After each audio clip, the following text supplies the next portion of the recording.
of speakers now. And I'm sure there are many of you here who have been attending the event since the first edition, right? Yes.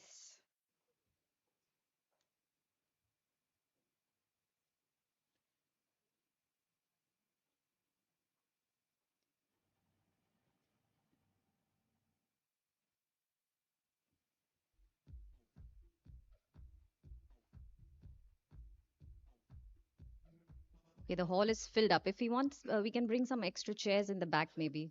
I see there are people standing.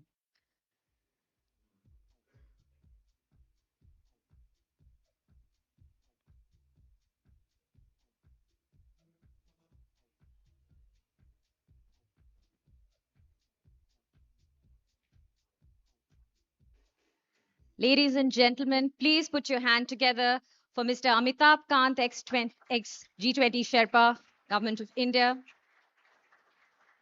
A very warm welcome to you, Mr. Kant. Please keep the applause coming. Come on. We are beginning the day on a very high note. Mr. Kant infuses any room he enters with so much energy.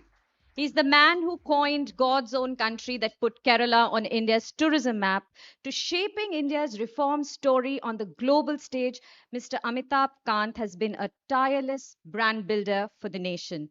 Mr. Kant has been at the heart of some of the country's most ambitious transformation drives. As former CEO of Niti Aayog and India's G20 Sherpa, he has pushed big ideas like innovation, digital public infrastructure, ease of doing business with his characteristic speed and optimism. From spearheading Incredible India to reforms such as Make in India, Startup India, Mr. Kant has been an eternal optimist of India's growth story. What a fabulous note to begin our day. A very warm welcome to you, Mr. Kant. It's over to you, Nivedita Mukherjee, for a fireside chat. Thank you, Ruchika. A very warm welcome, Mr. Kant. It's always a pleasure to have you, like Ruchika mentioned. Without wasting time, we'll begin with the subject that we decided on, geopolitics. So how is it that you are looking at the geopolitical situation? How should we navigate? First of all, Nivedita, let me congratulate you for getting a full house early morning at 9:45. It's because you are the speaker. No, no. Uh, so, no, it's compliments to business standards, great ability to do a great conference. Uh, so basically, to my mind, there are three things happening geopolitically. One is that the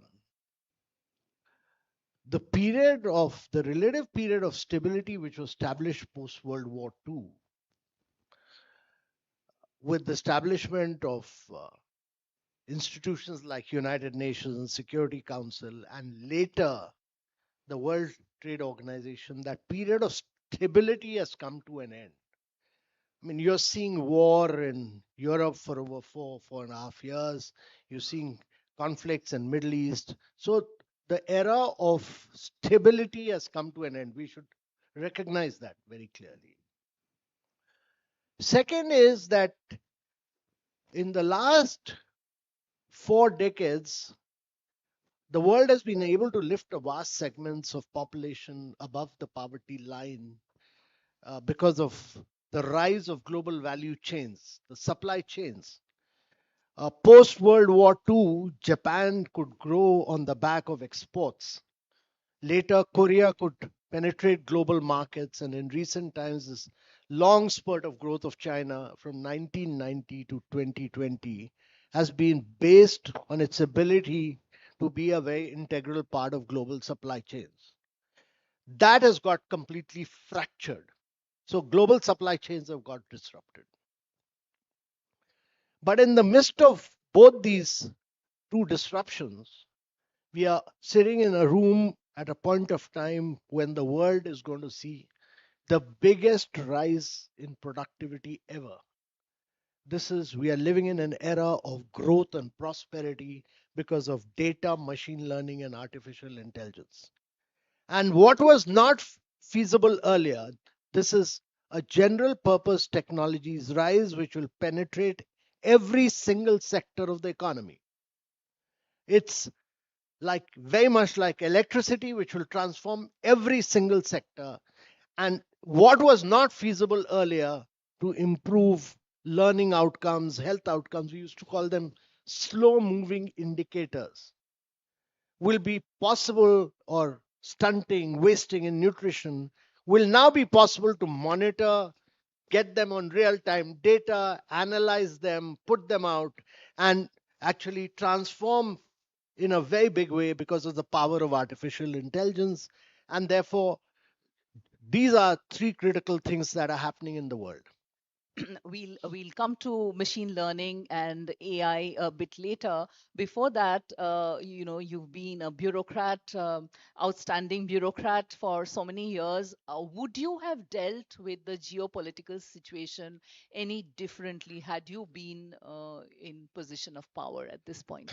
So, my view is that uh, when there is disruption, when there is a breakdown in global value chain, it provides India a once in a generation opportunity.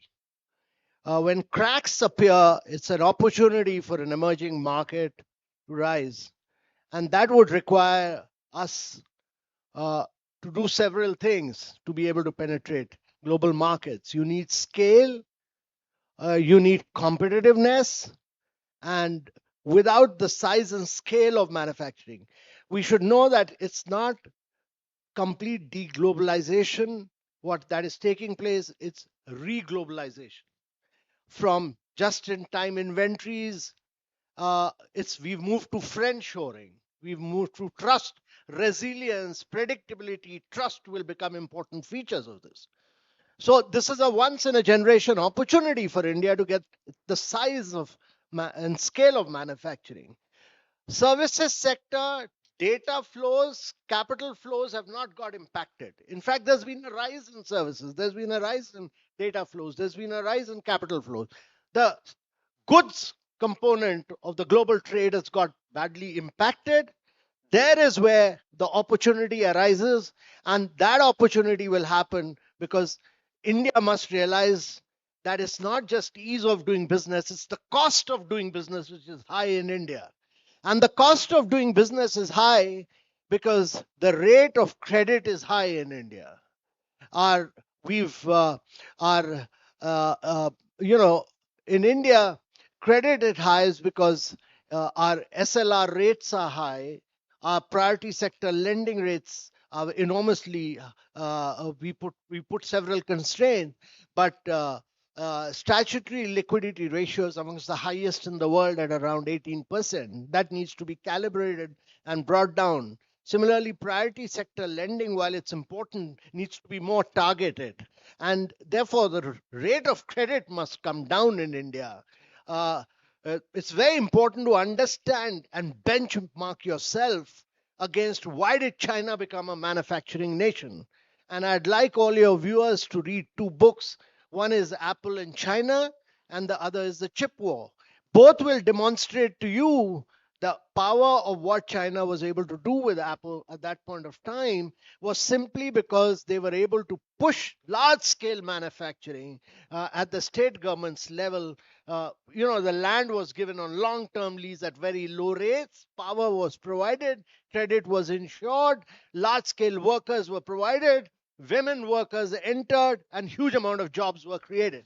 Now, those are learning lessons. India may do it differently. We are not China. We are not an autocratic country. We are not a one party rule. We are a vibrant, energetic democracy.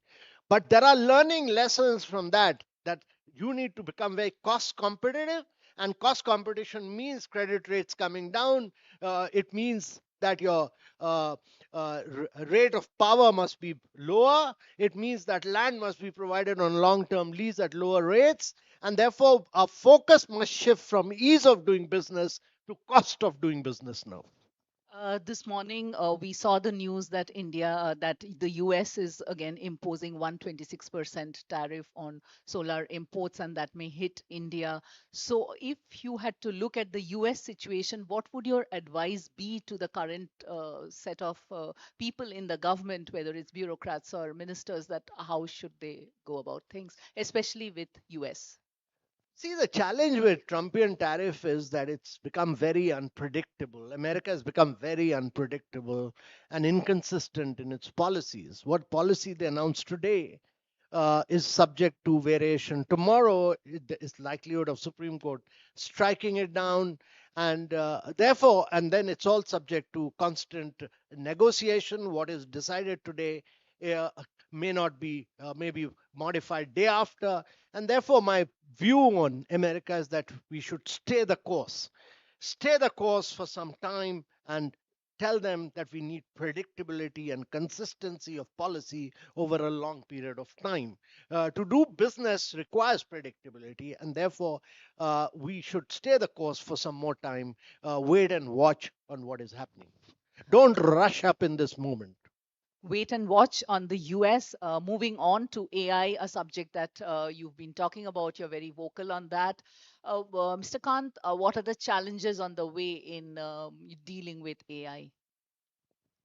AI is transformational. It's going to have a major impact on uh, global growth, is going to have a major impact in terms of productivity. It will transform the lives of each one of us in different ways. It will permeate every single sector. The challenge is that AI is an energy guzzler. Today, AI consumes, uh, you know, more energy than Japan, the entire country of Japan consumes. Your latest book refers to it. Yeah, it refers to this. One query on AI it consumes more than 13 times more energy than what you do by a query on Google. So it's an energy guzzler. So two things. One is that AI, in India's context, we need to make uh, DPI for AI. We've created our digital public infrastructure, which enables India to do fast payment, credit, insurance, stock market, all within 30 seconds to 1 minute. It is open source, it is open API, it is globally interoperable. It has made a difference to the life of citizens. It's important that whatever we do on AI, it should not end up creating inequality. What is happening in the Western part of the world is that you've created unequal society.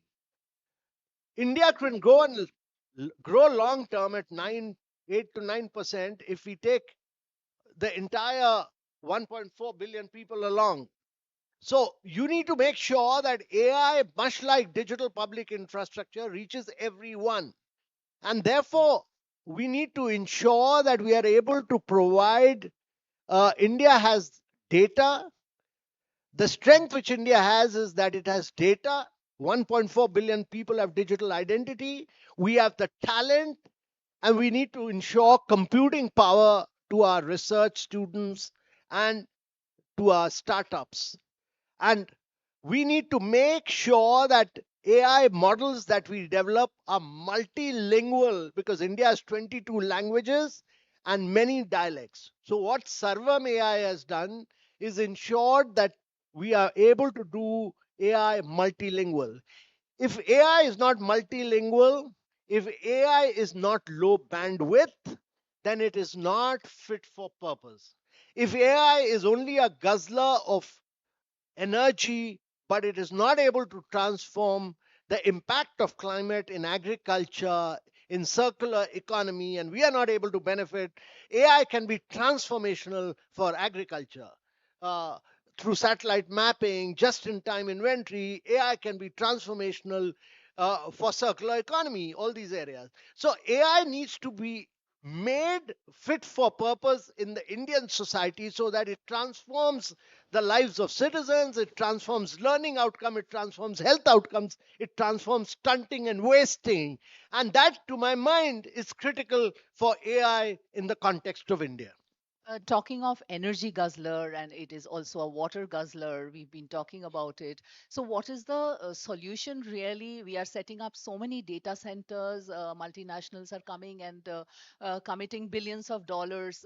But what's the way ahead? Really, do we have the wherewithal? So no other country has the wherewithal which India has. India has already done about 260 gigawatt of non-fossil energy. But India needs to ensure that these data centers are run on renewables with small modular reactors as the base load. You and not merely that they are run on renewables, uh, which India will be able to do because India is climatically blessed. No other country is so climatically blessed. But you need to upgrade your transmission lines. You need to upgrade your grid. But transmission lines are critical because even today we are facing a shortage of transmission lines from the solar areas of Rajasthan and Gujarat, and we are losing renewable energy because of the lack of transmission lines. So upgrade transmission. It's critical. Upgrade grid, make it smarter, generate more and more renewable for data centers, make sure that they run only on renewables, back them up by small modular reactors, which is what the government has done by allowing private sector for small modular reactors, so that data centers are sustainable. They do water recycling, they run on renewables, they upgrade your grid, and we are able to use the heat generated for purposes of district cooling. A connected question. We are focusing so much on data centers. Is that the right way to go about it? Or should we focus more on R&D, on AI? Are we on the right path? Several things have to happen simultaneously, and it's a very important question that you've asked. First and foremost, you just look at what OpenAI is doing. It's consuming so much of computing power. Its latest deal with NVIDIA is for 11 gigawatt of computing power. 11 gigawatt of uh, computing power means about 5 million latest GPUs Blackwell model from NVIDIA. 5 million. In India, we are talking about 50,000, 60,000 GPUs from NVIDIA. 30,000, we said we'll buy another 20,000 or so. Now, the challenge for India is we are a champion of software. The key is to do good, very sophisticated software with limited computing power. AI will get commoditized. Much like we use Google, AI will be commoditized like Google tomorrow. We'll all be using. Important for India to demonstrate to the world that we have won on the basis of good software with optimized computing power. And I'm saying this because the battle for AI has just begun. Uh, in technology, the battles are won over a long period of time. Look at Clive Osborne. He invented the first laptop. He didn't win the race, he went bust. The battle was won by Apple. Alta Vista did the first internet. Alta Vista was sold, uh, it went bust again. Google won that race. So the race is going to be long. AI will get commoditized. Uh, it's important for us to see that we are able to do with limited software and create products. There'll be AI products, and the products should be at very, very low computing power, but very high software. Second point, which is very important for us in India, is that we use our data is enormous, and our data is today fueling many of these large companies abroad. Our data must be, Servem AI has created a great product, but a great product will benefit only if we Indians use it. Data will make it more and more sophisticated. So server AI must be fueled on Indian data, and that is critical. If Indians don't use server AI will find it very difficult to match the world's best, because data and data and data alone is the key to the success of server AI, and Indian data is critical. Data is key. Just talking about what you are doing now, and well, you had a long career as a bureaucrat. Now you're engaged with the corporate world in various ways. You are on the board of many companies. How different is it for you to be on the other side? Is it tougher to be in the corporate world, or is it more challenging to be in government? No, I feel quite liberated outside the government. So all of us who worked in government should move out of government at some point of time and work in the private sector. If you if you are capable, you should be able to work outside. I also work with a lot of civil society organizations. I work with in the field of education, health, climate, economics, many. But I advise a number of corporates. I'm on the board of several corporates, and it's a very enriching experience to me because I'm a believer that India can grow only if free enterprise can grow. India can only grow on the back of private sector. India can't grow on the back of government. Government should make the right policies, but the private sector is the key to growth. If in the next 30 years we don't unleash the energy of India's private sector, India can't grow at 9 to 10%. It's the private sector which has been the driver of growth across the world. But suppose there is crisis in the government, and your response will be something else. But there is turbulence in a company. How does it pan out really? How is the reaction?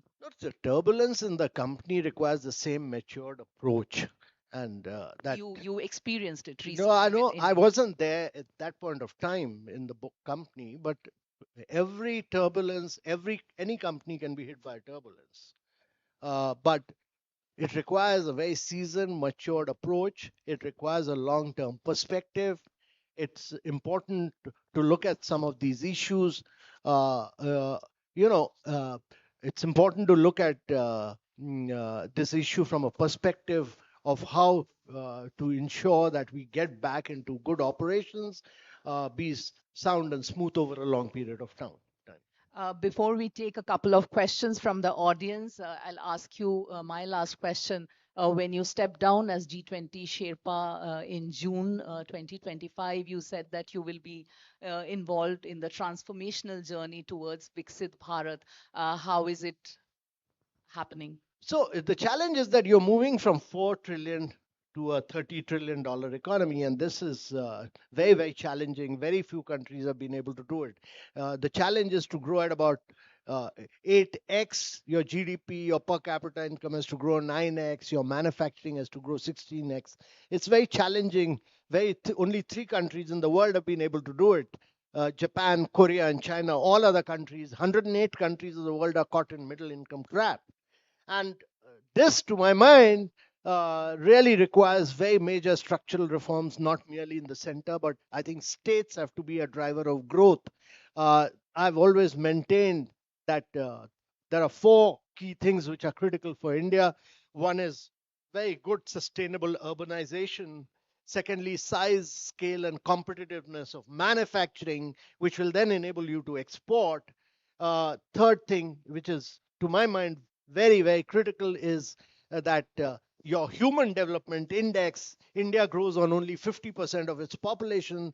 The other 50% has to become very active participants in India's economy, which is what the government is attempting to do with several economies, and that would require in several sectors, but that would require you to improve learning outcomes, health outcomes, and improve the physical quality of life index. And fourth, very critical, is that you need at least 12 states to grow at about 10% plus for the next 3 decades. So these are my 4 key things for India to become a $30 trillion economy. But along with that, rate of credit, India's private credit to GDP ratio is very low.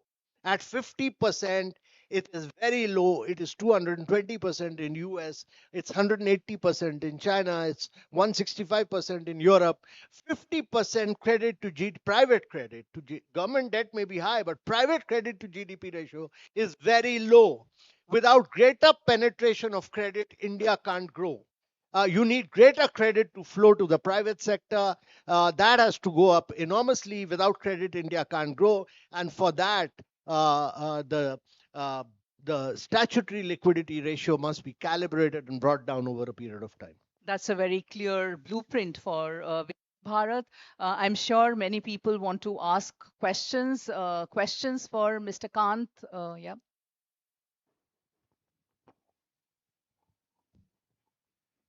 You're not supposed to ask questions early morning.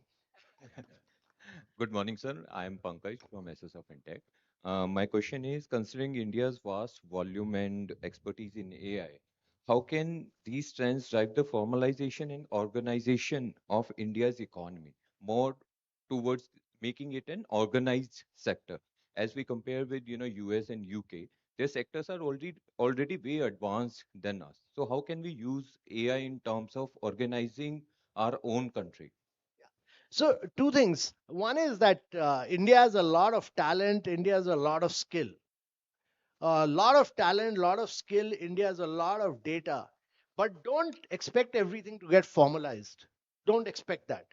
A lot of growth will take place in the informal sector. This is the rise of the gig economy. A lot of gig workers will come in. It's important that lenders, financial institutions also lend to the gig workers. It's critical. A lot of informal working will take place as more and more. I mean, the distinction between formal and informal should vanish over a period of time. Rest be absolutely clear. I mean, in Niti Aayog, we talk about close to 500 young professionals. Are they? Would you define them as formal or informal? They were all taken on contract. They did outstanding work. They transformed Niti Aayog.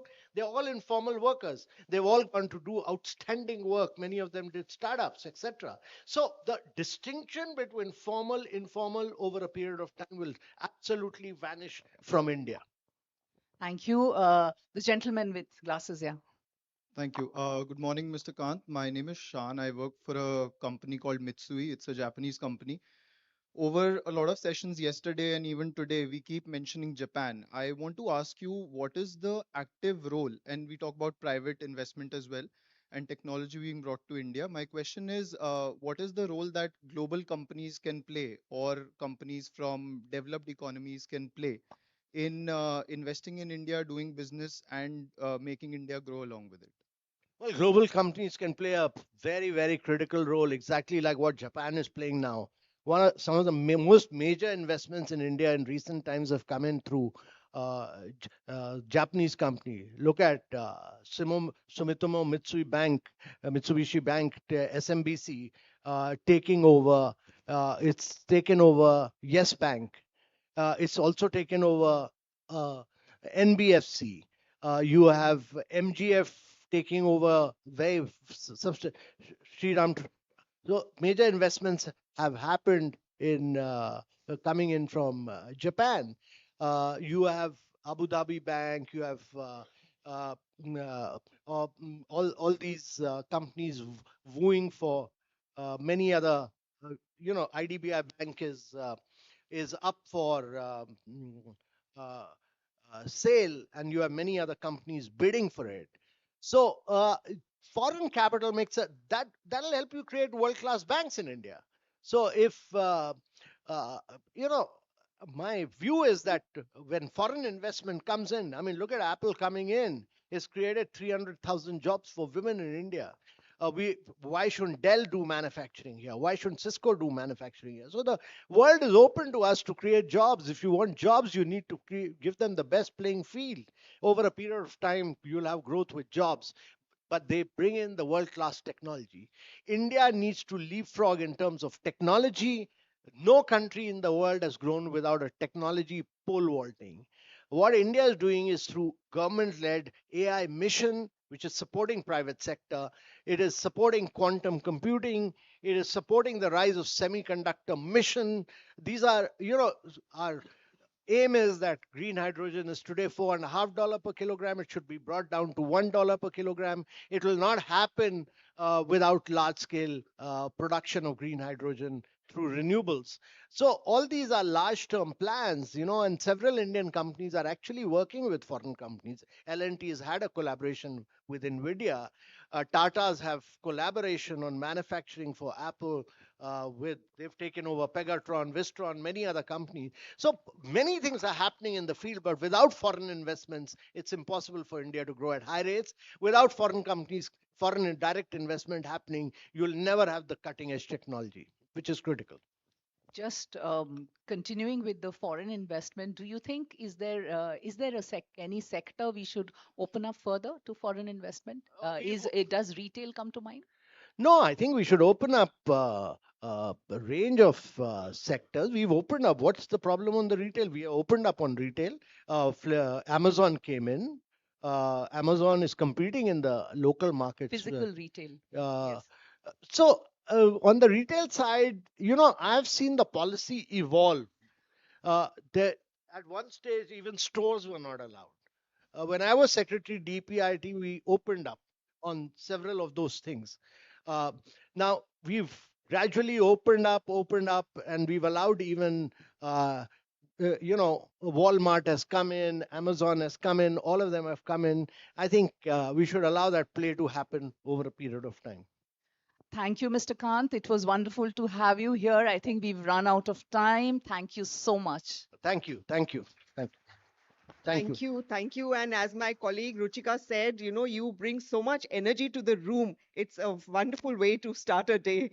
Thank you so much. And a lot of things we talked about, including seizing the opportunity for India in this time of turmoil, uh, having a wait and watch approach on the US and AI in the India context. We really need AI in the India context rather than a global context. Can we please have the mementos? Thank you.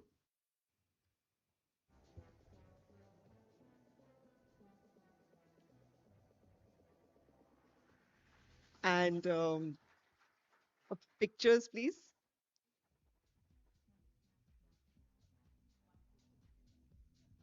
A huge round of applause, ladies and gentlemen. Thank you.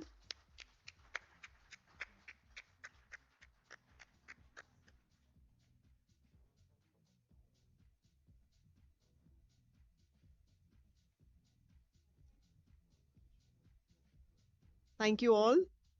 And thank you again, Mr. Khan.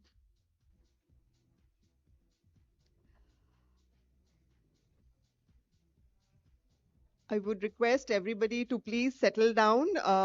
Right after this, we have a fireside chat in Auditorium 1 with Ms. Ravneet Kaur, Chairperson, Competition Commission of India.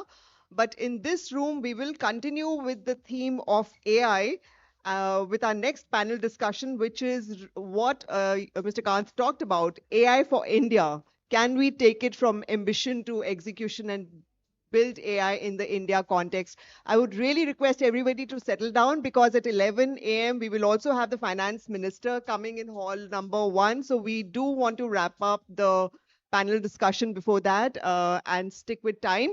Just a moment to set up the stage.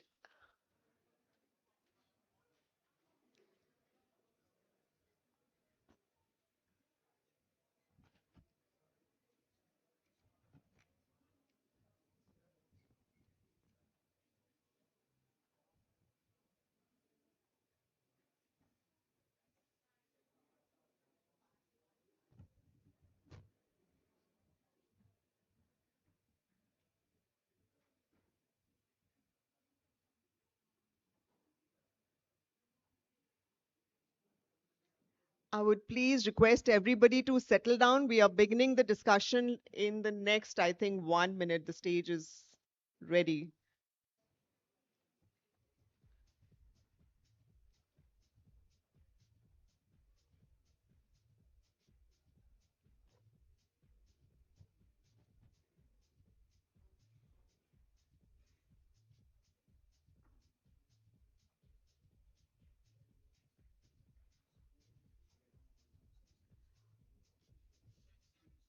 Also, somebody has left their phone in this hall. I think they'll come looking in. Should we just leave it at that? Because they will come looking, definitely. Okay. See? Okay. We'll plunge right in after that context setting session. Let's focus on taking that conversation forward. AI for India. Given India's diversity and complexity, the country's AI journey cannot be a copy paste of global models. It has to be built for our scale, our diversity, our languages, 22 languages and many dialects and subcultures and our development priorities. May I please invite on stage Business Standards Ashish Aryan, who will be the moderator of this conversation. And may I also invite on stage our esteemed panelists. We have with us Professor Sandeep Shukla, Director, International Institute of Information Technology, Hyderabad. A huge round of applause, ladies and gentlemen. Professor Shukla left the comfort of a tenured chair in the US to come back and build India's digital shield. At IIT Kanpur, he built the C3I Hub, which is not just another lab, but a war room environment to provide hands-on training to cyber defense strategies, threat mitigation, and all things cybersecurity. Do take a seat, Professor. And we have with us Ms. Arunima Sarkar, Head of Initiatives, C4IR India World Economic Forum. C4IR, for everybody's benefit, is Center for Fourth Industrial Revolution. Having spent a better part of the last decade and then some in Geneva, Ms. Sarkar has come back to India only about 15 to 20 days ago. Good for us.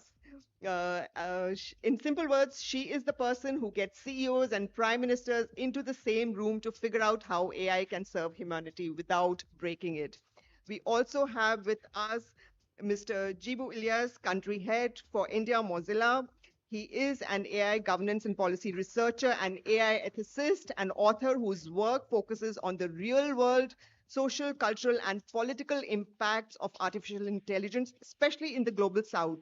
He has also spent 5 years as the head of content and research for India AI, India's premier government agency on all things AI. Over to you, Ashish. Thank you, Veenu. Good morning, everyone, and thank you for joining us early in the morning.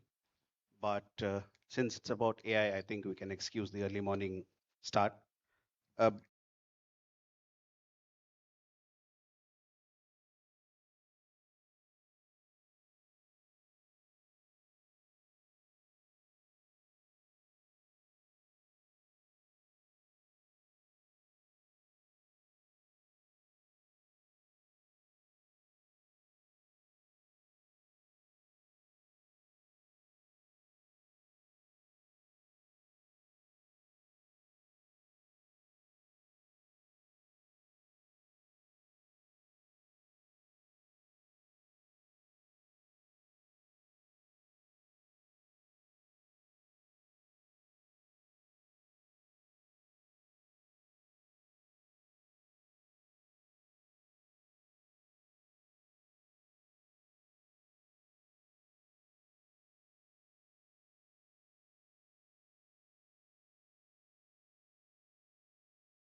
आराम से आराम से। हाँ। सामान देना भैया।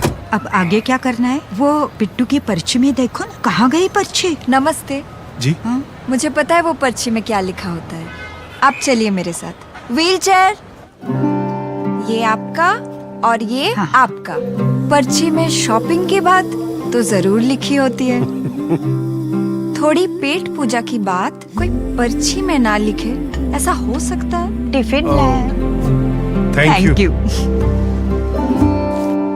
अरे पर्ची मिल गई। पर्ची में तो ये सब लिखा ही नहीं था। हम है ना आपकी पर्ची। सिर्फ वर्ल्ड क्लास एयरपोर्ट्स नहीं चलाते हैं, आपके सफर में हम सफर बन जाते हैं। अदानी, हम करके दिखाते हैं।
On behalf of Business Standard, I extend a very warm welcome.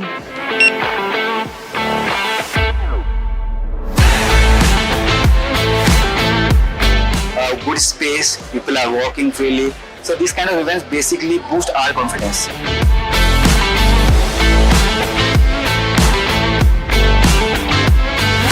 I guess this is one such forum which has helped us to meet so many new investors and so many new distributors.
you, I think, are joining us right now for what is going to be the second session of the day. We have a fireside chat with Ms. Ravneet Kaur, Chairperson, Competition Commission of India. She has arrived and she'll be joining us soon. May I request everybody who's entering to take their seats. Those sitting in the back, may I please request you to fill up the seats in front. You'd have a much better view. A lot of my colleagues were sitting in the back. Please take the seats up front.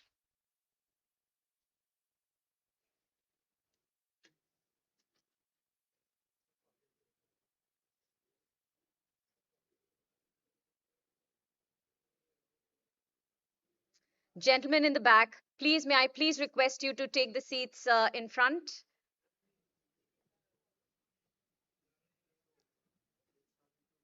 Yeah. We will be starting in 2 minutes. The backbenchers need not fear the front rows. This is not a classroom. Nobody is going to ask you to produce any assignment. Ms. Ravneet Kaur is just about to enter the venue, to enter the hall actually. So please settle down fast. And if there are people outside, may I please request my colleagues to ask them to come in the hall and take their seats.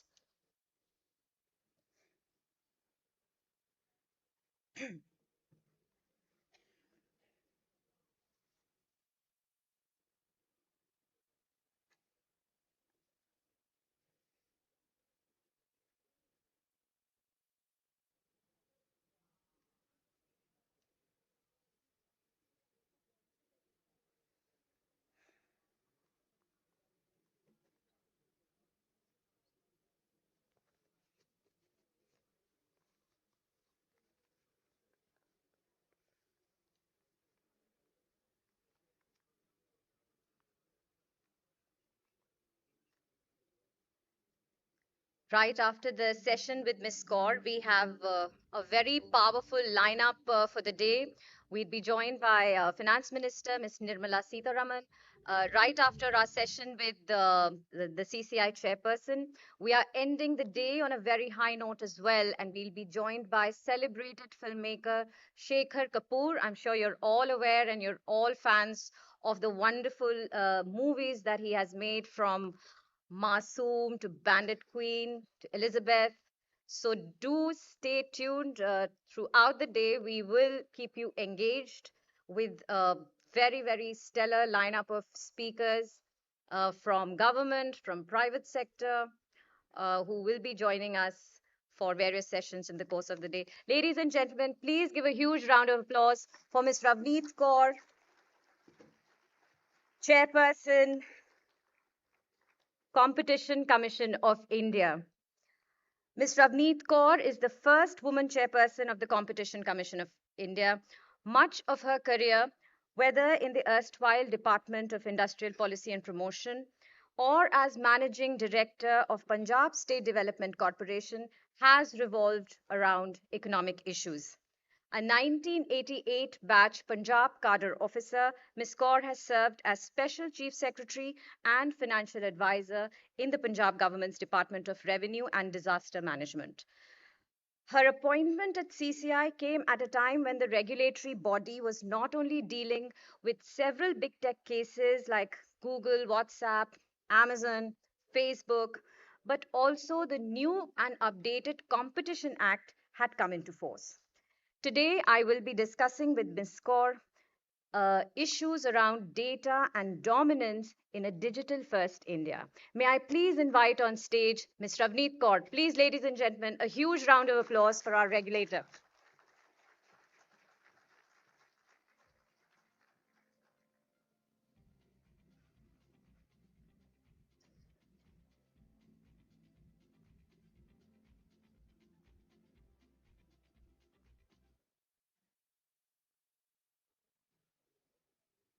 Hello, check. So, ma'am, welcome to Business Standard Manthan. This is your first time here. Any initial thoughts you'd like to share with us? Thank you for giving me this opportunity to be here today. and to share some views about the Competition Commission and the kind of work that we are doing, because last couple of years have been very busy, and now is a time when we would like to reach out and spread the word. So thank you for this opportunity. Ma'am, I'd drive straight in. So India is moving from traditional markets to a lot of platform-led ecosystems. Everything is online now. Are there any regulatory blind spots that are still there? Even though Competition Act has been amended, a lot of changes have been made to keep pace with this digital ecosystem. What are the challenges you face? So for us, a very important development which has been happening over the last few years is this development of digital markets. And the big tech companies, the way they are evolving, growing over time, there are these challenges which we are looking at when it comes to, there could be some anti-competitive practices that they are indulging in.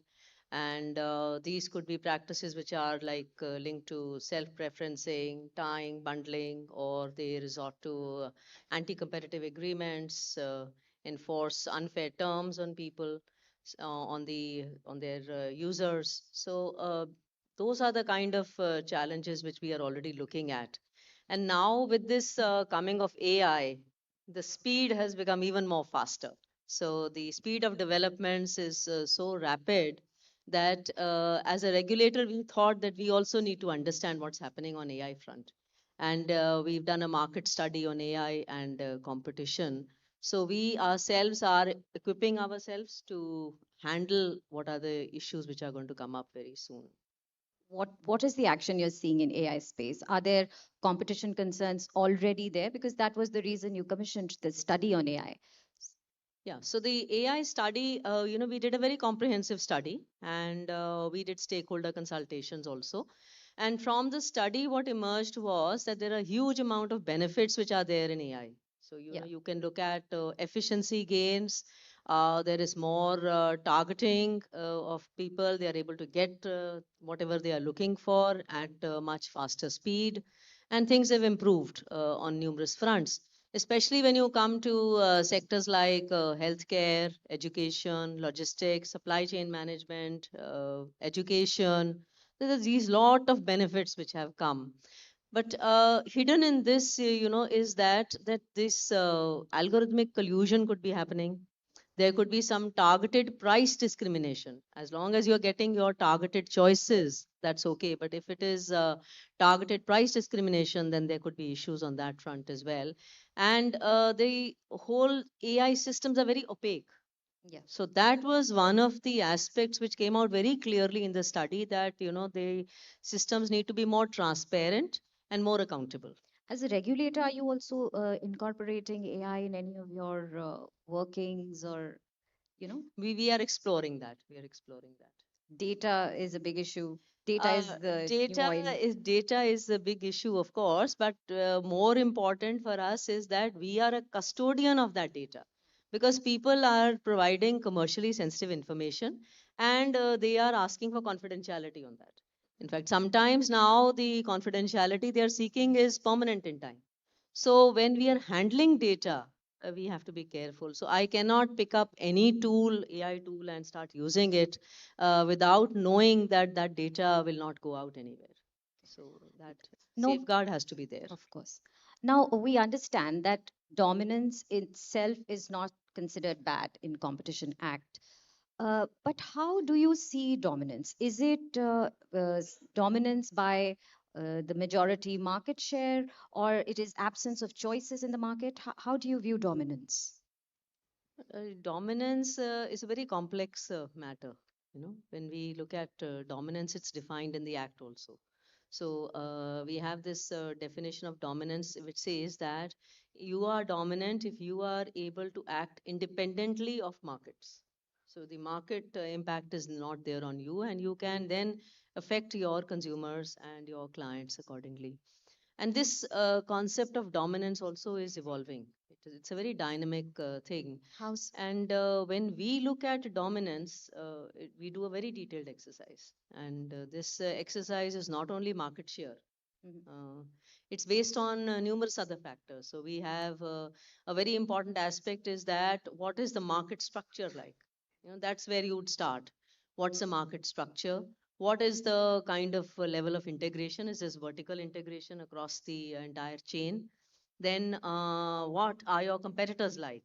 How big, how resourceful, how important are your competitors? The third aspect of, talking in terms of numbers, third, fourth aspect would be, do your consumers or your buyers have countervailing buying power? So it's a very comprehensive exercise where we look at the market as a whole. It's not just focused on one entity and saying, okay, your market share is this much and you're dominant. It doesn't work like that. So it's a very detailed analysis which is undertaken to determine all these factors. I just want to get your view, your personal view also on this, that how do you see cross-border dominance? We have Chinese products, for instance, coming into the market.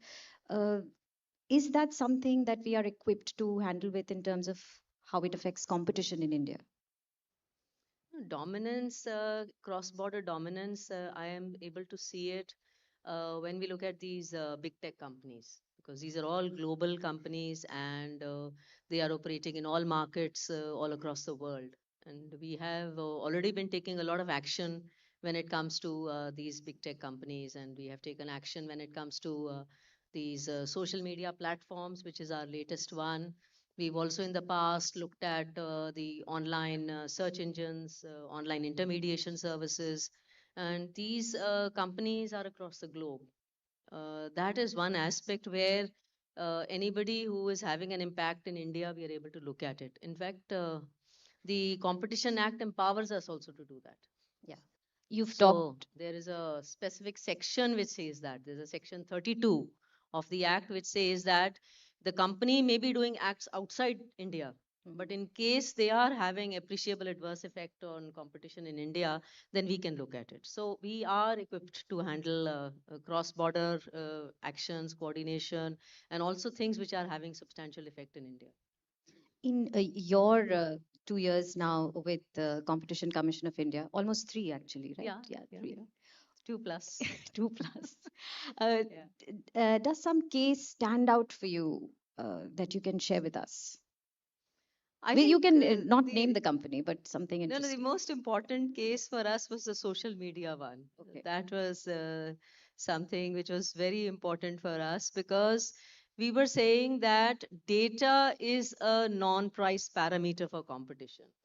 And this was all happening in the backdrop of the DPDP Act having come out, and the rules were being framed. So we weren't very sure what is the area they will encompass, but we wanted to look at this from the competition standpoint. And that has really been upheld by the NCLAT. So that's a source of great satisfaction. But when we were looking at it, we were, very careful that we should not be overstepping and getting into the domain of another regulator. And you were looking into issues of how Indians' data is being used by some of these, because we all use social media here, WhatsApp. It's a very important case that CCI took for. Can you tell us a little bit about the WhatsApp case? The WhatsApp case was focused on the 2021 policy. So the 2021 update which came in, which there was no real choice given to the consumers, and it was a kind of a take it or leave it. The initial thing when it happened in the month of January, February, it was that you would be required to accept this update. Otherwise, you will not have access to WhatsApp. They later clarified it somewhere in May, saying, no, you will not lose your service. But the initial policy which came out was very clear that we are going to be coming up with this update, and whatever it encompasses, you have to say yes to it. Otherwise, you will lose access to WhatsApp. So there was a whole lot of pressure which was built up on the users. Staying on the topic of big tech, I have to talk to you about the ex-ante regulations, ma'am. So there has been a lot of concern about whether we should have ex-ante. Globally, markets like European Union and all have brought these rules, but India's position is very different. So how are you striking a balance between supporting our startups so that they don't bear the brunt of these regulations, as well as, ensuring that there is fair market? When you look at startups, no, we have these two, three things I would like to talk about. Of course, starting from the ex-ante regulation. The ex-ante regulation, wherever it has been used in the world, we look at the DMA or we look at the UK Act which has come up, they have restricted themselves to the very big platforms, the gatekeepers, so to say. So they are not looking at these small startups or even these smaller tech companies. They are not being covered in that. And that was the thinking in India as well, that we need to, even if we go in for ex-ante regulation, we have to be careful, especially because, we are at in a very specific place. We are not like the US and we're not like Europe. So we need to strike a balance because we have a very robust startup ecosystem. So we can't be adopting anything just like that. We have to have a very careful understanding of the requirement of that legislation and its implications for the Indian ecosystem. So that was one aspect where I think all along, even the parliamentary committees and the government, the regulator, everybody was looking at it from that point of view that we shouldn't be doing something which is like an overkill. Yeah. So we should not be resorting to that. The second thing is when it comes to startups, we do have, some safe harbors for them also. In the act itself, if you look at the merger control regime, there are these asset turnover thresholds. There is this green channel where if there is no overlap, we don't require you to wait for us to give you a clearance. It is a deemed approval on filing. So that's one aspect. On the enforcement side, we've always been very careful, even in the last few years, that whenever we're looking at a small MSME, we will try not to impose monetary penalties. We'll just stop at a cease and desist and say, well, this is something we have looked at. We think it is anti-competitive, and that's our finding. And you please stop indulging in such conduct. And we don't really go ahead and impose penalties on them and be tough on the MSMEs. That said, would you like CCI to have more powers, if I may put it like this? That do you think that there is a need for sharpening the regulators' teeth, if I may be a bit provocative? I think, from time to time, the Competition Act has been looked at. Yes. And we have these regular reviews which are done. Even if I were to look at the Competition Act from the original act which came up, that was also considerably empowering. I mean, like if I were to trace out, you have powers of search and seizure. You have powers of examining witnesses on oath. That is the power of the DG, which is assigned to them. Then, if I were to compare a lot of competition authorities worldwide, some of them don't have power to impose penalties. Even something like an FTC, they'll make a recommendation to a court that this is what should be done. Whereas with us, we already have that power to impose penalties, to ask for structural behavioral remedies. So I think we are sufficiently empowered. And then on top of it, when the Competition Amendment Act happened, that has given us even more, more scope when it comes to leniency plus regime, or it comes to doing settlements and commitments and quick market corrections. I think we are sufficiently empowered. It is only a matter of enforcing things in an effective and proportionate manner. Before we move on to the next question to the audience, ma'am has very kindly agreed to take a couple of questions, but you have to stay on topic and we'll come back to you. So think up what you would like to ask. Ma'am, over the next decade of CCI, which capability of CCI you think needs most focus? Is it technology, is it talent, or is it cross-border coordination? I don't think I can pick any of them as put one it in versus order of the priority. other. But we have to, because the technological change is happening so rapidly, that we do have to keep abreast of that. And for that, we need to build capacity and all the time keep updating ourselves. So this market study on AI was one such attempt. And we are also looking at a think tank on AI, where we could bring in the experts and have their views on what needs to be done. because you are such a sector agnostic regulator, how do you build, sort of sectoral capabilities, especially now with AI and data and everything? It is so technical. So is talent something that is on top of your mind too? Yeah, we need to induct new talent. I think that's one conversation we've been having internally, that, our dependence on these young professionals who are coming for a short period of time is not really the way to build an institutional memory. So we are focused on that, and we've also sent a proposal to the government for some capacity enhancement. But sectors specific, like sector specific is our digital markets division. That would be data scientists, and also in terms of our analysis of various sectors. so data scientists and I'm analyst, economics faculties, law faculties. I wanted to talk to you about predatory pricing, which the Competition Act takes a very strong view. But in current times, we see a lot of market players. They enter the market at very low prices. They'll incur losses, but at what cost? They are undermining competition and edging out the rivals completely out of business. What is the regulatory view on this? See, the regulatory view is very clear that our job is to ensure competition in the market. Right? Have a level playing field, allow everybody to compete, let the best people survive, let the consumer get the best quality at the best price and best choices. So that's from where we come. So as a competition commission, we are not a price regulator. Firstly, that is very clear. We are not the ones who are going to tell what is the right price. And our role is the way the predatory pricing is also defined in the Act is that, are you selling below cost? So that is the yardstick where we start looking at predatory pricing, deep discounting, those kind of pricing strategies which are adopted. And for that, last year we did a cost of production regulation revision. So we've revised our regulations. The original regulations were done in the year 2009. So we needed a update on that.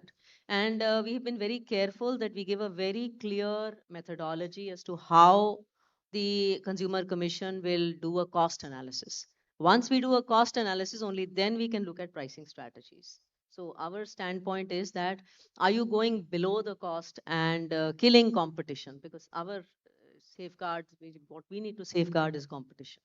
You did update the cost regulations. Another major thing that the Competition Act did was bring in deal value thresholds, which was obviously taken, the step was taken to capture transactions where there is no exchange of assets as such. Assets are not being transferred, physical assets are not being transferred, but the deal size is huge, like in the Meta case.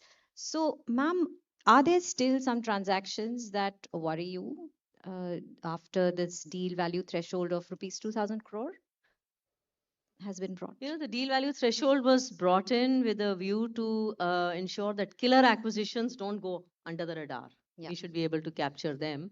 And we've had a considerable enhancement in our merger cases which are coming up. Since these deal value threshold was put in place, in the commission, we have received about 44 cases. And strangely, a large part of it is on the physical markets, not in the digital markets. Digital market cases were only 6. So currently, the threshold is working well. I don't see a need to either revise it upwards or downwards. And then the other important thing is that we are looking at only companies where there's a substantial business operations in India. So we are focused on India specific, and we are getting a lot of cases in that front. So maybe there's a need to sharpen the focus of this, because it was somewhere along the line. Yes, we might look at that, because a lot of these filings that are happening, they are only happening with regard to some companies acquiring certain assets and having presence in India. The substantial business operation threshold for non-digital companies is only 500 crores. So it's a lower threshold, and we are getting a large number of cases. Before I go to the audience, one last question from my side, ma'am. Can you share your experiences as a woman regulator? I mean, you are the first woman regulator for CCI, and second woman regulator of a regulatory body overall? I don't know. I don't look at it from that lens at all. You don't look at it Because from that lens, but having been in the service for 35 years before that, yes, I think please we get continue. used to it that wherever we are, we have to do well. And I think as women, we are more conscious of the fact that, we are sitting in a place of responsibility. And I personally feel that, yeah, as women, we work harder and we work, and we're more efficiently, I think, because we have so many things to balance. So I think that has become more like a habit. It's not something linked only to CCI. I think People whenever you start working, I think with every woman, she might be facing that. and people are happy taking orders from a woman boss, do you think? I don't see any problem. No problem. I don't see any problem. All right, we'll move to the audience. That gentleman over there. Yeah. Please introduce yourself and don't make comments if I may request. Just ask your questions and stay on the topic.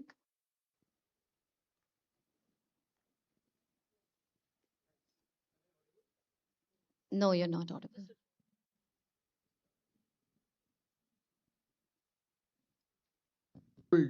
Anti-profiteering authority cases are in the Supreme Court. Is the CCI facilitating settlement of dispute? Because this is a big impediment for ease of doing business. Thank you. Should we take one more question and the gentleman behind? Yeah. Sat Shri Akal, ma'am. Amit Sharma from Delhi.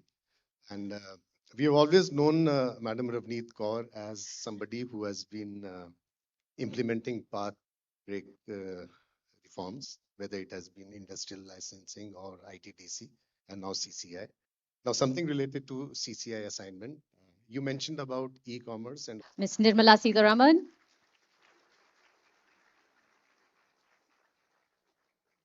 Ma'am, continue, please.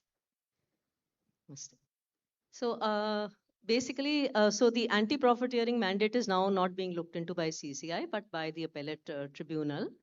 And secondly, coming to your question on e-commerce, yes, targeted price discrimination, if it is happening, comes under the mandate of the commission. So we do look at such matters. In case you have anything, please submit the information. We'll look into it. All right. Thank you so much, ma'am, for so generously taking all our questions. May I please have the memento, just a short token. It's a piece of art. It's a tribal art dokra that we are giving you today, ma'am. Please, a huge round of applause for Ms. Ravneet Kaur.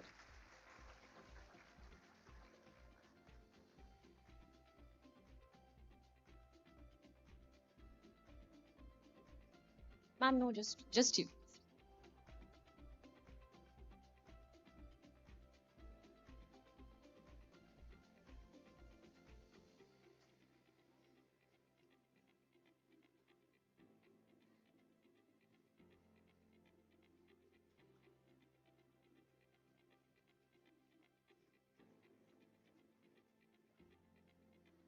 Ladies and gentlemen, after that wonderful chat with Ms. Kaur, we are honored to have amongst us Union Minister of Finance and Corporate Affairs, Ms. Nirmala Sitharaman. Once again, please give her a big round of applause.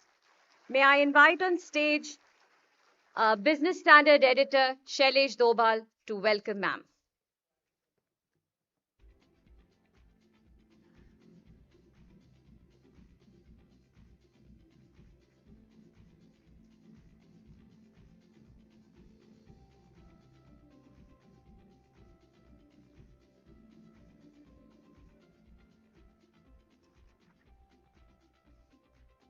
Thank you, Ruchika, and good morning, everyone.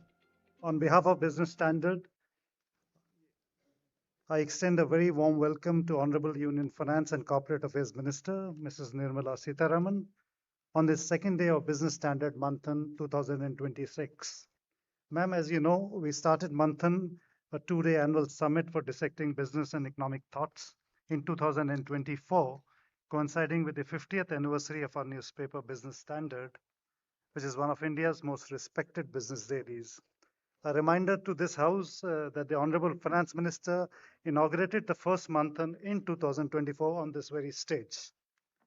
A small brief about Business Standard. Business Standard started life on March 27, 1975. An English language general newspaper, Hindustan Standard, was a forerunner of Business Standard. The time it was conceived in 1975 as part of the Kolkata-based Anand Bazar Patrika Group. In 1997, the ownership of the newspaper shifted to the Kotak family, and it has stayed with them since. Initially published from Kolkata with a cover price of 40 paisa, Business Standard is now a 14-edition strong national brand and commands the highest cover price of rupees 15 amongst all newspapers in the country. Ma'am, this year's Manthan is themed around the topic, Making India Future Ready. We hope Manthan will provide a forum for policymakers, much like you, the industry leaders who have joined us in the last 2 days to deliberate on major economic, business, and strategic policy options and challenges that face the Indian economy and the many sectors that have the potential to drive the country's growth. Honorable Finance Minister, we are indeed grateful to you for agreeing to be here with us today despite your very busy schedule in steering the economy and meeting the unprecedented challenge of policy making in this hard-edged era where global order has been upended. In the midst of all this, Mrs. Sitharaman, who has presented a record 9 consecutive budgets, including one interim one in 2024, her presence in the newly inaugurated Kartavya Bhavan has been reassuring. Her calm disposition is just one of the many reasons for that. The entire team at the Finance Ministry under your leadership, Madam, deserves compliments for keeping India an oasis of economic and financial stability among the chaos all around. Thank you so much once again. May I now invite and request my colleague, Mr. A.K. Bhattacharya, to please join the Honorable Minister on stage to start the fireside. Over to you, AKB. Thank you very much.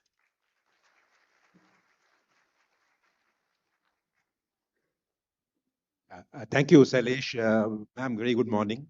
It's always a pleasure to interact with you because of your forthrightness and frankness. And I know that less than a month ago, you presented a budget for 26-27, and you gave a broad picture of the state of the Indian economy in your budget speech, and from the numbers you get, 3 weeks later, how do you find the state of the Indian economy? In what way has it changed, or how do you see it going forward?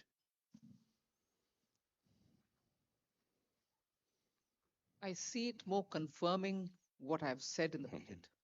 In fact, everything, I wouldn't even discount 1%. This is not stated with arrogance or anything. Sure. I credit the Finance Ministry for having kept a complete watch, vigil, and being meticulous about the way in which they've, drawn inputs. And year after year, and I'm actually very grateful. I keep my fingers crossed that it continues like that. They've been very realistic in giving a picture of our economy. And also the periodic reports which come from Reserve Bank have not been in contradiction or contraposition from what Finance Ministry has said. So long and short, I feel the indicators which are emanating from the economy actually strengthens what has been said in the budget, and that's good augury. The economy is moving fast, moving well, with all engines fully functioning. I will be failing in my primary job as an economic journalist if I don't ask this question to you. Yes, we are doing well. Stability, growth, fiscal consolidation, these are all very positive signs, and the reforms momentum. Yet, we cannot afford not to look at what are the challenges, which may well be the opportunities also. So how do you see those challenges, and what do you think are those challenges that really keep you engaged day and night? It's only right that you're asking this question. Journalist job it is to, all right, all good things aside, tell me what's the problem. And in answering that, the answer doesn't get much of a space. The question gets a lot of space. And in India, the citizens get carried away by the questions and have little room for the answer. Oh, the answer obviously is government, so they're going to give this answer. So I'm doubly disadvantaged, but I have to answer the question. How can I let it go off? And I won't hide the fact that we have no challenges. We have challenges. Challenges, some of which we can address successfully or not, is for time to say. But there are some which are beyond us, but yet have the power to affect us. And that is where you're making sure that you keep every ammunition ready to address that situation. But it's not always possible. And therefore, you end up firefighting. And luckily, in these past 5, 6 years, we've been able to come out fighting the fire successfully. So, if I have to name them, the global uncertainties, and the uncertainty is like uncertainty level A in the morning, uncertainty level B in the afternoon. So, how do you deal with that? So, I can always be asked questions about what do you say about the tariff rates. I can, if I answer it now, I'll be outdated by the evening. That's right. So there's no way in which I want to get into, you know, beyond identifying what the problem, because I can't speculate. The world is speculating. Those who want to do something about it are speculating. So I don't want to get into so global uncertainties. But to overcome that, we have trade agreements done.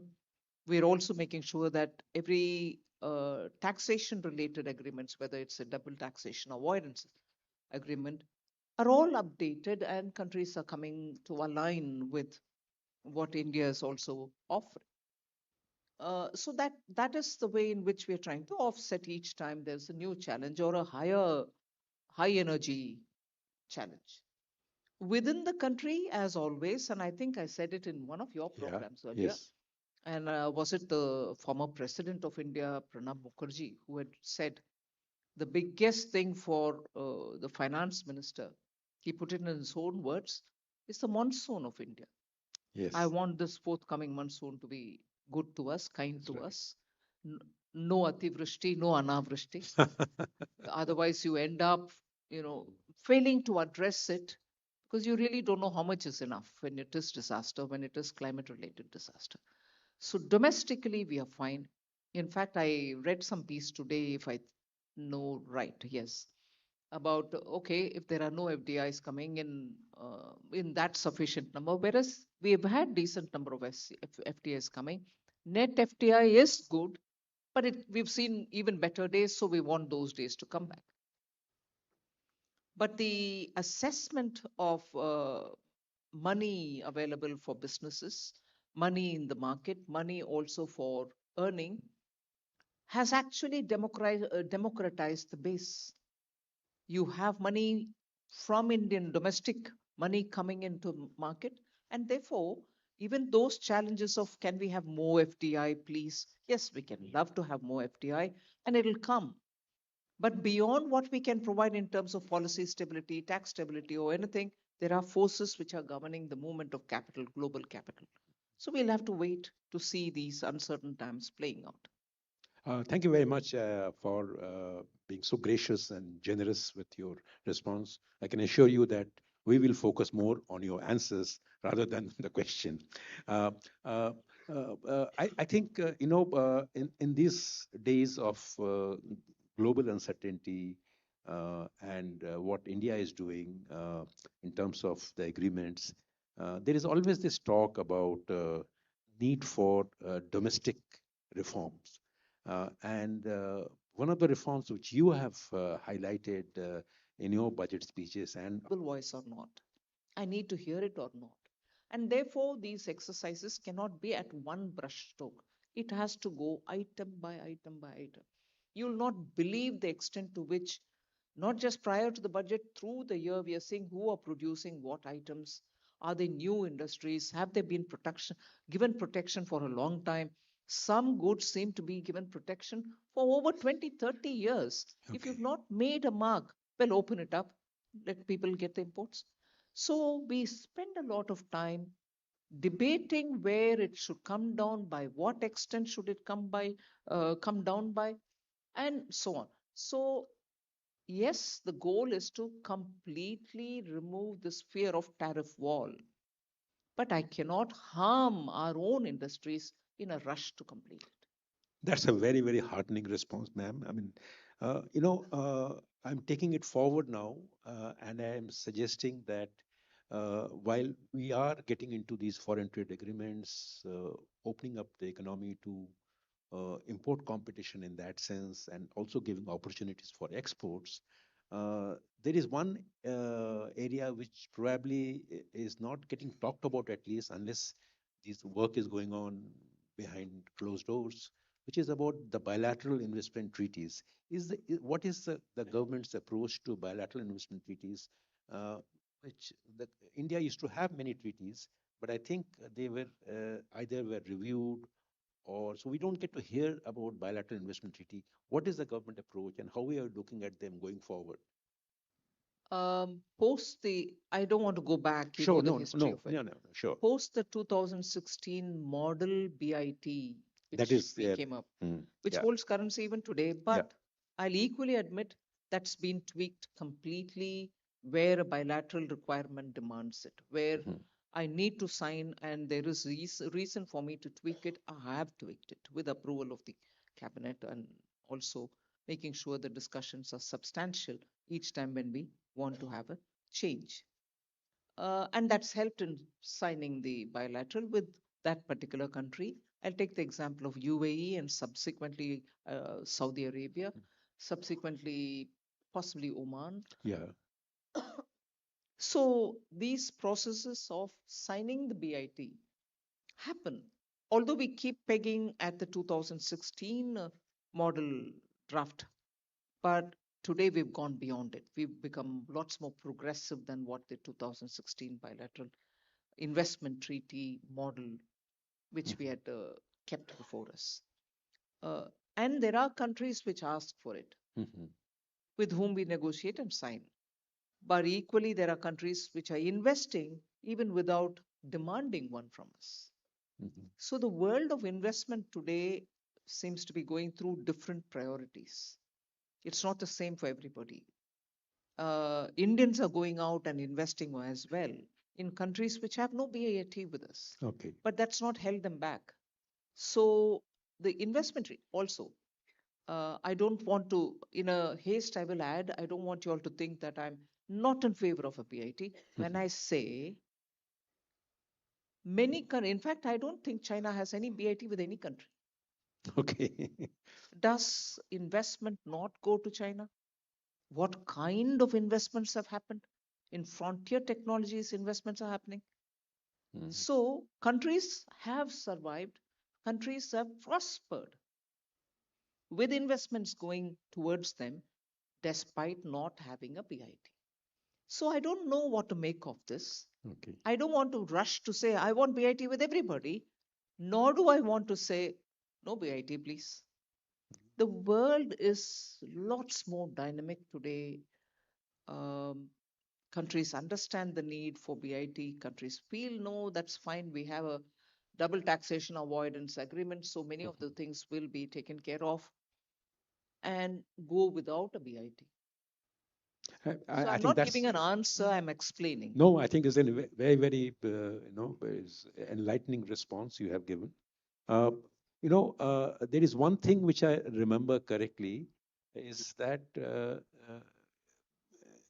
exercising judicial options within this country and or giving the access to the foreign investor to use international courts of arbitration is probably one area which is being debated and discussed. And your answer that China doesn't have it. So why should? So I mean, do you see it in the same way? No, that is why I hurriedly added that observation, saying I'm not saying because China doesn't have one, we should have one. Sure. We are two very different economies. However much most of our political or economic observers would say, look at China, look at China, look at China. I can look, but there are certain things which I can't do like the way China would do. Our economy has a different set of factors which I have to take on board. So given all that, the two items that you mentioned are very important. Does it influence my BIT signing? Not really. But I keep them in mind because we've had not very good experience, if I may say so. When taxation becomes a subject of investment agreement, when issues related to Indian legal redressal mechanism, when you don't exhaust the Indian legal redressal mechanism, or even when a Supreme Court had given a judgment, outside you negate your Supreme Court and see on deciding what the taxation should be like. How can I violate that? So there are many Absolutely. PITs in which this element becomes the deal breaker, if you want to use it that Yeah. way. But there are many others who understand it and who Absolutely. probably I think do. the sovereignty issue is very, very important Yeah, there. and also the one Yeah. quick point to add again, if the Indian judicial process consumes too much time and you don't want it, it's a commercial decision, we want to clear it fast. All right, but give a reasonable time. You cannot say because it consumes a lot of time, I won't even give any time. Give a year, give 2 years. We've come down to say at least 2 years. Absolutely. You see for what the courts have got to say in 2 years and then decide you want to take me to an arbitral court, I'll come with you. But you can't even reject the whole thing because it takes time and not even give that. Nowadays, you have a lot of commercial benches set up in high courts. Why shouldn't we try? Absolutely. Yeah. You talked about China. You also talked about FTAs. And I'm trying to connect the two and suggest something as follows, which is that if you have an FTA with EU, for example, will it help if we also relax our investment policies that influence Chinese to invest in India? Because if Chinese are allowed to invest in India, probably we can be facilitating the utilization of the EU FTA far more effectively. And that's one thought which is doing rounds in some circles. Now, how do you look at, in general, investment from China? There are some restrictions which we hear that they are being reviewed, they're being looked at, discussions are happening. As the Union Finance Minister, how do you look at investment from China? Should Chinese investment be treated the same way as we have been treating them so far under Press Note 3 in particular? A quick read of the newspapers this morning gave me a picture that Piyush Goyal ji had addressed this issue yesterday. No, that's on true. behalf He of did. Government of He India. did. I don't want to highlight any difference between you and the Commerce Minister, but I thought your view would actually be very, very important for this audience. No, the question of investment from China, as it prevails, is under the PN Press Note 3. That's right. Leave the investment for a moment, even for projects which commenced before Press Note 3.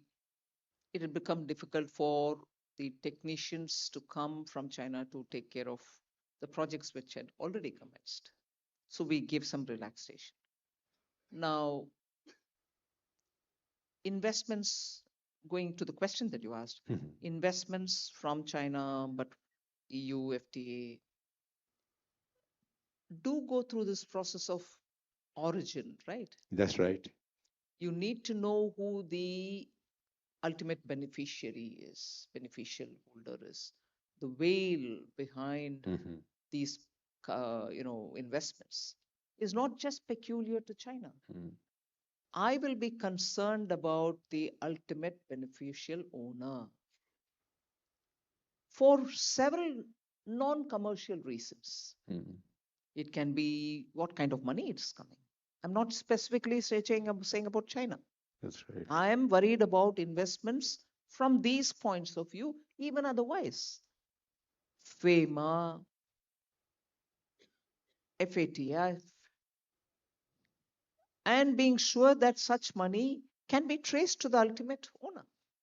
So if these are considerations on which I will be anyway looking at any investment coming from anywhere, although it comes in automatic route.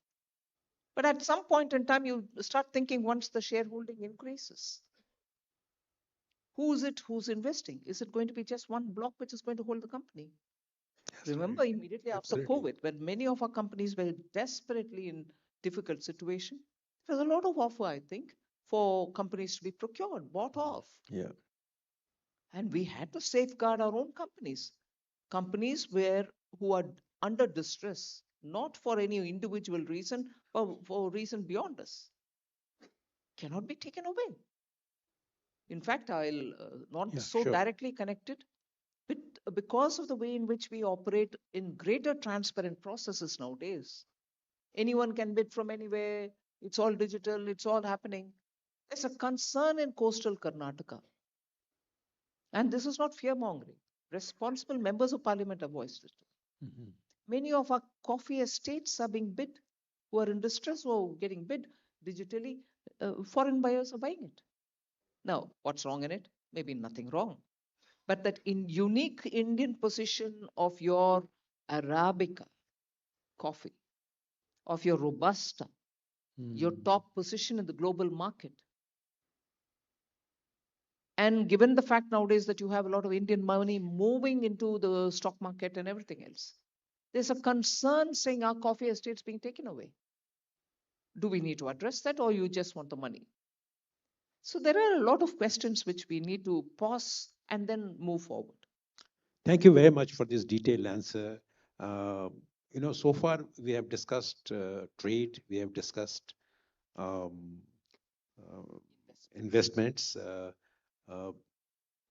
and this question hasn't come from Dr. Gulati, but I must ask you this question. This was in the original list, which is that how should we look at the Indian agriculture sector? Because there were those 3 laws that were introduced a couple of years ago, 2020, I think. And then they were rolled back in 2021, 22. And the government has shown the courage of introducing and notifying the labor codes. There are a lot of other reforms happening. Is agricultural reform and the restoration of those laws, maybe bringing them back, is it something on the table, or is it being discussed? And how is the government looking at the agriculture sector, or is it being left to the states? So that is. See, I'm not saying this as we have to do this in India. You have to do certain sanctimonious statements before you. Not like that. I genuinely believe India's agriculture is going through a rapid lot of changes. And it is a very, very critical sector. I'm not even saying important. It's a critical sector for India's security, not just food security, national security. And therefore, I would think everything that is being done for agriculture is done with an intent that it becomes strong, it becomes robust. That main big yoke around our neck, underemployment, more people sitting and doing less jobs within agriculture, all that has to change. And you need to have better quality seeds. You can't go on being sympathetic to the farmer but without giving him any redressal. And I know the agri stack which the agriculture ministry has created is a fantastic experiment. In fact, I would think the next UPI like big revolution is your agri stack. And equally, with the fertilizer ministry working together with them, they'll now be able to have a clear picture of how much of fertilizer is required by the sector, no shortage, no shortcoming, no denial to the farmer, but yet how much of fertilizer is going into the soil and how much is going into something else. So a whole lot of things are happening in agriculture, and therefore I would think that sector is rising over and above the angst which they have in their mind, and genuine angst. I'm not undermining it. So to address the issue of problems in agriculture, which are so many structurally outside of the system, post-harvest, and with the Professor Gulati sitting here, I don't need to expand on it at all. But every one of these aspects are being addressed, are being looked at. But if our focus remains only on MS Swaminathan 50%, or if our focus is remaining only on the agricultural laws, will it come back? The same thing was being said of the labor codes. Yeah. So I think what is important and what's necessary to be done are being addressed. The farmers, the dairy, livestock people, the fishermen, all of them who make a complex and very, very interesting fabric in the rural India are being touched upon one after the other, one after the other, not necessarily in a sequence. And therefore, I would place more importance on that. Okay, thank you very much for this clarification. Let me turn to the financial sector. Uh, your budget made a very big announcement on setting up a new kind of a commission, and the commentariat immediately started talking about whether it will be like a Narasimham commission or whether it will be a Rangarajan commission. I mean, can you give us your broad sense? Why do you want this committee, and will it be like a commission? And what will be its terms of reference like? I know you have briefly mentioned it in your budget speech, but since 3 weeks have gone by, probably you have gone into 4 more iterations on this. What could the nation expect from the deliberations of that committee or commission, whatever it is called? It's a committee. It's a committee, okay. See, eventually, commission or committee, I want the output to be workable, doable, actionable. I don't want a committee which is going to come out with something which is, exhaustive, fantastic, of which I can do nothing. But at the same time, I'm not here to pass my view on to the committee. The committee has to do its own thinking. And the terms of reference will be coming out sooner. Government is working on it, will come out sooner. What was the need for a committee and why should we have a committee at all? And is it the best time to have?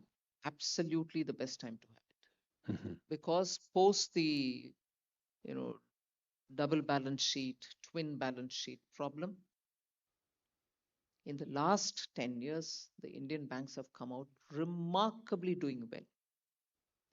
Any indicator, NIM, or the provisioning, or the profit, or the professional running, coverage, credit, you look at each one of them, Indian banks, each one of them have stood out. Every one of them has done well. Of course, it pleases to know that in the last year, public sector banks have performed slightly better than the private sector banks. That's not to wish them not so well, but only the public sector banks. But public sector banks immediately bring in our minds saying, all right, they'll perform, they'll do. But you don't see them doing very well. Sometimes even beating the private sector, who are known for their efficiencies. So I'm elaborating like this only to say there cannot be a better time than this to talk about what next for the Indian banks. Especially if you're looking at 2047, wanting to become developed, are our banks in a position to fund all that? Are our banks in a position to keep the economy in an even keel? No shortage of funds, no deposit shortage, no serving some section, forgetting another section. Is everybody getting banking facility? So from a position of strength, we're asking a committee to look at all this with that deadline of 2047. Tell us what we need to do about the banking. So it will be, quite a brief would be quite ambitious, I would say. I want the outcome to be ambitious. Outcome to be ambitious, okay. Ma'am, from last year, as part of your budget transparency exercise, you started introducing a new statement from last budget, which tells you where the money is lying unused. Now, this year's budget gives you a figure of around 50 schemes where about 70,000 crore money is still blocked as on December end 2025, which is not being used and the states are not using it. Probably this is also reflecting in the way many of the schemes are not being able to use the money that has been allocated to them. Now, there is clearly an absorptive capacity issue there. I would like you to tell this audience that is it the state level capacity issue, or is it also, I mean, what is really and what needs to be done to fix it? Does it require a state center kind of a different kind of a council, some collaborative exercise by which states come on board and spend that money instead of keeping it in the SNA account? How do you see this problem of expenditure being provided in the budget but is not being used? How do you see that? I can answer it with something else which is happening, which I've been closely Sure. monitoring. You know that we've given this special assistance to states for capital investment, Yes. which is a 50-year money given, interest-free, given as loan, but 50 years later, it can only be a grant. And in that, about 50% goes untied. Another 50% are tied to various types of reforms. Reforms, which yeah. States will undertake. Many of them undertake reforms and take this money also because it's good money for them to keep building assets. But in some reform related steps, not even one taker, or in some, a few takers. In some others, everybody is in. So it depends on the way in which the parties ruling in the states are able to project that as a reform which will not hurt anybody, it will not mean differently and all that. So the political narrative for taking up a reform determines whether they want this money or not. So similarly, some of the schemes, if they don't think they get a political mileage out of it, they don't want that money.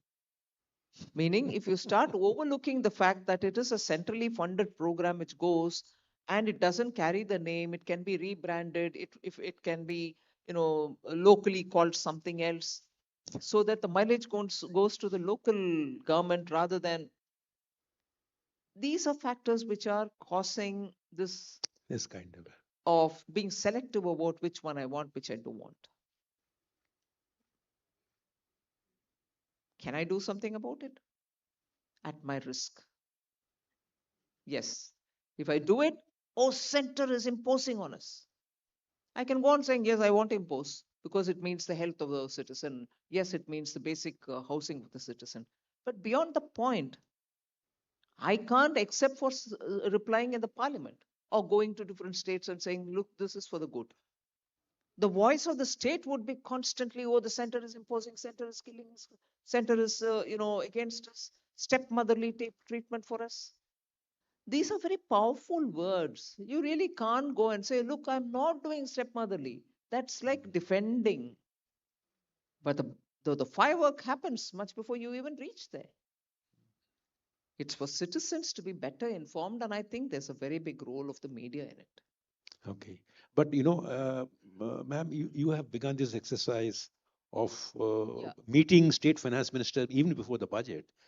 So, I mean, is it not possible to have a kind of a more structured arrangement in consultation with the states? In fact, I must say the consultation before budget with the finance minister is so useful, so meaningful, so to the point.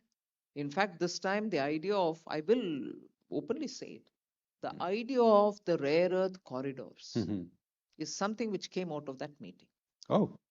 And we sat and did a lot of intensive work because this time the finance minister's meeting prior to budget happened rather late in the day. Yeah.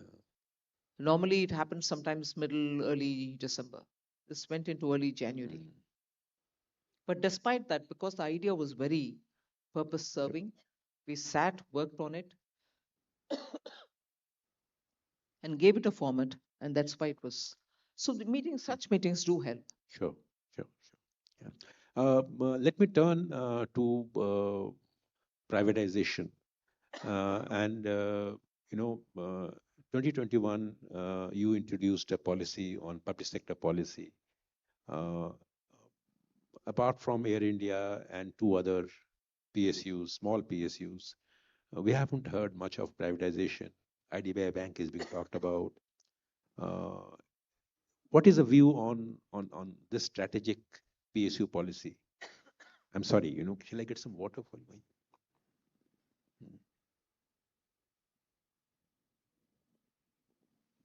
how do you see this PSU policy going forward? I know you have an ambitious target for next year, 80,000 crore, and does one see some more action on the implementation of the PSU policy, which did say that non-strategic sector PSUs will either be closed down or will be privatized? So what is the context there, and how do you see it going forward? Lots has happened. Look at the way space sector is evolving. Yeah. With private participation. Look at the way atomic energy with small modular reactors and the necessary amendments done to the law has opened up for the private participation. So that 21-22 announcement of public sector enterprises being present only in core sectors, but even in those core sectors, we will have private sector participation. No sector will be exclusively reserved for public sector. Have all paid adequate rewards, and they are moving even more with the robustness. So I've given you two examples, but there are more such. If there are about, let's say, in a scale of 10, about 8 things which are happening, the ninth, which is equally important, is the disinvestment. We focus on that and keep asking, nothing has moved there. But hang on, there are so many things which have already happened. Yes, this will also happen. I'm not saying it will not. But this depends on so many different things. Market situation, this is the best time to open up. Is it just going to be strategic divestment, or is it going to completely be sell-off? So they are happening. And with this said, I'll also say in government, time that it is of essence is only being realized now. Otherwise, everything consumes time. Everything consumes time for even to let go something which you've decided you let go. But after the decision, you don't let go. That's government for you.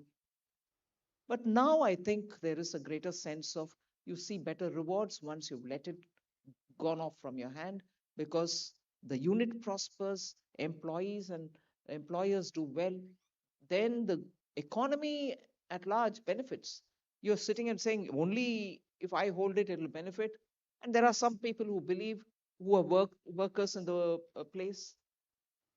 But that the larger economy benefits out of it is realized from the recent few which have been privatized or disinvested. So the approach remains broadly unchanged. Yes, if anything, even improved. Okay. Let me turn to the government's engagement with private industry. We have seen some improvement in the investment rate among the private sector, but very marginal. And the government is still, carrying the heavy load of the capex. Are you getting a sense that probably industry needs to be nudged, not just nudged, but also given some incentives to come out in the open and invest a little more to sustain the growth trajectory? I don't know. I want to hear from the industry as to what is it that they want. Okay. We brought down the corporate rate. Post that, of course, immediately after that was the COVID. It lasted till 23, even with an extension. But I want to understand, we are willing to do. And willing to do even after that in the parliament, willing to stand up and say it's for Indian industries that we're doing. Because the opposition is now becoming habituated to say, oh, you're doing it for only these two big brothers. I don't know how to define it.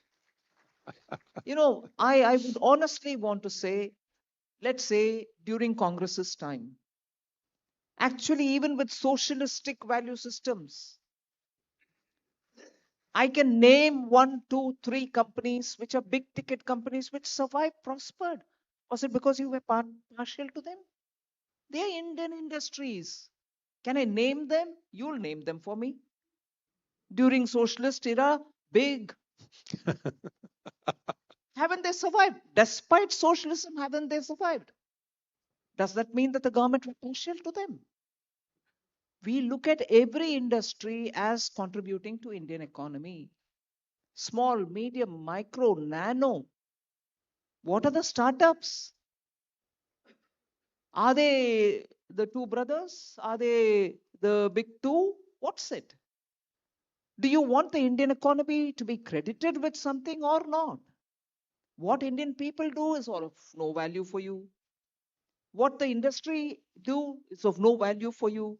You deride India continuously.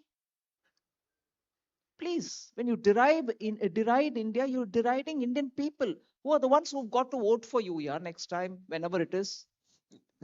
So constantly making a mockery of all that which is happening in India.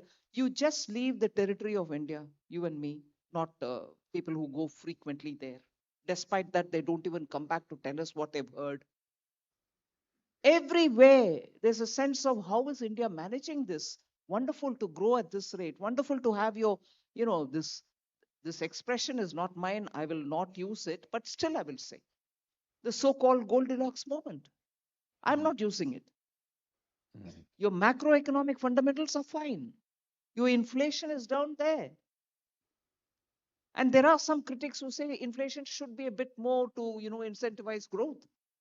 And despite all that, India can't do, Indians can't do, you only will do for two people, you will not do for the rest. Array, all the Swachhata toilets went for the two brothers. PM Awas Yojana went to the two brothers. Jan Dhan Yojana, vaccination freely for everybody, only for two brothers.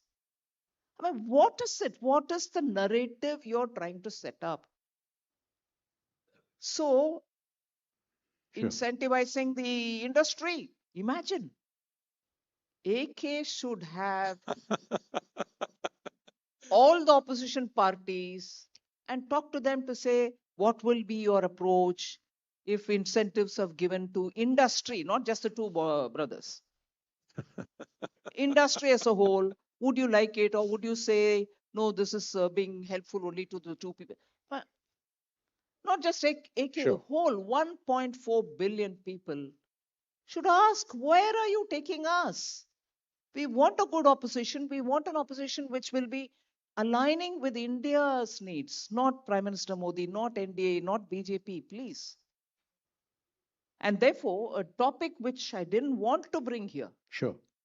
Because your question also doesn't require me to bring that here. Sure. I'm not the types who, and I think most of you would know that I, go around the bush. I say it so bluntly sometimes to my own peril.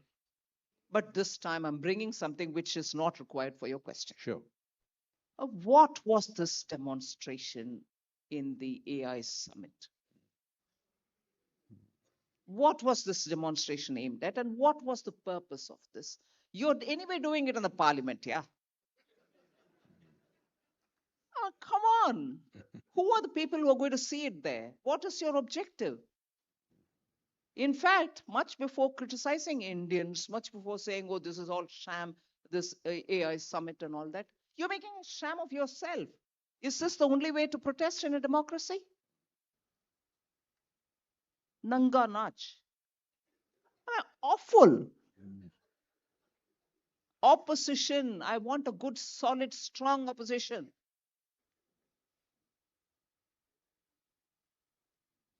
Question us on everything that we do. But this is shaming Indians. And those set of Indians to whom you go and ask, vote next. Congress party, I'm sure there are 90% of people who know that this shamed them rather than the country. They should sit up and see what are the better ways of protesting against what they don't like in this country. This is actually pouring water on the efforts of so many people, young people who've come there to see what they can contribute in the AI field. What is it that they can derive from those global experts who have come there? And you're going about ripping your T-shirts there? Congress party should regret this like the way they regret emergency. Forever. You're shaming Indians. You're shaming the Indian youth who want opportunities, who want the world to come to India, who want them to open up different opportunities with which they can contribute. And you're going and doing this there? If any comparison will have to be made for the gravity of this nonsense, it is emergency. They can never get out of that. They shall never get out of this. The country will keep reminding them about this shaming exercise. Thank you. I think it's a very strong message, not just to industry, but also to the opposition parties here. I've got messages that I need to wind it up. You have to attend another meeting. But I have to ask this one question before I can ask maybe one or two questions from the audience. Yeah, I can see time's up there. Yeah, time's up there. Yeah. So, my one question is, I have done some calculation, ma'am, which is that on July 12th this year, which is less than 5 months from today, you will become the longest serving finance minister of this country. I've not done any count. I have done that count. Okay. So my question to you is that if in brief, tell this audience how do you look back your journey? 8 years, 41 days. I've not counted it. It doesn't sink yet in me. But if that's the case, I've done the calculation. You will be surpassing Mr. Chidambaram.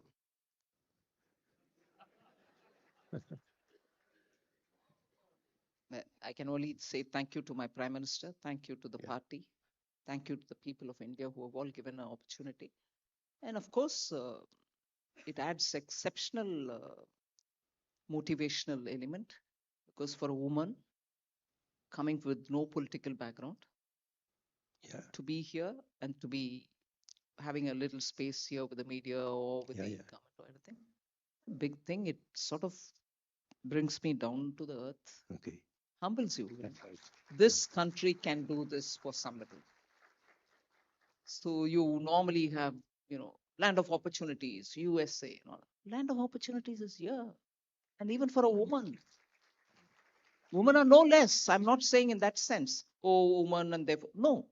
Woman or man, this is the place. So much is happening here. And I'm happy to be a part of that. Thank you. Thank you for this gracious reply. 2 questions only. Just please make it brief. The ma'am has to go. So, yeah.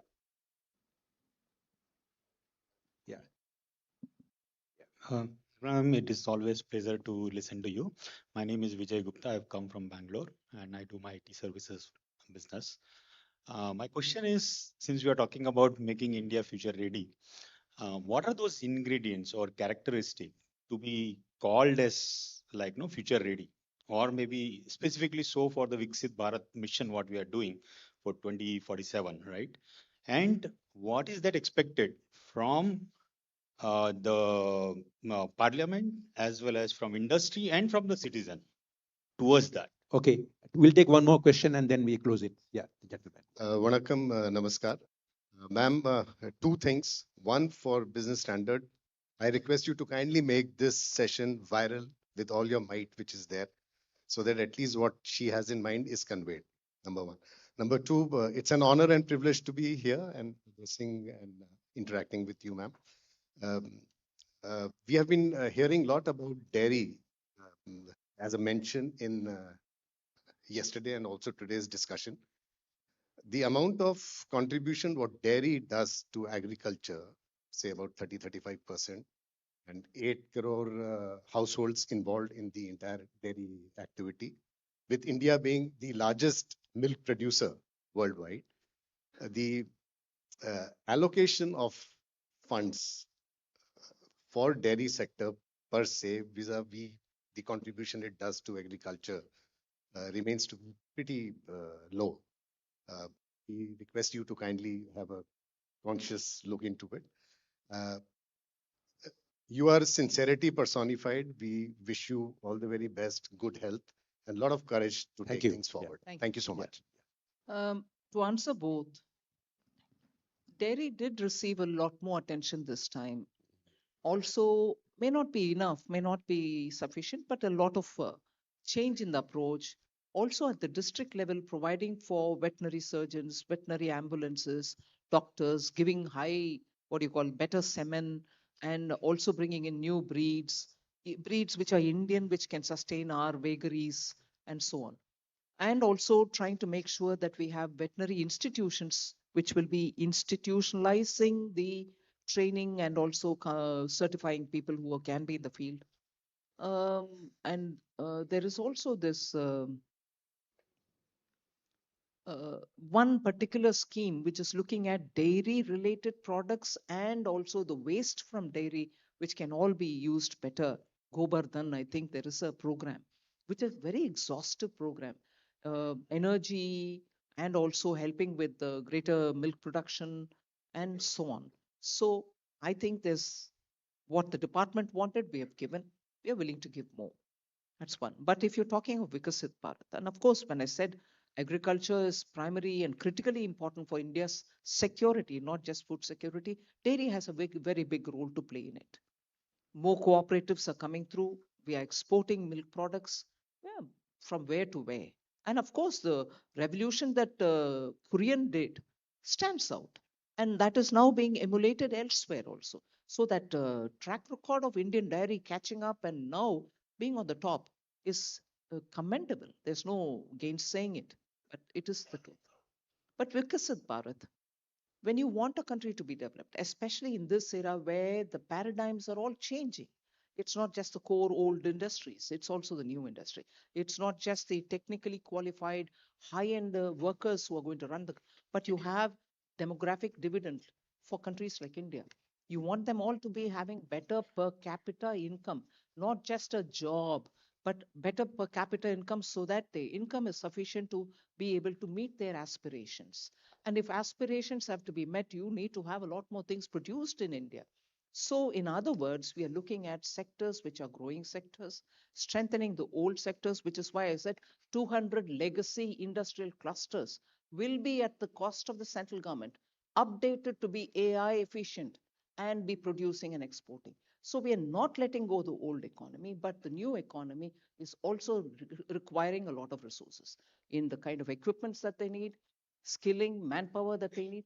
So the what is it that you want from India? The question that you asked. This is exactly which is now going on from the government side. I want this to filter down to the lowest possible level, and that's so no Indian is left without access to opportunity, whoever be they. And therefore, if opportunity is got to be accessible, he should be adequately ready for the business, for the job, for the entrepreneurship. Skill him, give him the access. And therefore, the banks, therefore, the government departments minimize regulations. Thank you very much, ma'am. I think this session has come to an end. You have been very kind and generous, staying longer than you actually we had requested. I will hand you back to Ruchika, Thank the you. person who did that piece on you in the sari budget edition. Thank you so much, ma'am. Thank you, AKB. May I please ask for the memento to be presented to ma'am? It's a piece of tribal art. It's called the Dokra art. A big round of applause. From uncertainty to hopes for a good monsoon, the BTA is getting done. And while ma'am highlighted, we want to remove the tariff wall, but also safeguard the domestic interests at the same time. Ma'am has talked about comparisons with China. Even we went back to some of the important features of the budget. It was interesting to note that the suggestions for the rare earth corridor was something that came out of the discussions with the state finance ministers as part of pre-budget consultations. May I please request the members of the audience to remain seated because we are going to begin with our next panel discussion. It is on a very pertinent topic that is related to food. We keep talking about climate change. We keep talking about supply chains, global supply chains realigning, especially in the current climate of global uncertainty, countries looking inwards more and more. And as we are achieving scale and the diverse agroclimate zones and a vast farmer base that India has, we are very uniquely positioned to expand from food security to food leadership. The question we are going to be discussing in our next panel discussion is, can India be the world's food factory? Can India move up the value chain, boost productivity, build competitive agriculture exports to truly become world's food factory? The question now so much is not just agriculture, but it is becoming a strategic question for all of us. Ladies and gentlemen, may I please request you to take your seats? We will be beginning with the panel discussion in just 2 minutes. For those interested in startups, there's a parallel session that is going on downstairs on can startups catalyze the next green revolution? And that panel has Adarsh Srivastav, co-founder The Heart, Anand Chandra, co-founder and executive director Arya.ag, and Amit Agarwal, CEO of Agri Bazaar. And here we will have a very, very stellar panel. We can't get any better voices than this for the discussion on whether India can become the world's food factory. May I please request the members of the audience to take their seats so we can begin with our panel discussion.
All those seated at the back, can you please move and fill up the rows in front?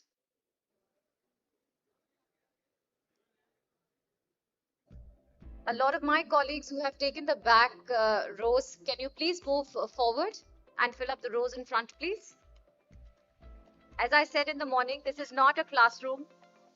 Nobody is going to ask you any questions. You're the ones who get to ask questions, but only if you sit in the front rows.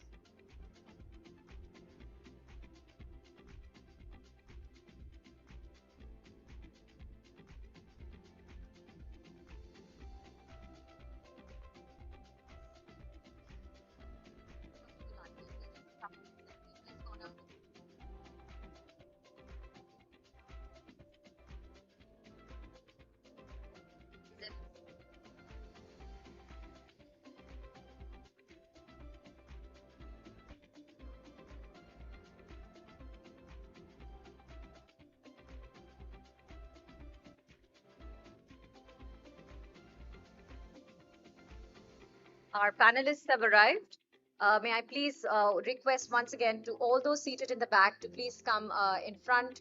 And if my voice is going outside, all the audience members who are outside to please come back into the Audi so we can begin with the panel discussion.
Ladies and gentlemen, we will dive right in and begin with our next panel discussion on Can India Be the World's Food Factory?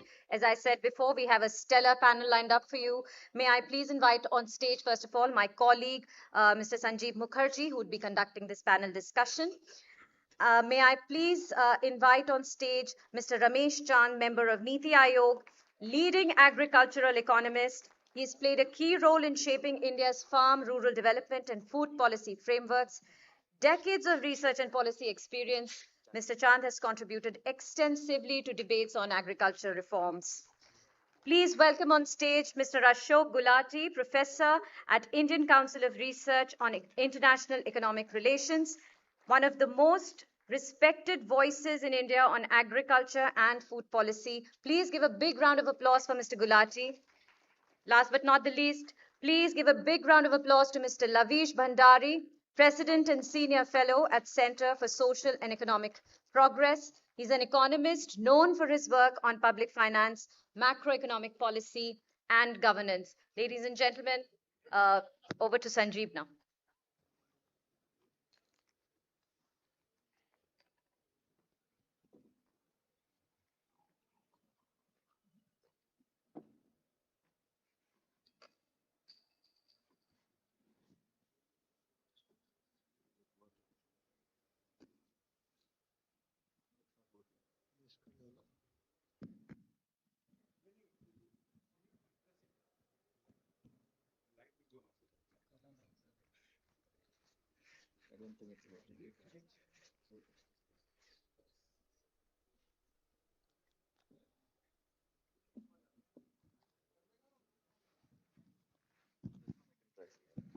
Yeah, so I can just share it. Thank you, Ruchika. Sorry. Thank you, Ruchika, and good morning, Dr. Chand, Dr. Gulati, Lavis, Mr. Bhandari, all of you.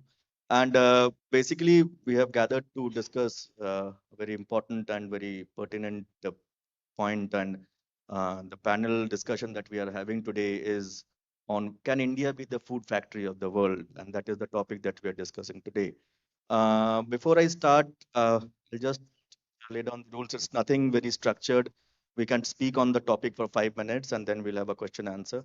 And given the topic is also somewhat important because given the fact that we are having a lot of trade deals here, there, and one pertinent question in all the trade deals is that whether Indian agriculture will get impacted or not. I was just talking to one of those exporters that a few days back, he was saying that one biggest benefit of this trade deal with US is with the walnut producers and value added processors of walnut. So they're very happy. Walnut gets around 100% duty from US. If it comes down to even 30%, it means there is a sharp reduction in walnut. US walnut perhaps has one of the meatiest kernels, and they can value added, process it, send it up outside. There'll be huge processing industry that they expect to grow because of this trade deal. So obviously, whether India can become the food factory of the world. So let's start with Dr. Chand first. Do we have the wherewithal, potential, and the challenges that Indian agriculture faces? And with every surmounting year, and I'll come back to each one of you separately on the topic, and then we can discuss it in detail.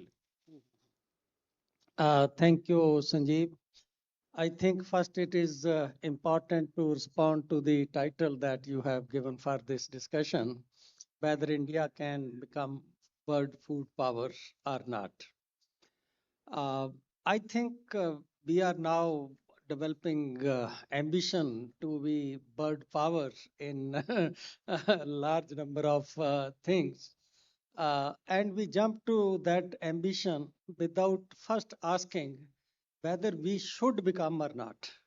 See, that is very, very important that we should become bird power in something only if it is beneficial for us, if it is desirable for us, if it is having serious consequences, but we still keep pursuing that kind of goal. So to my mind, that kind of becoming bird power title, etc., may be more damaging than the gain it will bring. I'm not saying that it is there in case of agriculture. For everything, we should first discuss desirability, consequences. Now coming to agriculture, again relating to what I am saying, desirability, I would say that rice is one sector in which we are already bird power. A few years back, we are uh, having almost 50% share of bird export of rice. Now I think it is about one third, Shokji, one third share of global rice exports. And with that, you can say that if your size share is so high, certainly you are bird power. But with this becoming bird power in rice, we have also become biggest exporter of water, virtual waters. 1 kg of rice that we send, it take with it around 3,000 liter of water. Some people say even 5,000 liter of water. So as a result, you know what is happening to water table in most of the states, which are intensively rice going states. So should we acquire this title of being bird power by making our own people water insecure in terms of basic necessities. So I think these kind of things are very, very important. Now coming to the question Sanjeev raised, what are the challenge in agriculture? I would say again, this is unconventional, that biggest challenge in agriculture is mindset of some people to always look at negativity in agriculture. One of the reasons why we are not able to promote our agriculture is this mindset which always brings negativity in agriculture, which completely overlook the positivity in agriculture. If you look at what are our achievement in agriculture last 10 years, I have written a paper on it. I am not saying so because I am member of government think tank Niti Aayog. The growth rate of our agriculture is historically highest. 4.6% in last 10 years till 2024-25, not for 1 year, that is the average of 10 years, whatever way you measure it by fitting trend, by taking average, that is the kind of growth rate. And in agriculture, to have that kind of growth is not that easy. And we are now globally, if you look at the major countries with more than 1% share in global GDP of agriculture, we are the fastest growing. We have now beaten China, that is now number 2, and we are number 1.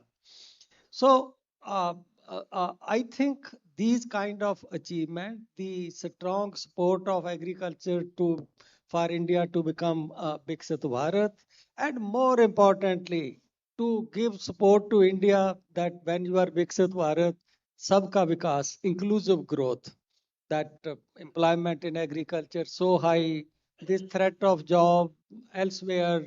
So some new kind of thinking how we can create a reasonable kind of better remunerated jobs around agriculture, if not in agriculture. So it is doing, to my mind, it is doing this great job. The challenge, if I have to highlight one challenge, that this growth rate of 4.5% for 10 years, in some of the state it is as high as 7%.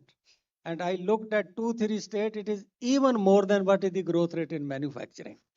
So coming to the challenge to my mind is that this growth is not uniform across segments of agriculture and across states. Still, we have 3-4 states. In one state, it is even negative. In another 3 states, it is less than 1.5%. So, and within agriculture, if you look at different segment, again, you may be surprised that among 5 segments of agriculture, field crop, which includes cereal, pulses, oilseed, cotton, sugarcane, horticulture, livestock, fishery, the lowest growth rate is in field crop, which is cereal, pulses, and this oil seeds, and if you take away maize, then you find that the growth rate further come down to 1.5%. And these are the crops which have MSP. These are the crops which benefit highest in terms of, I would say, subsidies and support that is being given by government.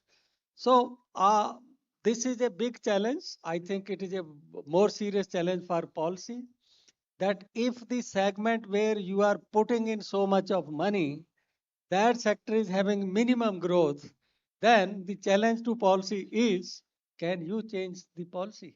This is really a serious thing. I, at my level, try to convey this message at the top level also, that you move from field crops to horticulture, the growth rate doubles. You move to livestock, the growth rate triples. You go to fishery, the growth rate becomes 5 times, Right. 4 times. So that is the, I think, kind of situation, that the challenge, in some sense, it is a challenge that a common farmer is identified with production of cereal pulses and oil seeds. And area under these crops is nearly 90 to 92%. So if those farmers who are growing field crops are not putting some area under horticulture, are not keeping livestock, then they are likely to suffer. That is a big, I would say, challenge for India, and it is based on that we are now starting this Prime Minister Dhan Dhanya Yojana, 100 aspirational agriculture district, just to see that they are below the average, how they can be taken up the average. But I would say that now there are opportunities for every segment and every state to grow. So we should look at it, that why the growth rate in some state or in some segment is so low. Right. Dr. Gulati, you have written extensively on the trade deals and their impact on their impact on agriculture. In light of that, if our topic is, are we capable of making best use of these trade deals? Our agriculture is capable enough of making best use of these trade deals, or we are too challenge prone and too different from other countries who have made best use of bilateral deals in their agriculture? The two biggest trade deals on the table, one we have already signed, the other hopefully will be signing soon. EU and US, the mother and father of all trade deals. Think about our biggest agriculture export to these. We are net exporter to both in agriculture, and it is shrimps, both sides. And shrimps require very stringent SPS standards, sanitary and phytosanitary standards, food safety. And we have succeeded doing that. Dr. Ramesh already talked about rice. Out of a global trade of 61 million tons, 20 million tons were by India in 24-25, so 1/3. But a few facts I want to bring on the table on your previous question before getting into details of this trade deal. The two biggest economies, US and China, and we aspire to be the third biggest. Yes. US is a net importer of agriculture. Let me repeat, US is a net importer of agriculture to the tune of $59 billion. China is a net importer of agriculture more than $100 billion. India is a net exporter of agriculture. Our exports are $52 billion, imports are $37 billion, so you have about 16 billion dollars. Whether we will remain a net exporter, that's your question. Can we feed the world? Can we contribute to global food security? That depends upon if we go as business as usual, what we are doing, and we keep on doing the same thing. We have achieved food security, which is our first primary duty. But nutritional security, we are at least 10 to 15 years or maybe even 20 years away. 35% of our children below the age of 5 are stunted, undernourishment. So their incomes have to improve, food quality has to increase. But more than that, what is happening is that the food that we are consuming, which is still cereal-based diet for the masses, wheat and rice, they have become deficient in nutrition because our soils have become deficient in nutrition. So this deficiency of nutrition in the food is leading to stunting, leading to many other problems. So the same, let's say, orange that you used to take in 1950s or same wheat that you used to take in 60s and 70s is not giving you the same nutrition which the current wheat is.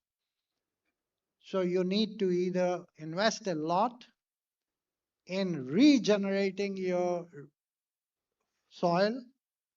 Water table is depleting in Punjab, Haryana belt by 1.5 feet a year. Water quality contamination is taking place at a massive scale. Air is getting polluted. We know about that. Biodiversity is being lost. So business as usual has given us food security, not nutritional security, but it has damaged the planet's basic resource endowment. And unless we go for regenerative agriculture and change our policies, change our products, change our practices, we will not be able to even meet our own needs. And don't talk about that. But there is an opportunity, and that's where I want to give one more example. China, although it's the biggest net importer of agriculture, arable area of China is about 129 million hectares. Our arable area, permanent crops plus, is 159 million hectares or so. Still, they produce double the agriculture GDP than India. And even after doing that, they are importing soybean, like 110 million tons of soybean they are importing every year, because their diets are meat-based and that requires a lot of feed to come in. And they have shifted from low-value crops, let the low-value crops come in as imports and export high-value crops. So I think the future that we have to do, we have to look at precision agriculture. You can double the productivity. We have to do major reforms on fertilizer sector. That's a major issue, because the amount of resources that are going in last year, 25-26, the revised estimate is 1,86,000 crores going into fertilizer subsidy. It's not giving. FM was saying, we know, farmer may need 2 bags, taking 4 bags, and through AgriStack, hopefully we'll be able to fix that, or it is going somewhere else. I think that's a major area of reform. If we can save some money out of that and put it in agriculture R&D. Our agriculture R&D budget is less than 10,000 crores for ICAR, which is to take care of all the crops. One company called Bayer, that's $1.1 billion. One company called Bayer spends in 24-25 spent 2.6 billion euros on agriculture research. We are an economy in agriculture dole-driven. The fertilizer subsidy budget is bigger than the entire budget of Ministry of Agriculture, and fertilizer subsidy rests with another ministry that has to do nothing with the farmers. So to your last question, we can feed not only ourselves, but quite a few other countries. We can contribute to global security, food security, provided we improve our practices to do precision farming. Same water, same land, same fertilizers can give you much higher mileage I think we have to change the incentive structures. Incentive structures are perverse. Some of our policies are dated, and that requires a lot of effort to streamline the policies, and then the products will emerge. There are products available, and the practices of the farmers have to change for a more optimistic picture.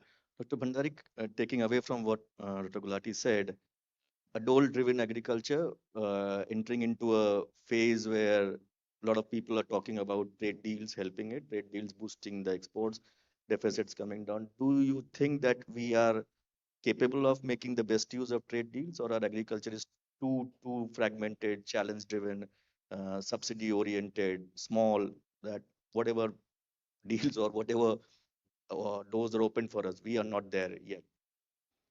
First, it really doesn't matter what I think.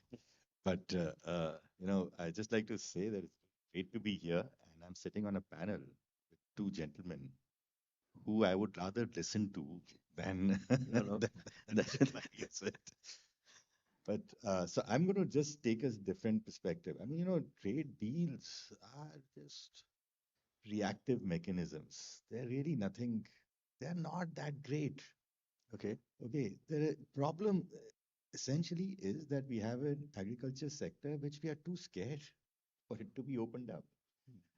We export so much, we import limited because we don't import, period. Right? But we are scared because we are small. We are very small. The argument is once you open, it will flood your farmers, it will kill your farmers. Reason of why we are scared, I wouldn't be able to give you here. But the point is that our agriculture sector, large parts of it, is really not competitive. Okay. Or at least we believe it is not competitive. It may be. We don't know. We haven't even tried it out. Okay. Because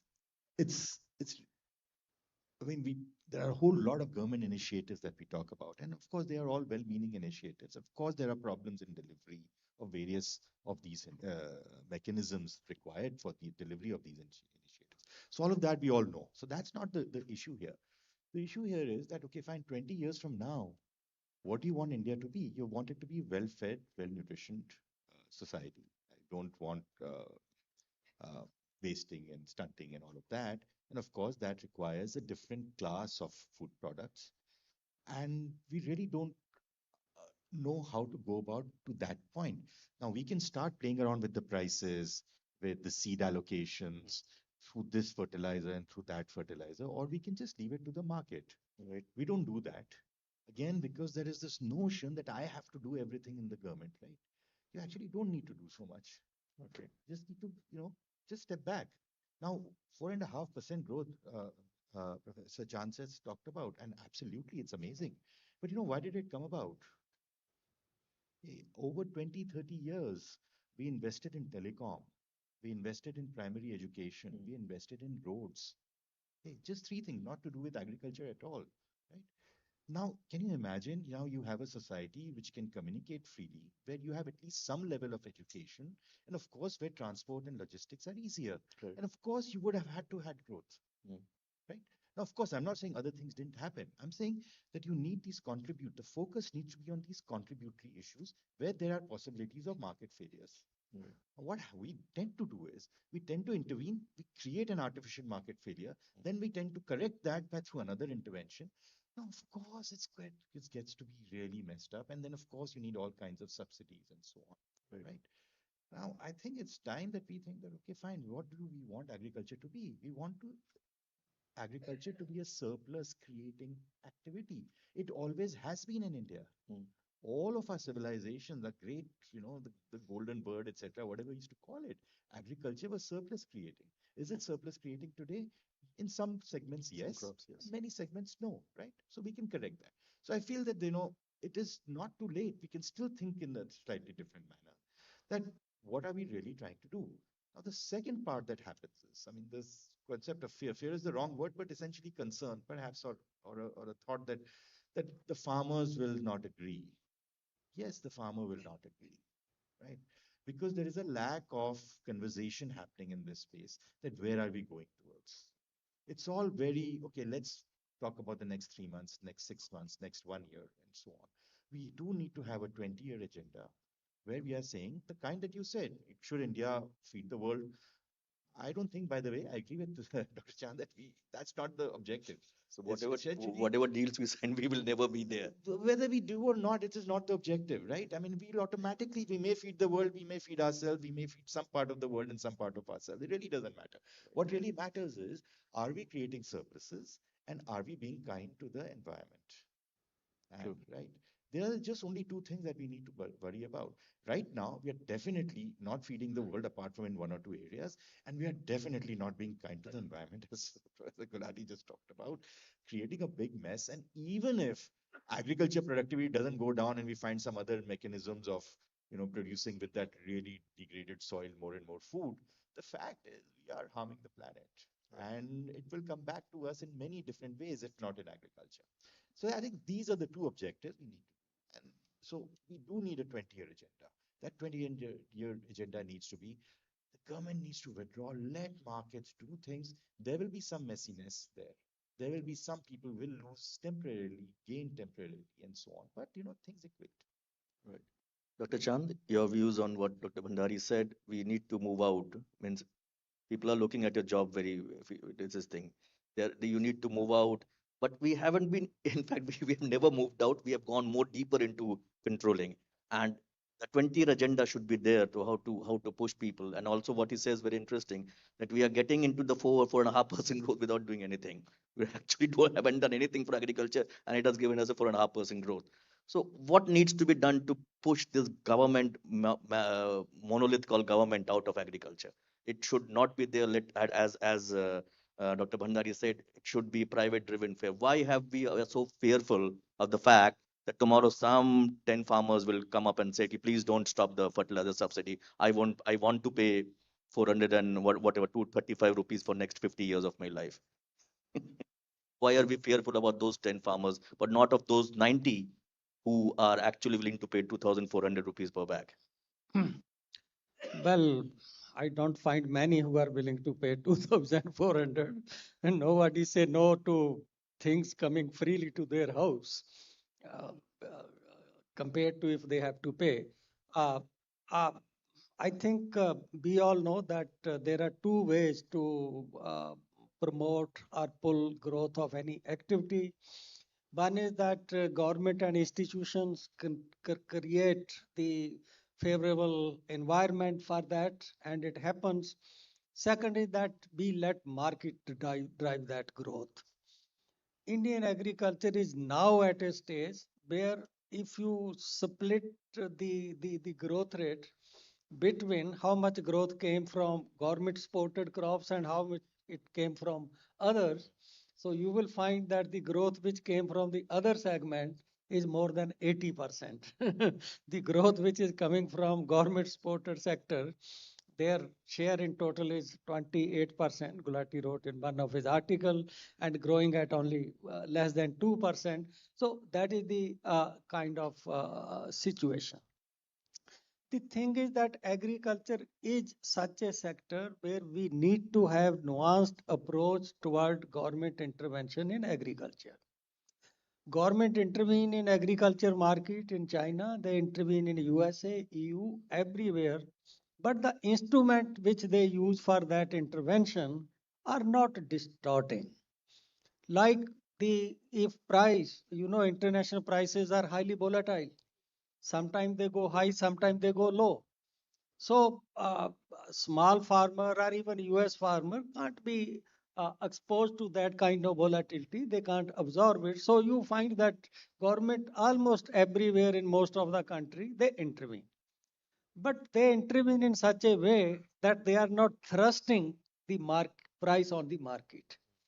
Like there is a complex rate in USA, bank rate or whatever, but it boils down to that you are paying a sort of deficiency payment, that if you expect that long run price of wheat should be $250 and actually it is $200, then government compensates fully or partly for that gap that farmer got 200, whereas if prices were on trend they should have got $250. One is that government still keep giving MSP output price support to maintain stability, to de-risk farmer from market risk and shocks, but don't give it through procurement. If you give it through procurement, then right now MSP of some of our crops is higher than what is international price. So if that is the case, you have surplus, but you can't export it. This is what we faced in case of rice, that we purchased rice at some paddy at some MSP. The economic cost turns out to be 4,300 for ordinary variety purchased by FCI, and international price is 3,300 or something like that. So as a result, you can't sell it. Yes. So what you do, you have to find that we have some mechanism. So instead of procuring it, if we pay to farmer through mechanism of deficiency price payments, it has its own kind of limitation that gaming, etc., should be checked. But I think ultimately that is the way to go forward. For the second segment where market can play, I think the reforms, it is possible that some of the clauses, language of reforms was not acceptable to farmers, particularly the clause that if you have any dispute in the mandi, you can't go to court. Okay, it will be resolved by SDM. That was done with right intention that farmers should not get stuck in the legal process, and a private firm is always stronger than farmer in fighting legal battle. But they took it other way, that you are robbing us of the right to go to court. So those kind of things I think were thorny issues in the reforms. So Ministry of Agriculture, realizing it, has written to all these states that we are again suggesting you that you can use these things as a model, but please go ahead with the reform. And wherever you find that some reform is happening in the states, big dividend is realized. As I said, growth rate of agriculture, even if you remove shrimp, in case of Andhra Pradesh, you just find it the second highest in the country after Madhya Pradesh, because private sector entering into horticulture. So AP emerged as the largest horticulture producer state of the state, not only largest fish producing states. So 1/5 of fruit of this country is produced by that state alone. So I think we need to follow these kind of paths. But what has where we have reached now is that market reforms not happening at most of the places, and the government intervention, the old mechanism of ensuring MSP through procurement is going on. If we change these two, you will just find that wonder will start happening in case of agriculture. Dr. Gulati, coming to you, you have come out with some very interesting papers last few weeks, last few months. Obviously, as Dr. Ramesh Chand was pointing out, that we are interventions, government intervention, instead of going down, it is going up in most of the cases. In the last, we have seen in so many years. How are we fearful of doing any bold reforms? I was just reading your piece on urea and other things. We're talking about rationalizing the sale of urea, but we are not talking the bold decision of increasing the price of urea. Why are we worried? Until unless you do a big decision like let 10 rupees increase, 15 rupees was the economic survey suggested. Why even that minor thing is we are fearful of, and then we expect our farmers to be standing on their own. Well, the political economy has moved in the direction of free food, and then almost free 85%, 90% subsidy on urea. And you know it, for the last 10 years, the price of that bag is not gone. only from 50 kg to 45 kg. That's the only reform that has been done. But all said and done, I think the overall resources that are going to agriculture in India are not less, but they are not going in the right way. As Madam Finance Minister herself was saying, that part of the urea is being diverted. So they know there is a problem. How much is being diverted, whether it is 10%, 20%, 15%? We have tried to do some indirect exercises and we came up with a figure of 22%. 22% of urea is not even going to agriculture. It is going to plywood industry, glass industry, and even all the way to the neighboring countries.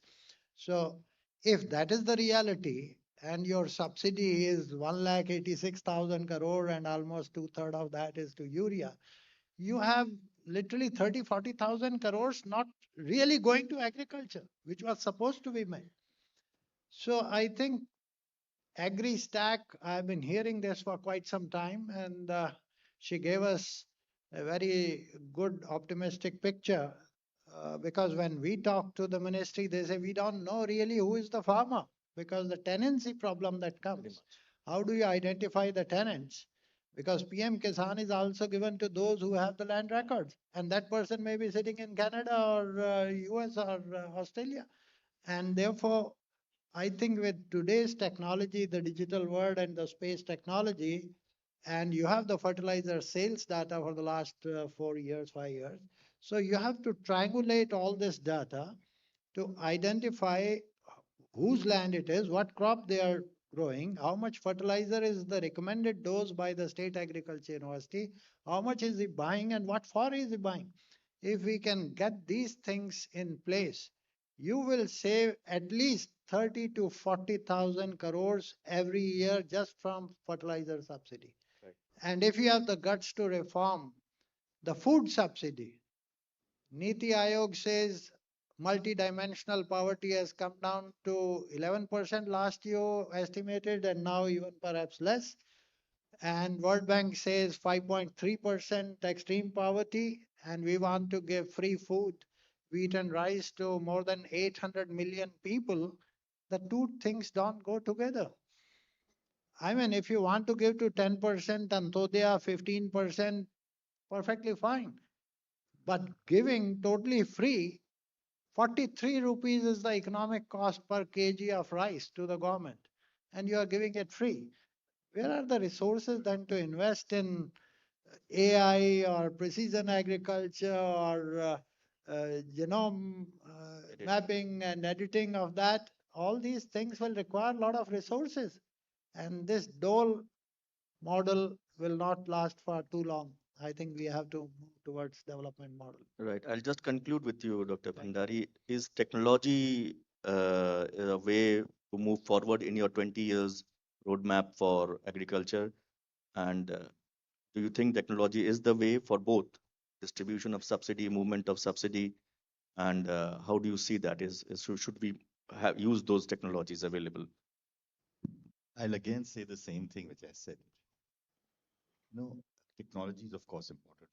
It's this thing. But the government should not bother about it.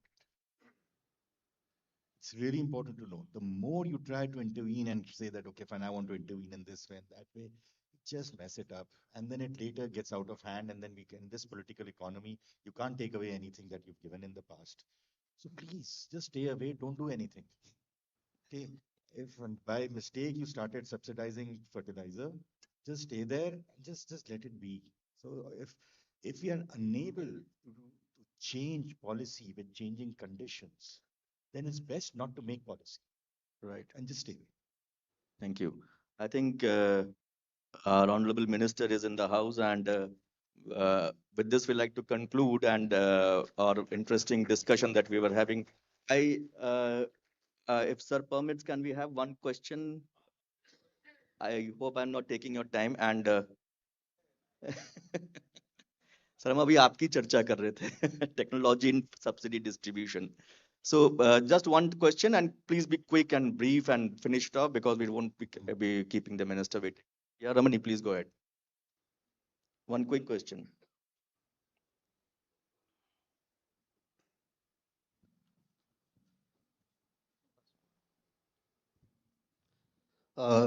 Sir, I'm Ramani Ranjan Mahapatra from Business Standard. Last month, the Union Finance Expenditure Secretary wrote to the Kerala Chief Secretary calling for discontinuation of the bonus given on paddy over and above the MSP. Sir, how challenging is it for the center and others to dissuade states from announcing bonuses for paddy and over and above the MS? And second question is the government doing enough to bring in private investments in agriculture? Thank you. So I think both of them are, Madam Chandji and Dr. Gulati, you can answer. So, You see, government can be effective in persuading states not to give a bonus over and above the margin which is already provided to farmer by giving MSP, which is 50% more than cost of production and value of family labor. So, and we are as a country having already about 25% rice, which is surplus. So if you tilt prices in favor of one crop, say leaving other crop in Kerala and encouraging more area under rice, then this question comes that what we do with it. And if you have given MSP, procured it at MSP, you can't even export it because you can give whatever price for your own food security, but you can't export it. There are restrictions on those kind. So that's why that center tried to persuade the states not to disturb this balance of crop production by too much distortion in prices. Center can be effective when procurement done by state come to central pool. Most of the procurement that is done even by the state, DCP states, it comes to the center pays for it and take it. So to that extent, I would say that center is influential. It can just persuade states not to do it. Otherwise, it will add to their own cost that they have to include it in their fiscal kind of cost. and on private intervention in agriculture, Dr. Gulati, one. Well, much of the investment that is taking place in agriculture is by the private sector, by the farmers themselves. Farmers need incentives to invest more in that. Now, the incentive structures at present are highly skewed in favor of water intensive and fertilizer intensive crops, namely three crops: sugarcane, rice, and wheat. Wheat doesn't take that much water, but at least fertilizer consumption is very high. And this is because of the subsidy and freebie in the fertilizer segment as well as the power sector, which gives free power, free water. The profitability in rice cultivation compared to other major field crops becomes highly skewed in favor of rice.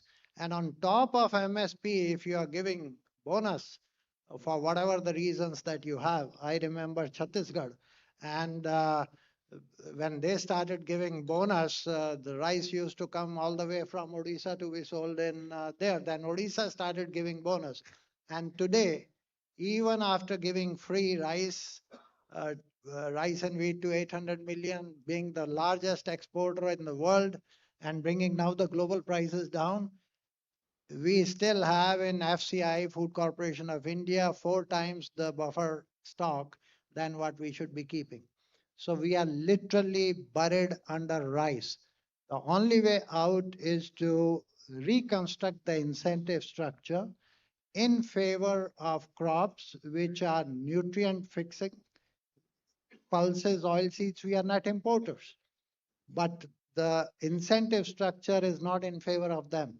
If you give on per hectare basis directly, anybody switching from paddy to pulses, because they don't use that water, they don't use that fertilizer, they are nitrogen fixing. So all that benefit should go to the pulses growers. Within 2 years, 3 years, you will have self-sufficiency. So it's all a matter of incentives. And we have messed up the incentive. These incentives were right when we were short of wheat and rice. Today we are buried under it. I think high time the policymakers need to understand and change that. Right. We are buried under wheat and rice, and one man who can rescue from that burial is our Minister of Food, Mr. Joshi. We like to welcome and thank all our panelists here, Dr. Ramesh Chand, Dr. Gulati, Dr. Bhandari. Thank you for joining for this. Thank you, panelists. May I please request for the mementos to be presented to our esteemed panelists. Thank you, Mr. Chand, Mr. Gulati, and Mr. Bhandari for that wonderful discussion. Very important points. Of course, there are enough resources that are going into agriculture, but probably not in the right direction. And as Mr. Gulati concluded, that the incentive structure probably needs reconstruction. And the points made about reforms needed in the fertilizer sector, more push to agriculture research and development is needed. The point on private participation in agriculture sector was also very well made by Mr. Lavish Bhandari. And to that, Mr. Chand's point that government intervention has to have a nuanced approach as far as agriculture sector is concerned. All in all, a very, very insightful discussion. Please give them a big round of applause. And also, I extend a very warm welcome to our next guest, Mr. Prahlad Joshi, Union Minister of New and Renewable Energy and Consumer Affairs, Food and Public Distribution. This will make a very nice transition from discussing whether India can be the world's food factory to discussion with our Minister, Mr. Joshi. The topic would be Net Zero in Viksit Bharat context. Is India energy ready for the 2070 target? As the stage is being set and the pictures still being taken with Mr. Joshi already, I'd like to invite on stage Business Standard editor Mr. Shailesh Dobhal to welcome Mr. Joshi.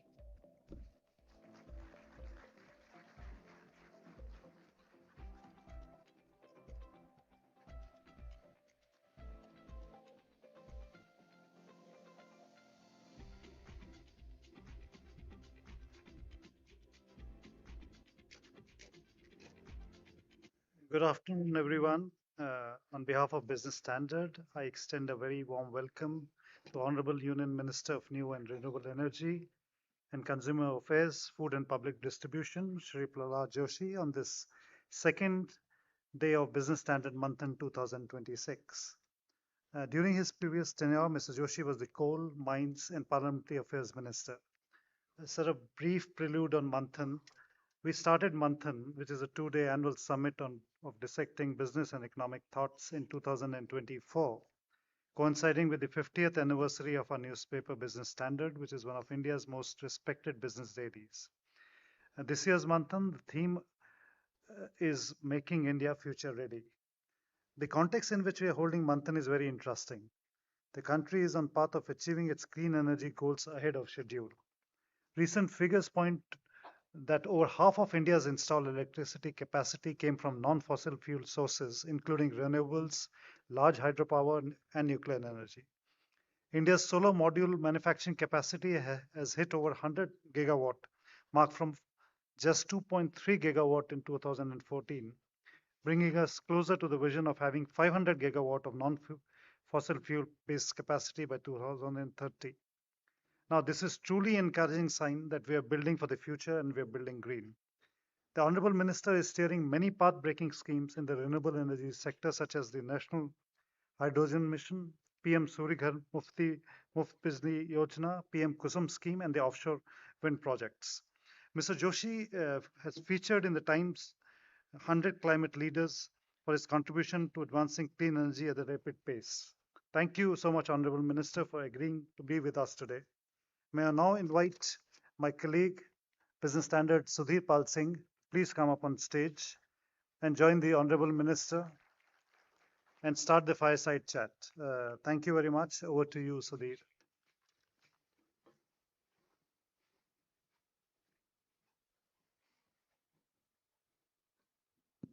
Yeah, thank you.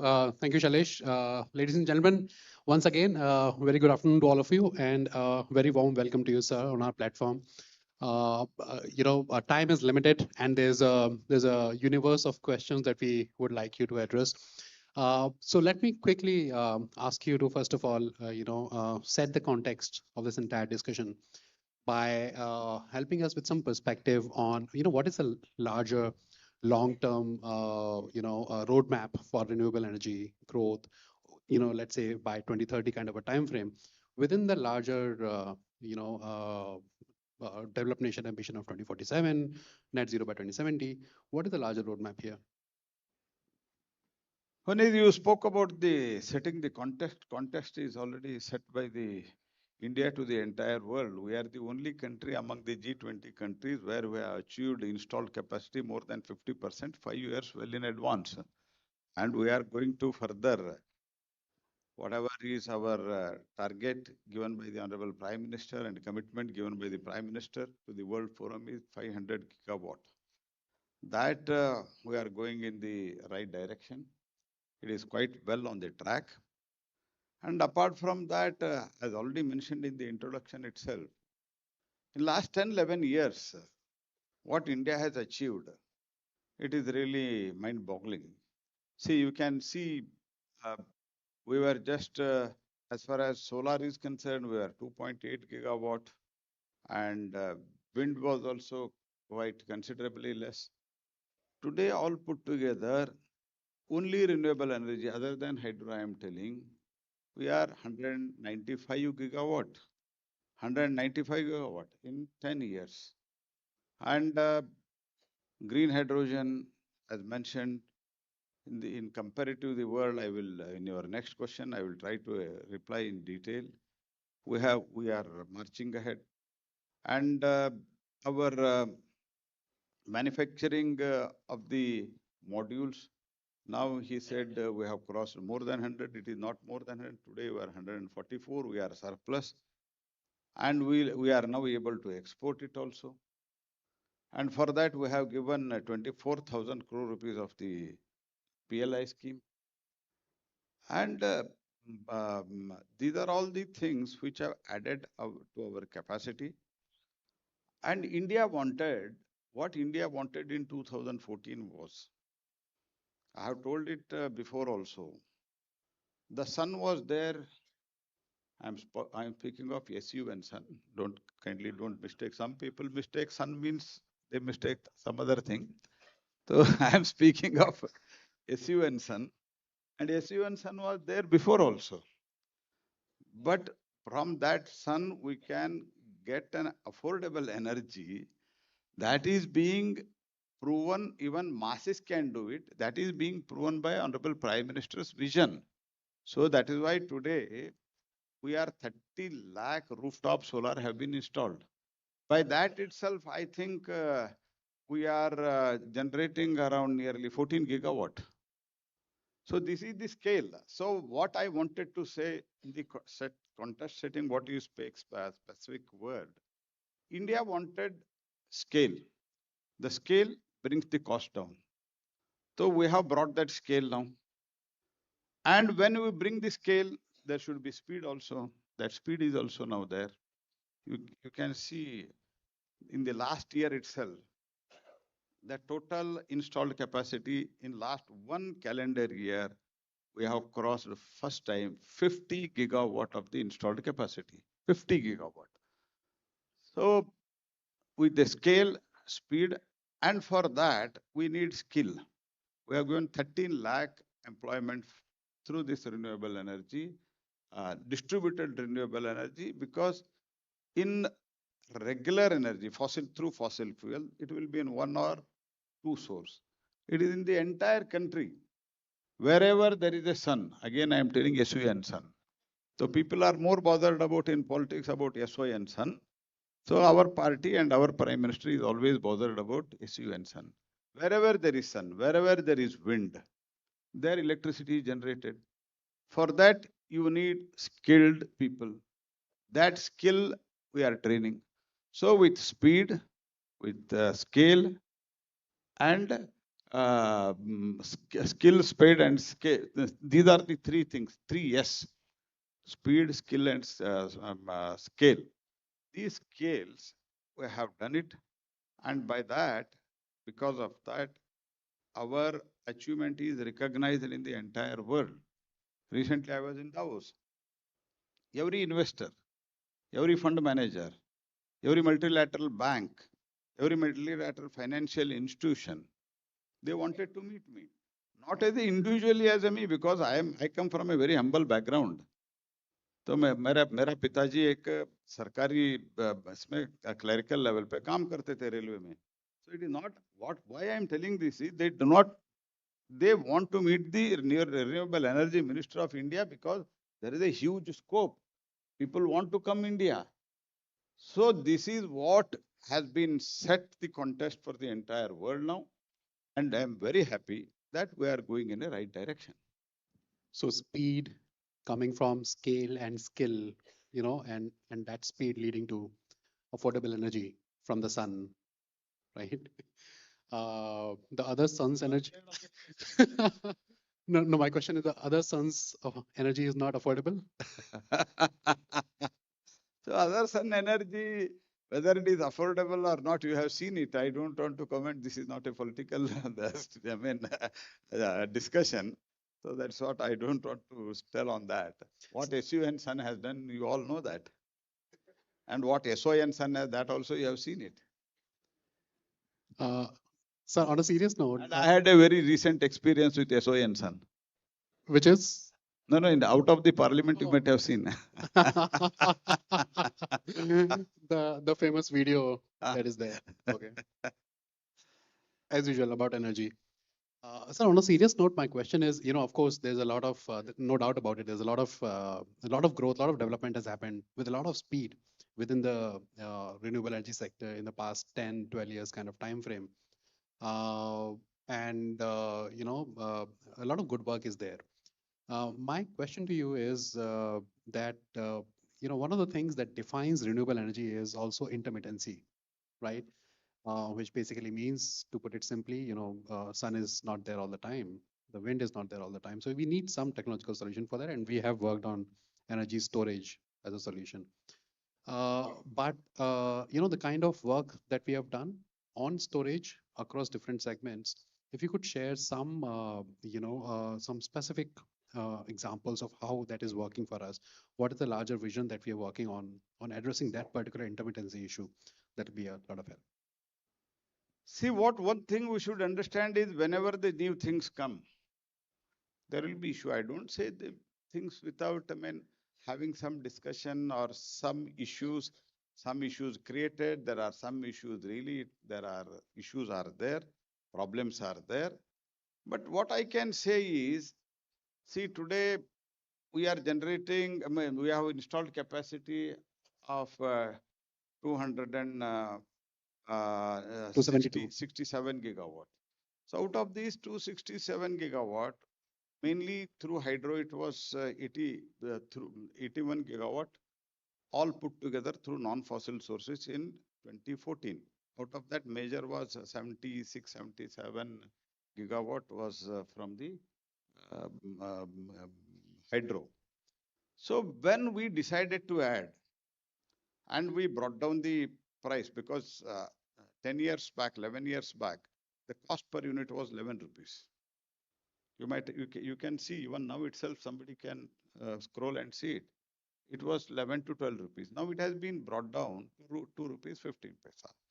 Yes, when we do it in a large scale, problems do happen. What is that? The sun will not be there all the day. Wind will not blow all the day, 365 days. So the question is how to stabilize it, the intermittency. So that question, what we are doing now is, one is, as you rightly quoted, this is about the energy storage, hybrid, that is wind and solar. And we are also coming up, which is considered as the clean energy, small modules, nuclear power. Of course, it is not my department. Still, we are adding to that. And apart from that, the bids, what we are calling now, either it is FDRE, that is firm and dispatchable renewable energy, otherwise round the clock. So even round the clock, what we have floated the bid. Now we have told all the agencies, REIs, that you should go for the now standalone solar, that is called vanilla solar. Those vanilla solar tender should not be much promoted. So you should call with wind, we should call, it should include storage, pump storage, hydro with pump storage, And apart from that, around the clock, how you can supply, quote on that. This is the bid SECI is calling now. And SECI is floating now. And out of that also it is 4 rupees, 4 rupees 50 paisa. The prices have discovered 4 rupees, 4 rupees 50 paisa. So what is the one is I have always told, I have told in the I had the highest number of interactions, the live interaction in the house, panel discussion. In that also I have said, one is this is affordable. And now we are in the process of making it more reliable. I don't say it is not reliable, more reliable and more dependable. So for that, this round the clock FDRE, this tender we are floating. Along with that, now India is supporting the private sector with some viability gap funding. Now we have floated the bid. We are very shortly coming with the 43 gigawatt per hour storage capacity. We are floating the bid. And the plan is, as we are planning 500 gigawatt up to 2030, at the same time, we are planning 411 gigawatt per hour storage also in the country. For that, we are supporting, government is supporting with all these things. The point which I am making, one is emission, safeguarding the earth. These are all okay. That is a very, because the COP26, what Prime Minister has given the commitment.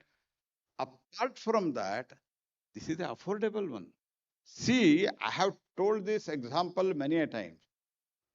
When I was a activist, I mean student leader, so and this state government used to raise the electricity price.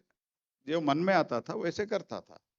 बाद में when I became the student leader, when I was studying law at that time, this regulator system had already come up. We used to go and hesitate before them, not to allow the state government. लड़ाई कितने के लिए होता था? 3 पैसा, 4 पैसा. But here, FDRE is coming round the clock. When SECI floats the bid, it is coming 4 rupees, 50 paisa. Whereas the new fossil fuel, it comes to 7 rupees to 8 rupees. This has been agreed by the Power Ministry also in the Parliament reply. So this cost also. So manufacturing capacity, India to become the third largest economy. And when we become the third largest, we have to fight with these two big giants. At that time, our affordability should be good. One of the important affordability is our power, not political power.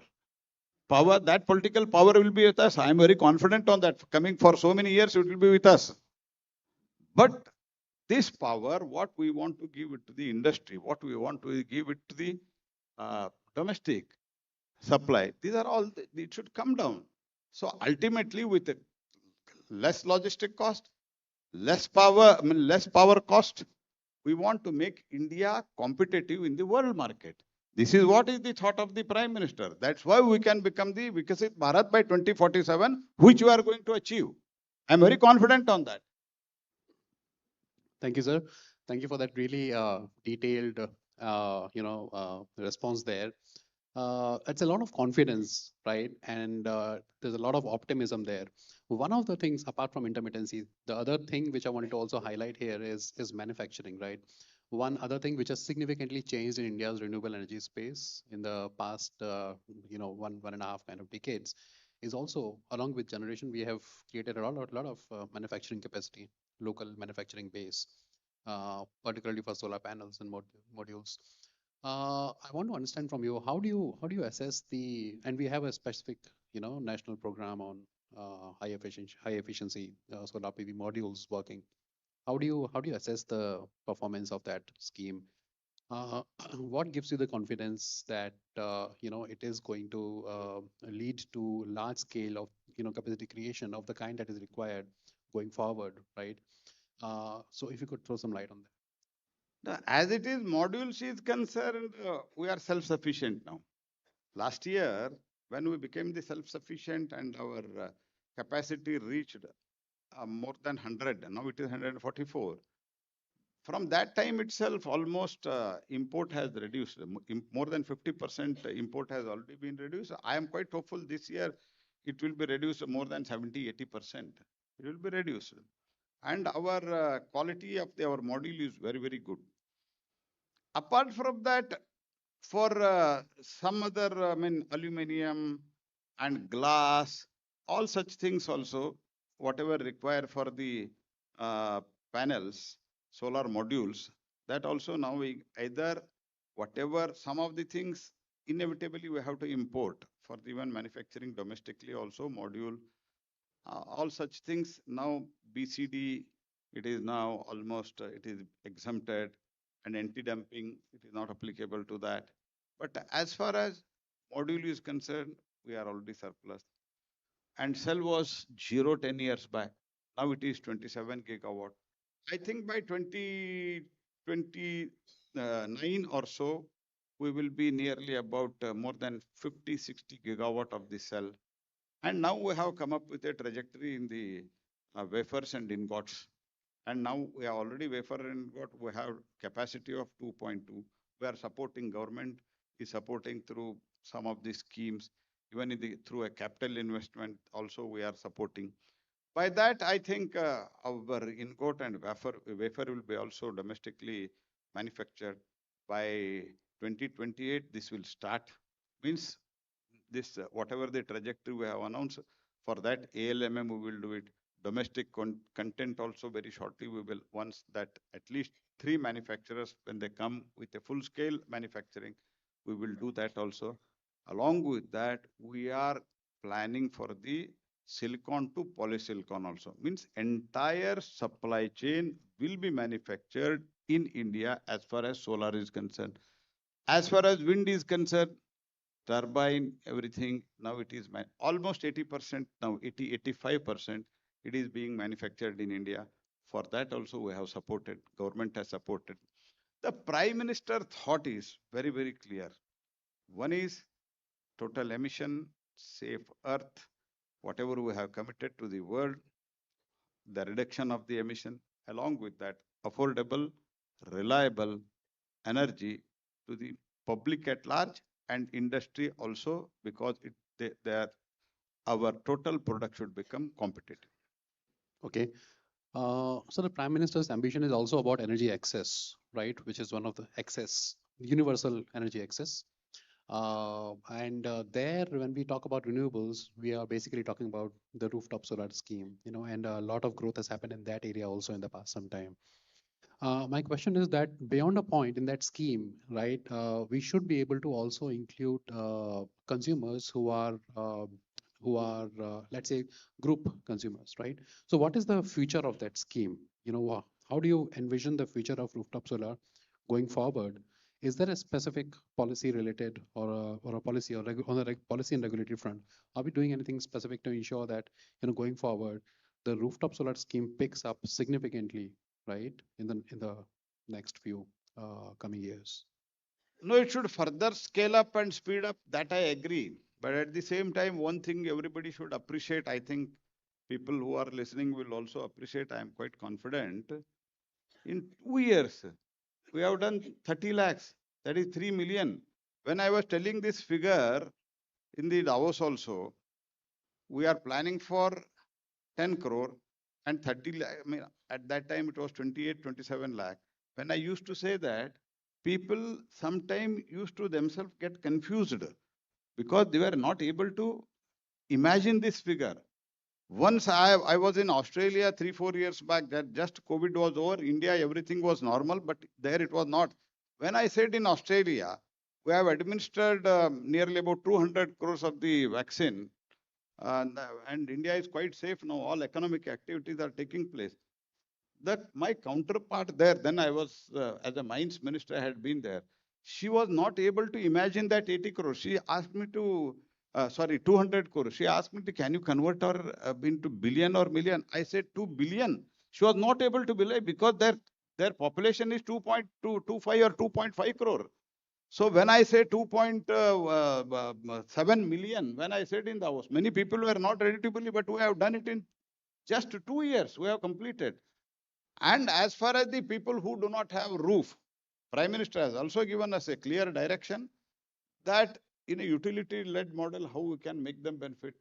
The people who are not even affordable after our subsidy also, how we can support them, very, very poor people, after assessing it, and how we can interact with the state government. For example, Devendra Fadnavis ji, Chandrababu Naidu ji, they have come with some specific proposal. What a change under the guidance of Prime Minister Devendra Fadnavis has done in through PM Kusum, that is solarization of the agricultural pump. I will tell just an example. I think I may be taking your time in little more time. See what happened, we were offering PM Kusum, that is the PM Kusum is for the solarizing the agricultural pump. So everywhere I used to go after I took over this, the biggest transformation is India. Prime Minister himself has told it. The transformation of India, the coal minister has become the Minister of Renewable Energy. He said it at Arya Invest, I think. Yeah, yeah, Prime Minister. And when I took this, when I started talking on this, what I was telling, I just forget in between. I missed it. The biggest transformation of from coal to No, Arya. that okay. Maharashtra PM Kusum. Kusum. PM Kusum. What happened? तो देवेंद्र फडणवीस जी का मेरा बातचीत हुआ और PM ने उनको guidance भी दिया था, प्रधानमंत्री जी ने. They used to supply to the agricultural sector, to the farmers, ₹1 per unit. Okay.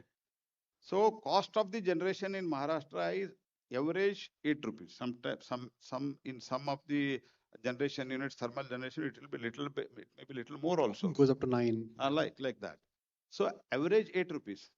So ₹1. What was the subsidy they were given? ₹7.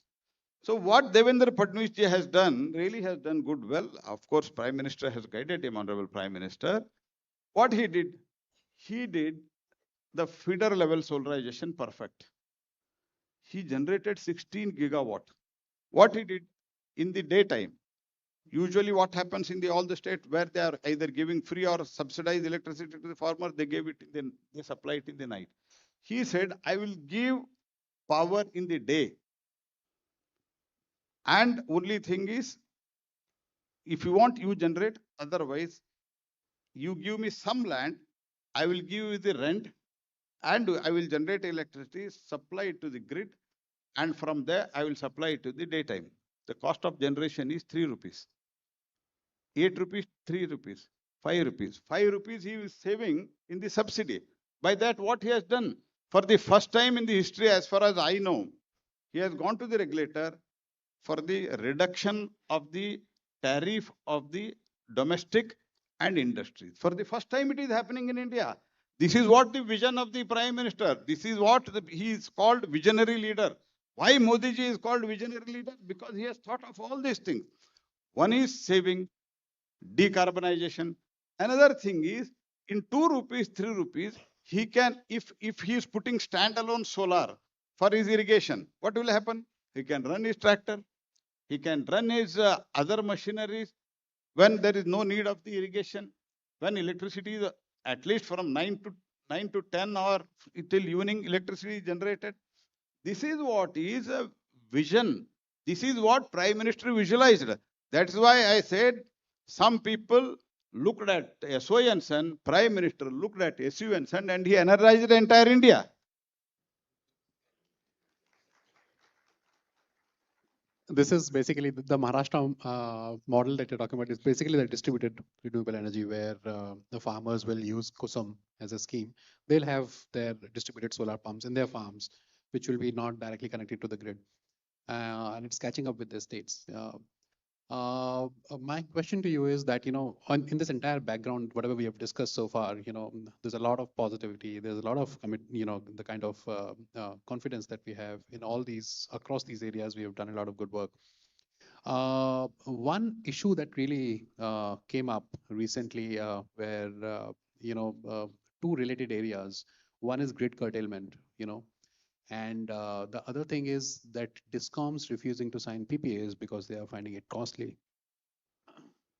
Now, my question is, this brings us to a larger problem here, right? Which is, I've looked at energy over the past more than 1.5 decades now. And so I know the time when coal and thermal's peak was there, right? Even in those times, we were facing the same issues, grid curtailment, transmission not catching up with generation. issue at discom level. So purchase becomes an issue, right? And the same story kind of getting played out even now, which basically what I'm trying to say is that fine within renewables, a lot of good work within generation, manufacturing, etc. But the related areas, right? If we don't really tighten them, that can come up, that can spring up a surprise every now and then. How do you look at that problem, and what is being done to address those issues? You mean to say the grid issue, if I am what I have understood, because the question was quite lengthy. The grid issue you are talking, yes, there is a good grid issue. I am not telling no for that. See, one thing what we should understand is, whenever you bring the new things, there will be a problem. How to address it? That is the issue. तो ये दिन में ज्यादा पैदा होता है, electricity ज्यादा generate होता है और शाम को नहीं रहता है, और दिन में ज्यादा होता है, इसलिए ग्रिड स्टेबिलिटी नहीं है। ये बंद करने का ये समस्या का परिहार नहीं है। समस्या का परिहार कैसा है, इससे कैसे रास्ता निकालना, यही प्रधानमंत्री नरेंद्र मोदी जी ने हमको गाइड किया है। So what we should do now, one is whatever I have already explained about the battery storage, wind and pump storage, all together with that, and we should maintain. And of course, now nuclear energy also we are adding. Apart from that, there are technological driven solution also. So now digital twin. So using the AI digital twin, what I have told my officers, because I am not a technical person, so what I have told, using this AI, using this digital twin, how can you, one is proper this of course, sorry, with this AI twin, what is the generation, where the electricity demand is there. Suppose nearby, if there is one grid, there is a less generation, whether we can automatically we can divert that. These are the things which has to be worked out. Of course, whenever new things come, when computer era आया था, तब क्या बोला था, सबका नौकरी चले जाएगा, तो कुछ लोग तो ये रेड झंडा लेके के बात किया था। तो आज तो वही कंप्यूटर से इतना सारे दुनिया में कहीं भी देखे तो भारत का ही सॉफ्टवेयर इंजीनियर दिखता है। तो ऐसे ही जब एआई आ रहा है, एआई में भी हमको उपयोग कैसे करना है, ये हमको देखना है, whether AI can be used for this problem to address. These are all the things. Apart from that, for grid stabilization, we are planning for the grid के नजदीकी अगर ज्यादा है तो उधर ही स्टोर कर सकते हैं क्या, ये सब सोल्यूशन हमारा चल रहा है जी। We are not just keeping mum, हम तो आइडियल नहीं बैठे हैं, ये मोदी का सरकार है। अगर हम आइडियल बैठते हैं तो मोदी जी हमको घर भेज देंगे। तो हम सोच रहे हैं, ग्रिड के बाजू में रख सकते हैं क्या सोलर स्टोरेज, जहां सोलर है वही कुछ हम स्टोर करके जब चाहिए तब भेज सकते हैं क्या ग्रिड को। इसके साथ ही साथ वो पूरा ये सब स्टोरेज का भी सब कैपेसिटी कम होता है, तब पंप स्टोरेज से कर सकते हैं क्या। आपने जो अभी आंध्रा में कर्नूल में जो एक किया है, what he has done, he has taken water from some dam and he has created an artificial storage at the little higher level, and he is daily he is using that power, and again in the daytime he is pumping it back.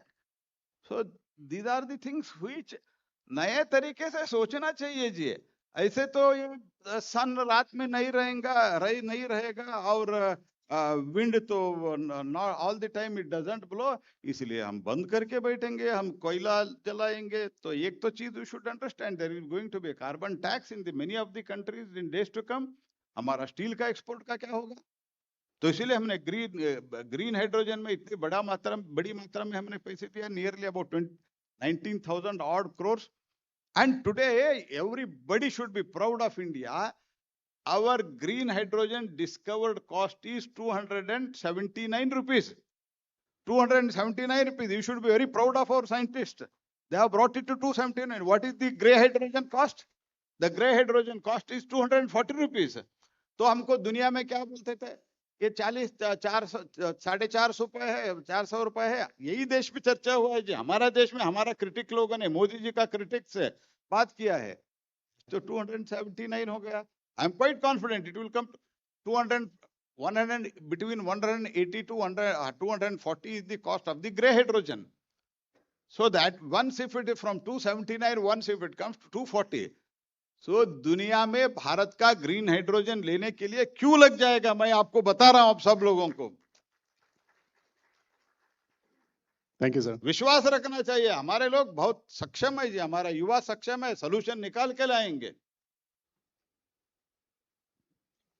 So 240 rupees per kg, just to put that in perspective. Gray, 249, 40 is the gray hydrogen, brown hydrogen, and 280 is now 279. And हमारा green ammonia, 49 rupees 75 पैसा. दुनिया एक बार इतना कैसे हो गया भारत में, ऐसे पूछ रहे हैं.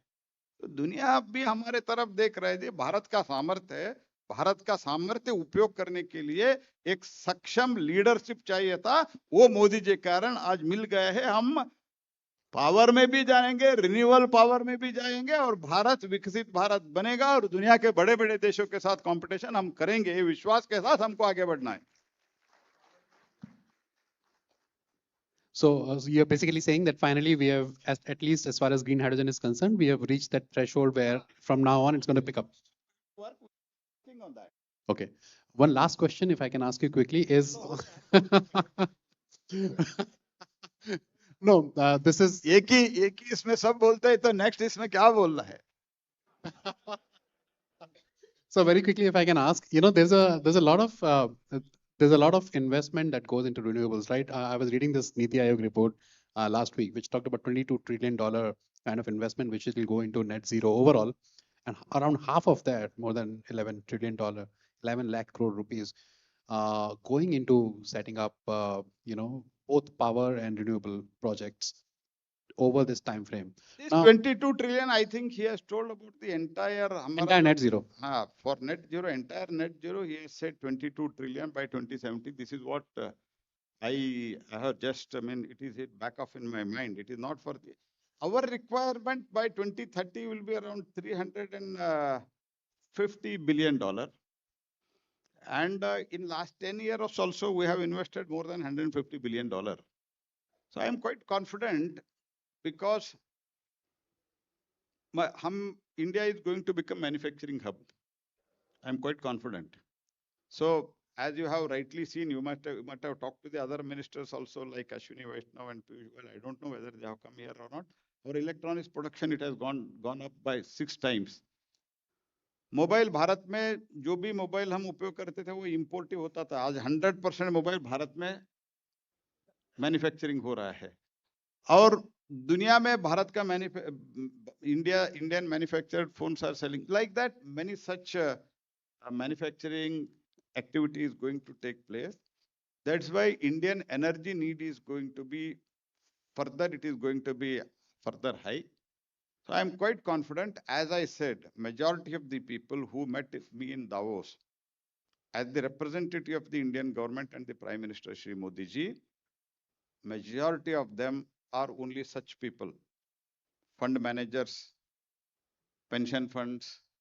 ऐसे बहुत बड़े लोग जो है, तो वही लोग मुझे मिले थे, because they wanted to understand what is the plan of India, and they used to ask about the stability of the policy. I used to say them, there will be policy stability, because there is going to be a political stability will be also there quite some time.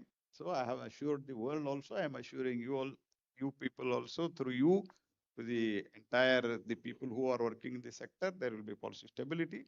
And this investment, I am quite confident, now people want to invest in India, and Bharat में ही manufacturing होना चाहिए आने वाले दिन में, क्योंकि we are the young country in the world. We are the only young country in the world, and बाकी दुनिया जो है, बाकी दुनिया के बहुत देश जहाँ मैन्युफैक्चरिंग ज्यादा होता था, वो धीरे धीरे वृद्ध हो रहे हैं. They are becoming old. So like I said in the beginning, there's a universe of questions that we want to put to you, but of course, time is a constraint. So we'll, draw the curtains on this discussion now. Thank you for your time. But if you permit, if I can take a few questions from the audience. I have answered all. Maybe a few questions, yeah, please go ahead.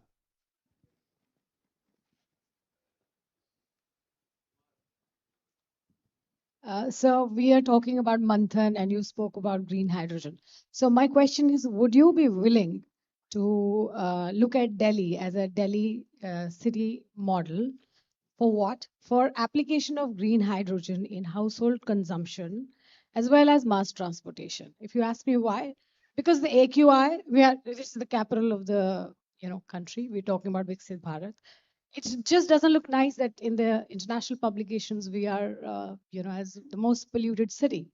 So yes, why? Because we need to bring the AQI levels down and take care of the next generation, our children's lungs, which are at, it's a public emergency if you think of it.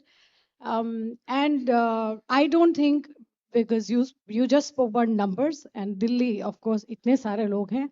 I don't think just waste management or Pareli will solve the AQI. And this is a flow chart that is ready. We had submitted it to BMO. We had submitted it to various other relevant stakeholders. So if you're ready to Manthan hai, so if you're ready to open this dialogue at the parliament or within your cabinet, I'll be very happy to share those papers with you. One thing, as far as pollution in Delhi and in some of the other places it is concerned, of course, as a minister of the renewable energy, as a whole of the government, it is our responsibility. We are also concerned about it. But as far as this mobility concern, we are trying to make it, because see, what Prime Minister has visualized is why we are more insisting on the rooftop, because when a person use the electric vehicle, that electric vehicle, it should not be charged from the thermal power. That is what, because आधा तो जब वो thermal power generate होगा तब हो जाएगा, इसीलिए. And apart from that, bigger vehicles with green hydrogen, जो mobility से होता है उसमें green hydrogen का जो हमारे 2030 तक green hydrogen आएगा. और उसके साथ ही साथ दिल्ली में भी हमारा आज के दिन में, इससे पहले जो सरकार, the government which was there, they were not showing any interest as the rooftop is concerned. So as far as mobility से जो भी emission होता है वो कम करने के लिए, this is the best way, and we are doing it in Delhi also. Delhi government is also interacting with us as far as this issue is concerned. Thank you, sir. That brings us to an end of this fantastic session. It was such a pleasure talking to you, and we really look forward to hosting you again. Thanks. Thank you, Sudhir. May I please request for the memento to be presented to our Honorable Minister. Thank you so much, Mr. Prahlad Joshi, for joining us today for this fireside chat, taking all the questions. Very important points the Minister has made about how India needs to be competitive in the global stage when it comes to renewables. Of course, there are challenges when it comes to solar power or wind power, but we have to find solutions. We can't do away with it. That is the need of the hour in order to reduce our dependence on coal. Thank you once again to all the audience members. We will be breaking for lunch and we will assemble here at 2:15 for our next panel discussion on India's high-tech manufacturing prospects. Now, all the sessions will be held in Audi 1. We don't have any more parallel sessions, so request everybody to please have a quick bite and gather here at 2:15. Have a nice lunch. आराम से सामान देना भैया. अब आगे क्या करना है? वो पिंटू की पर्ची में देखो, कहाँ गई पर्ची? नमस्ते जी, मुझे पता है वो पर्ची में क्या लिखा है. अब चलिए मेरी व्हीलचेयर, ये आपका और ये आपका. पर्ची में शॉपिंग के बाद तो जरूर लिखिए.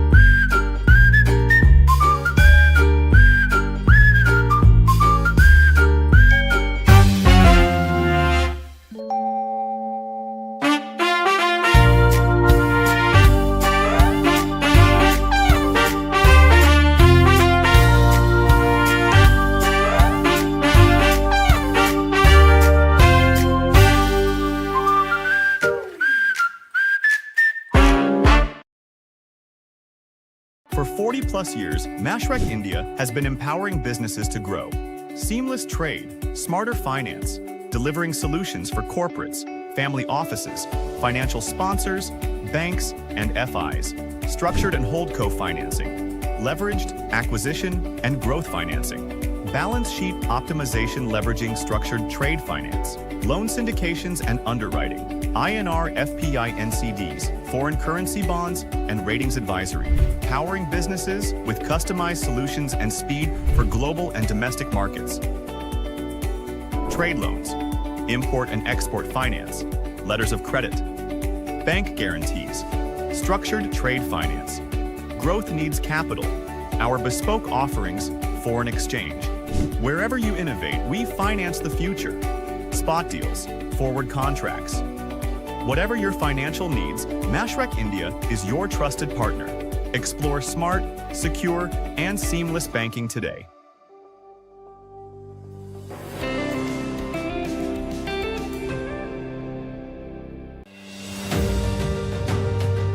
There are moments in a nation's journey when the sunlight awakens a new dawn of possibilities, when a quiet decision away from the spotlight begins to shape the future of millions.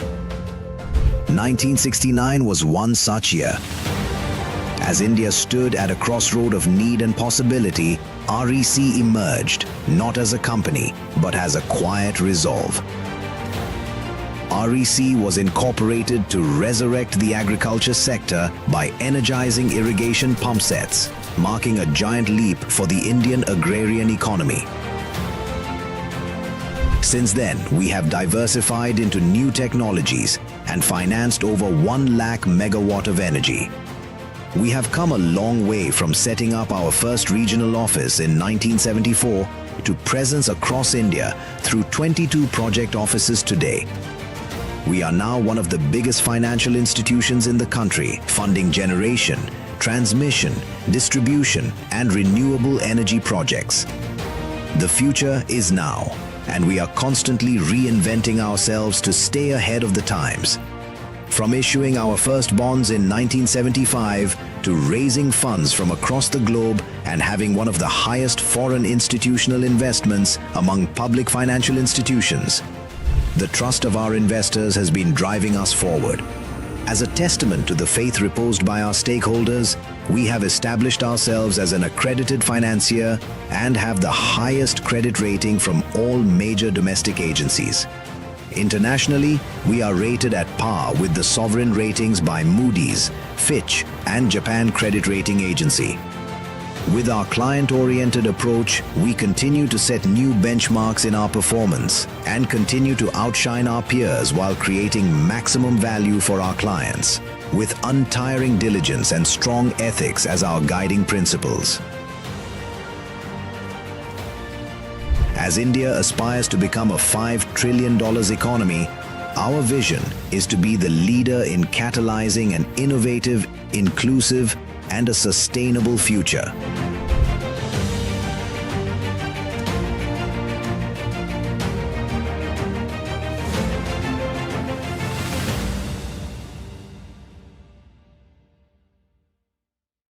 आराम से आराम से। हाँ। सामान देना भैया।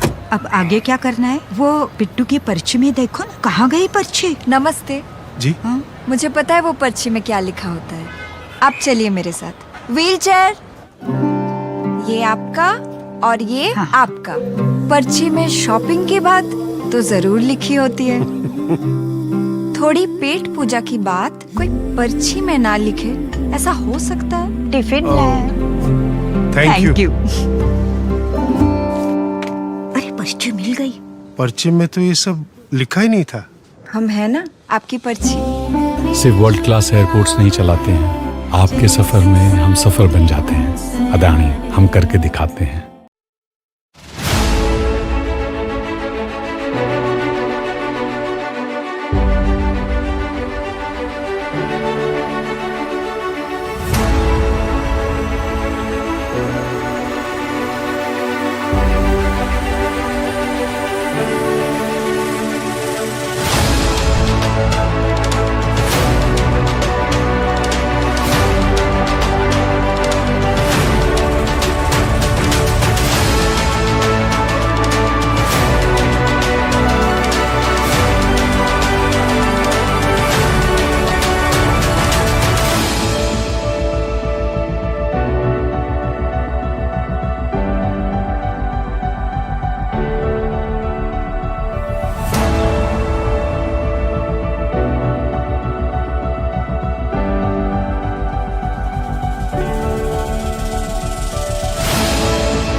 On behalf of Business Standard, I extend a very warm welcome.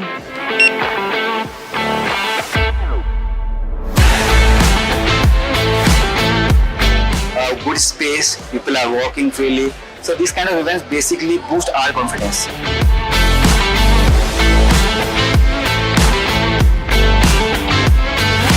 I guess this is one such forum which has helped us to meet so many new investors and so many new distributors.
For 40+ years, Mashrek India has been empowering businesses to grow.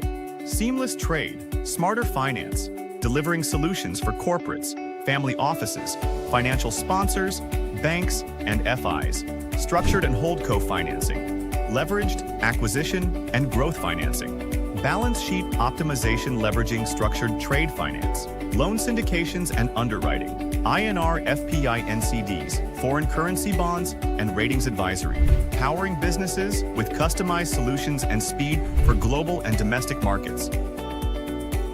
Trade loans, import and export finance, letters of credit, bank guarantees, structured trade finance. Growth needs capital. Our bespoke offerings, foreign exchange. Wherever you innovate, we finance the future. Spot deals, forward contracts. Whatever your financial needs, Mashrek India is your trusted partner. Explore smart, secure, and seamless banking today.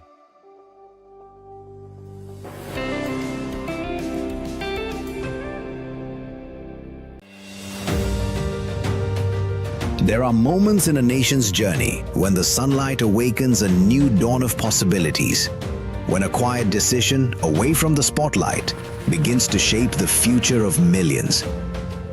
1969 was one such year. As India stood at a crossroad of need and possibility, REC emerged not as a company, but as a quiet resolve. REC was incorporated to resurrect the agriculture sector by energizing irrigation pump sets, marking a giant leap for the Indian agrarian economy. Since then, we have diversified into new technologies and financed over 1 lakh megawatt of energy. We have come a long way from setting up our first regional office in 1974 to presence across India through 22 project offices today. We are now one of the biggest financial institutions in the country, funding generation, transmission, distribution, and renewable energy projects. The future is now, and we are constantly reinventing ourselves to stay ahead of the times. From issuing our first bonds in 1975 to raising funds from across the globe and having one of the highest foreign institutional investments among public financial institutions, the trust of our investors has been driving us forward. As a testament to the faith reposed by our stakeholders, we have established ourselves as an accredited financier and have the highest credit rating from all major domestic agencies. Internationally, we are rated at par with the sovereign ratings by Moody's, Fitch, and Japan Credit Rating Agency. With our client-oriented approach, we continue to set new benchmarks in our performance and continue to outshine our peers while creating maximum value for our clients, with untiring diligence and strong ethics as our guiding principles. As India aspires to become a $5 trillion economy, our vision is to be the leader in catalyzing an innovative, inclusive, and a sustainable future.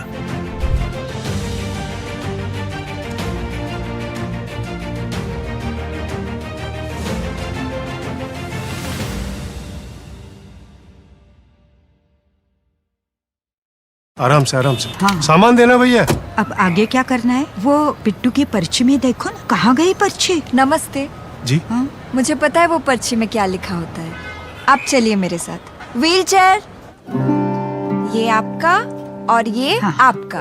पर्ची में shopping की बात तो जरूर लिखी होती है।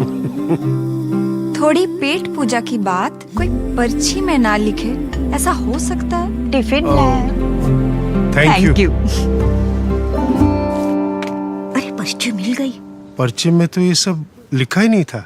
हम है ना आपकी पर्ची। सिर्फ वर्ल्ड क्लास एयरपोर्ट्स नहीं चलाते हैं, आपके सफर में हम सफर बन जाते हैं। अदानी, हम करके दिखाते हैं।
On behalf of Business Standard, I extend a very warm welcome.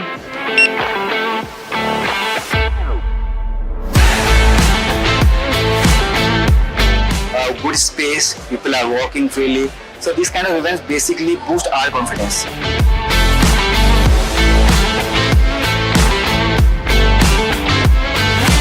I guess this is one such forum which has helped us to meet so many new investors and so many new distributors.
For 40+ years, Mashrek India has been empowering businesses to grow.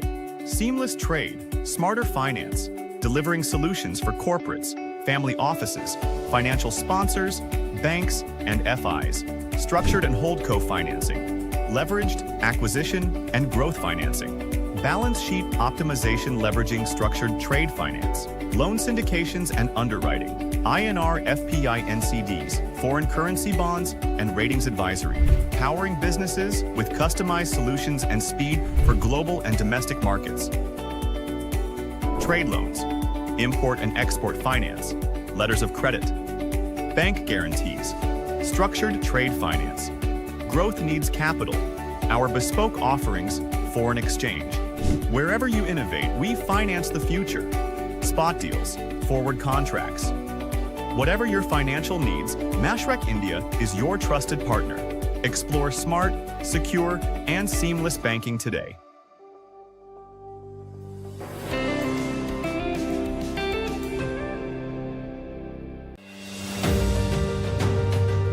There are moments in a nation's journey when the sunlight awakens a new dawn of possibilities, when a quiet decision away from the spotlight begins to shape the future of millions. 1969 was one such year. As India stood at a crossroad of need and possibility, REC emerged not as a company, but as a quiet resolve. REC was incorporated to resurrect the agriculture sector by energizing irrigation pump sets, marking a giant leap for the Indian agrarian economy. Since then, we have diversified into new technologies and financed over 1 lakh megawatt of energy. We have come a long way from setting up our first regional office in 1974 to presence across India through 22 project offices today. We are now one of the biggest financial institutions in the country, funding generation, transmission, distribution, and renewable energy projects. The future is now, and we are constantly reinventing ourselves to stay ahead of the times. From issuing our first bonds in 1975 to raising funds from across the globe and having one of the highest foreign institutional investments among public financial institutions, the trust of our investors has been driving us forward. As a testament to the faith reposed by our stakeholders, we have established ourselves as an accredited financier and have the highest credit rating from all major domestic agencies. Internationally, we are rated at par with the sovereign ratings by Moody's, Fitch, and Japan Credit Rating Agency. With our client-oriented approach, we continue to set new benchmarks in our performance and continue to outshine our peers while creating maximum value for our clients, with untiring diligence and strong ethics as our guiding principles. As India aspires to become a $5 trillion economy, our vision is to be the leader in catalyzing an innovative, inclusive, and a sustainable future.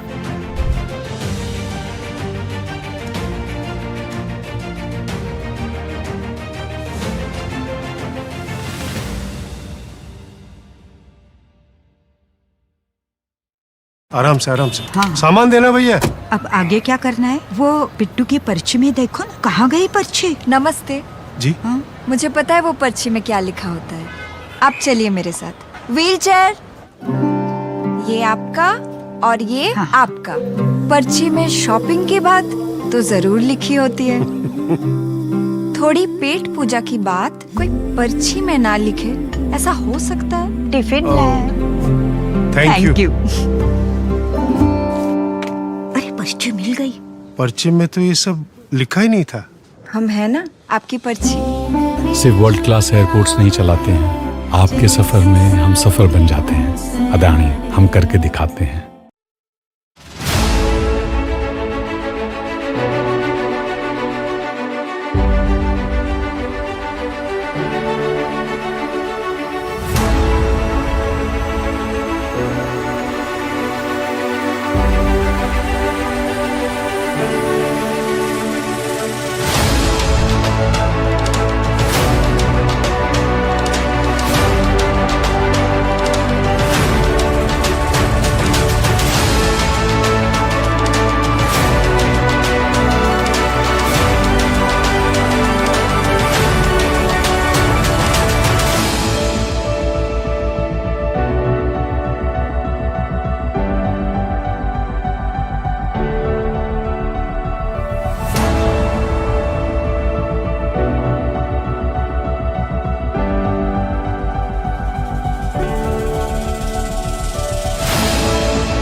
On behalf of Business Standard, I extend a very warm welcome.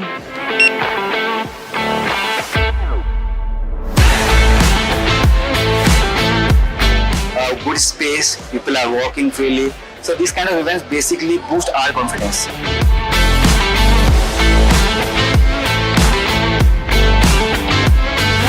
I guess this is one such forum which has helped us to meet so many new investors and so many new distributors.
For 40+ years, Mashrek India has been empowering businesses to grow.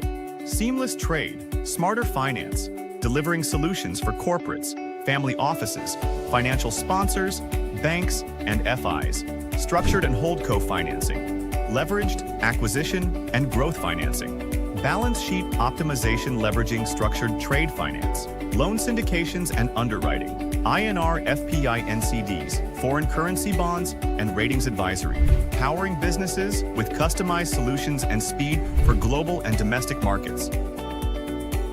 Trade loans, import and export finance, letters of credit, bank guarantees, structured trade finance. Growth needs capital. Our bespoke offerings, foreign exchange. Wherever you innovate, we finance the future. Spot deals, forward contracts. Whatever your financial needs, Mashrek India is your trusted partner. Explore smart, secure, and seamless banking today.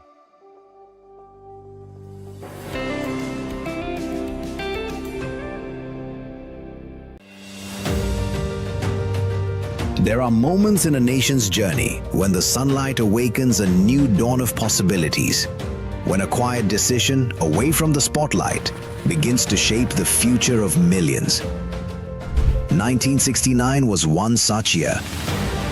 As India stood at a crossroad of need and possibility, REC emerged not as a company, but as a quiet resolve. REC was incorporated to resurrect the agriculture sector by energizing irrigation pump sets, marking a giant leap for the Indian agrarian economy. Since then, we have diversified into new technologies and financed over 1 lakh megawatt of energy. We have come a long way from setting up our first regional office in 1974 to presence across India through 22 project offices today. We are now one of the biggest financial institutions in the country, funding generation, transmission, distribution, and renewable energy projects. The future is now, and we are constantly reinventing ourselves to stay ahead of the times. From issuing our first bonds in 1975 to raising funds from across the globe and having one of the highest foreign institutional investments among public financial institutions, the trust of our investors has been driving us forward. As a testament to the faith reposed by our stakeholders, we have established ourselves as an accredited financier and have the highest credit rating from all major domestic agencies. Internationally, we are rated at par with the sovereign ratings by Moody's, Fitch, and Japan Credit Rating Agency. With our client-oriented approach, we continue to set new benchmarks in our performance and continue to outshine our peers while creating maximum value for our clients, with untiring diligence and strong ethics as our guiding principles. As India aspires to become a $5 trillion economy, our vision is to be the leader in catalyzing an innovative, inclusive, and a sustainable future.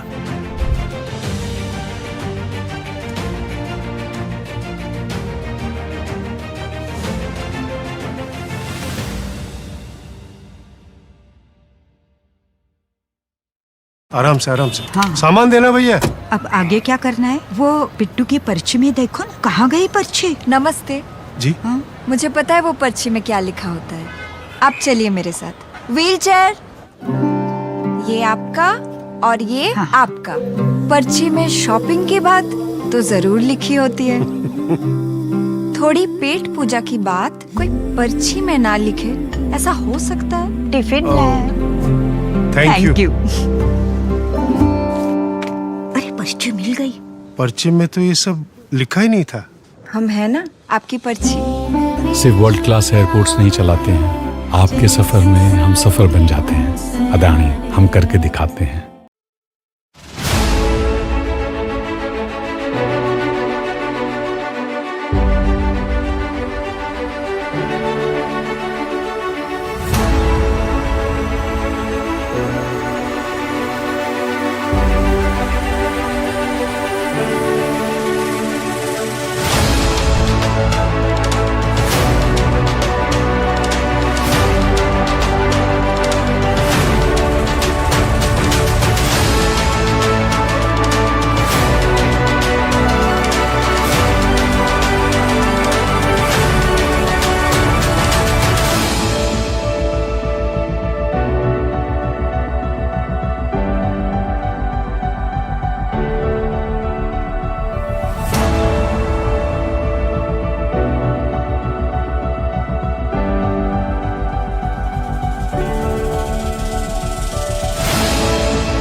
On behalf of Business Standard, I extend a very warm welcome.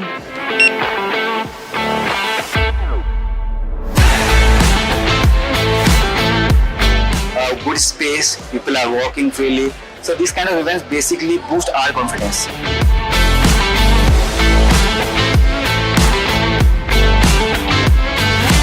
I guess this is one such forum which has helped us to meet so many new investors and so many new distributors.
For 40+ years, Mashrek India has been empowering businesses to grow.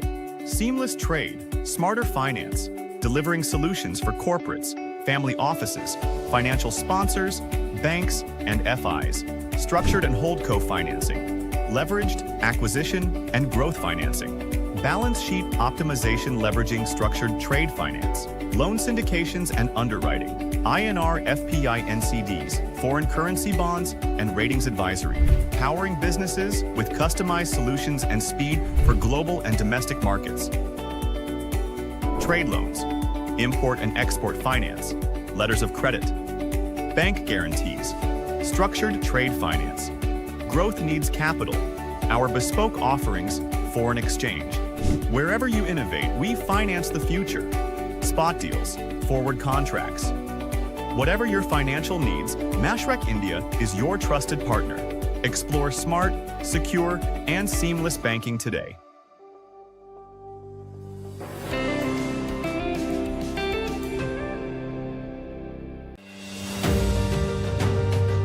There are moments in a nation's journey when the sunlight awakens a new dawn of possibilities, when a quiet decision away from the spotlight begins to shape the future of millions.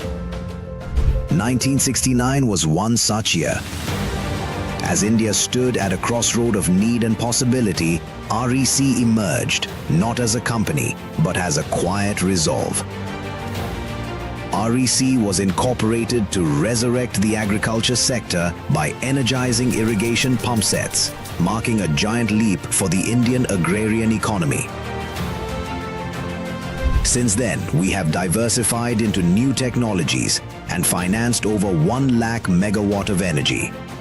We have come a long way from setting up our first regional office in 1974 to presence across India through 22 project offices today. We are now one of the biggest financial institutions in the country, funding generation, transmission, distribution, and renewable energy projects. The future is now, and we are constantly reinventing ourselves to stay ahead of the times. From issuing our first bonds in 1975 to raising funds from across the globe and having one of the highest foreign institutional investments among public financial institutions, the trust of our investors has been driving us forward. As a testament to the faith reposed by our stakeholders, we have established ourselves as an accredited financier and have the highest credit rating from all major domestic agencies.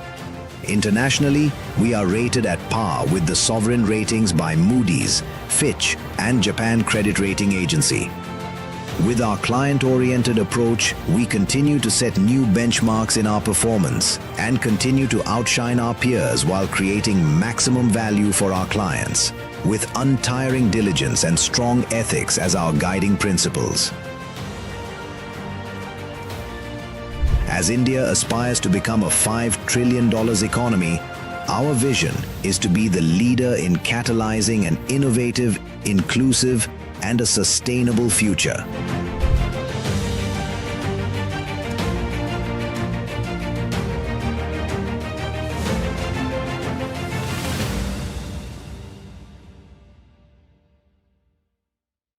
आराम से हाँ। सामान देना भैया। अब आगे क्या करना है? वो पिट्टू की पर्ची में देखो ना, कहाँ गई पर्ची? नमस्ते जी। हाँ? मुझे पता है वो पर्ची में क्या लिखा होता है। आप चलिए मेरे साथ। व्हीलचेयर, ये आपका और ये हाँ। आपका। पर्ची में शॉपिंग की बात तो जरूर लिखी होती है। थोड़ी पेट पूजा की बात कोई पर्ची में ना लिखे, ऐसा हो सकता है? टिफिन लाए। Thank you.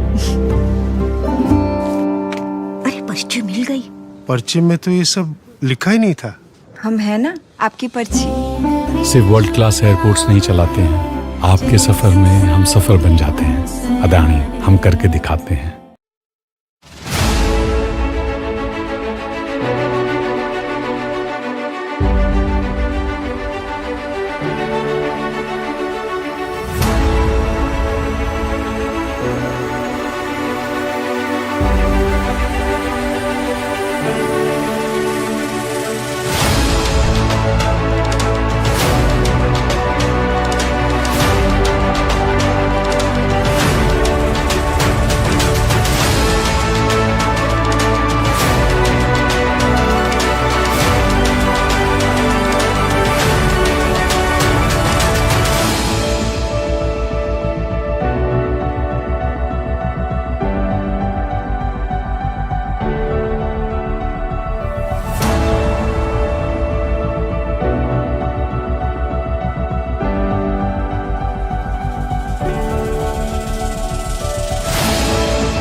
On behalf of Business Standard, I extend a very warm welcome.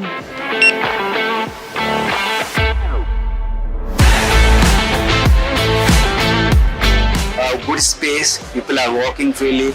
So these kind of events basically boost our confidence.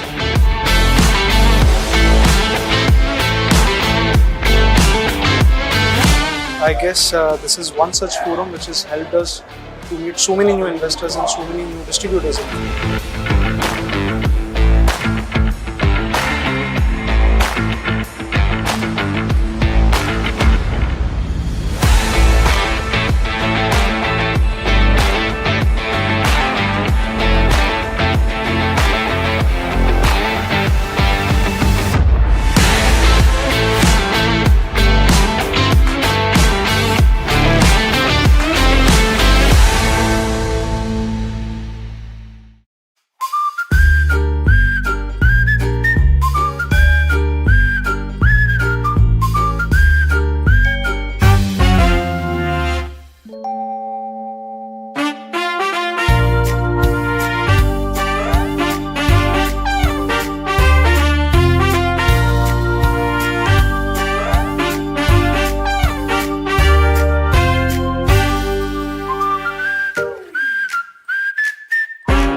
For 40+ years, Mashrek India has been empowering businesses to grow. Seamless trade, smarter finance, delivering solutions for corporates, family offices, financial sponsors, banks, and FIs, structured and holdco financing, leveraged, acquisition, and growth financing, balance and leveraging structured trade finance, loan syndications and underwriting, INR FPI NCDs, foreign currency bonds, and ratings advisory, powering businesses with customized solutions and speed for global and domestic markets. Trade loans, import and export finance, letters of credit, bank guarantees, structured trade finance. Growth needs capital. Our bespoke offerings, foreign exchange. Wherever you innovate, we finance the future. Spot deals, forward contracts. Whatever your financial needs, Mashrek India is your trusted partner. Explore smart, secure, and seamless banking today.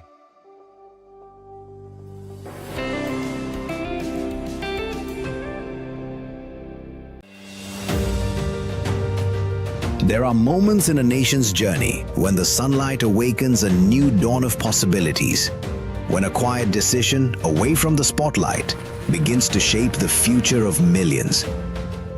1969 was one such year. As India stood at a crossroad of need and possibility, REC emerged not as a company, but as a quiet resolve. REC was incorporated to resurrect the agriculture sector by energizing irrigation pump sets, marking a giant leap for the Indian agrarian economy. Since then, we have diversified into new technologies and financed over 1 lakh megawatt of energy.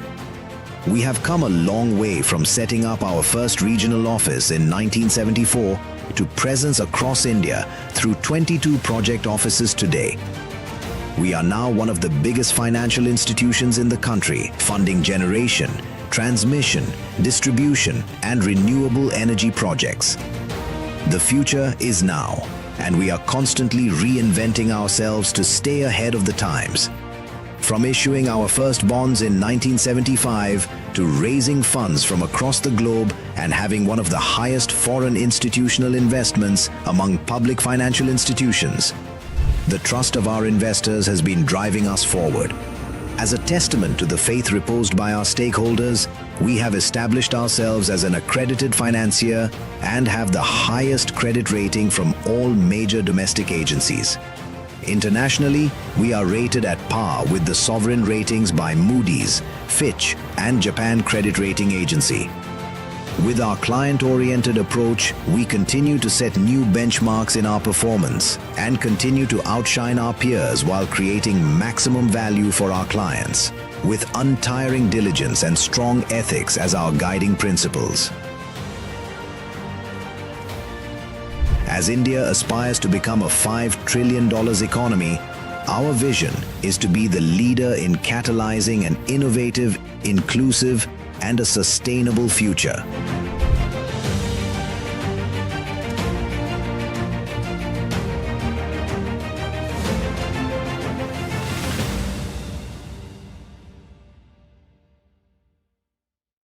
आराम से सामान देना भैया।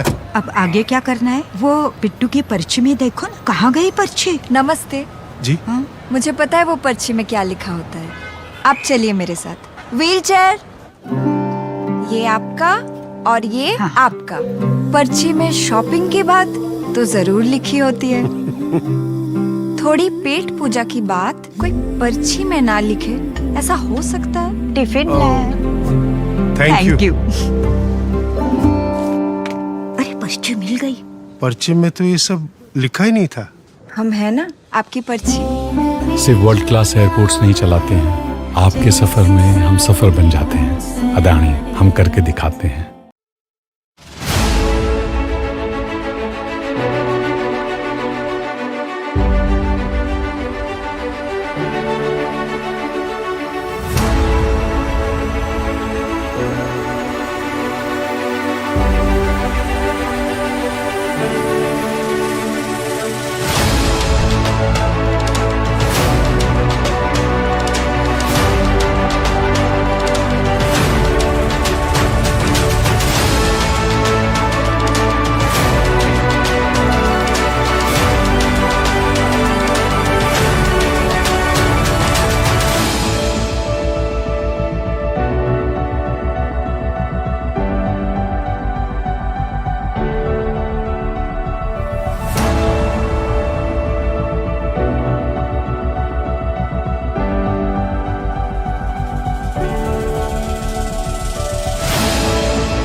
All right, ladies and gentlemen, we are ready to start our next panel discussion. The panel discussion now is on India's high-tech manufacturing prospects. With the vast talent pool that India has and the expanding digital backbone and the policy push for advanced sectors, India is at a pivotal moment.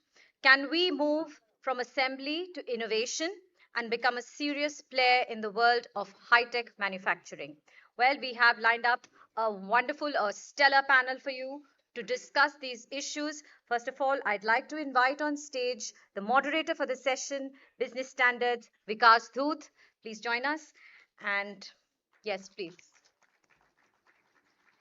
And our first panelist, Mr. Kola Reddy Ramachandra, CEO Midwest, at the helm of the Midwest Group, Mr. Ramachandra has built a reputation for blending industrial scale with entrepreneurial agility. Under his leadership, the group has expanded across mining and infrastructure, aligning traditional sectors with modern efficiencies. A very warm welcome to you, Mr. Ramachandra. May I please invite next Mr. Tushar Vikram, CEO, Mashreq Bank. As CEO of Mashreq Bank, Tushar Vikram stands at the crossroads of global banking and India's growth story. With deep experience in corporate and institutional finance, he focuses on connecting capital to opportunity. A very warm welcome to you as well.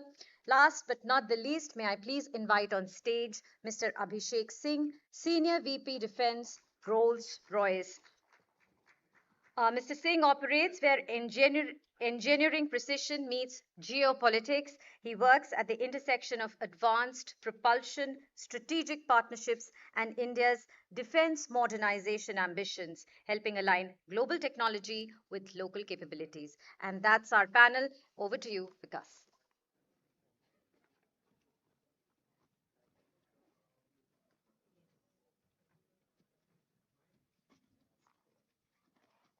Thanks, Ruchika.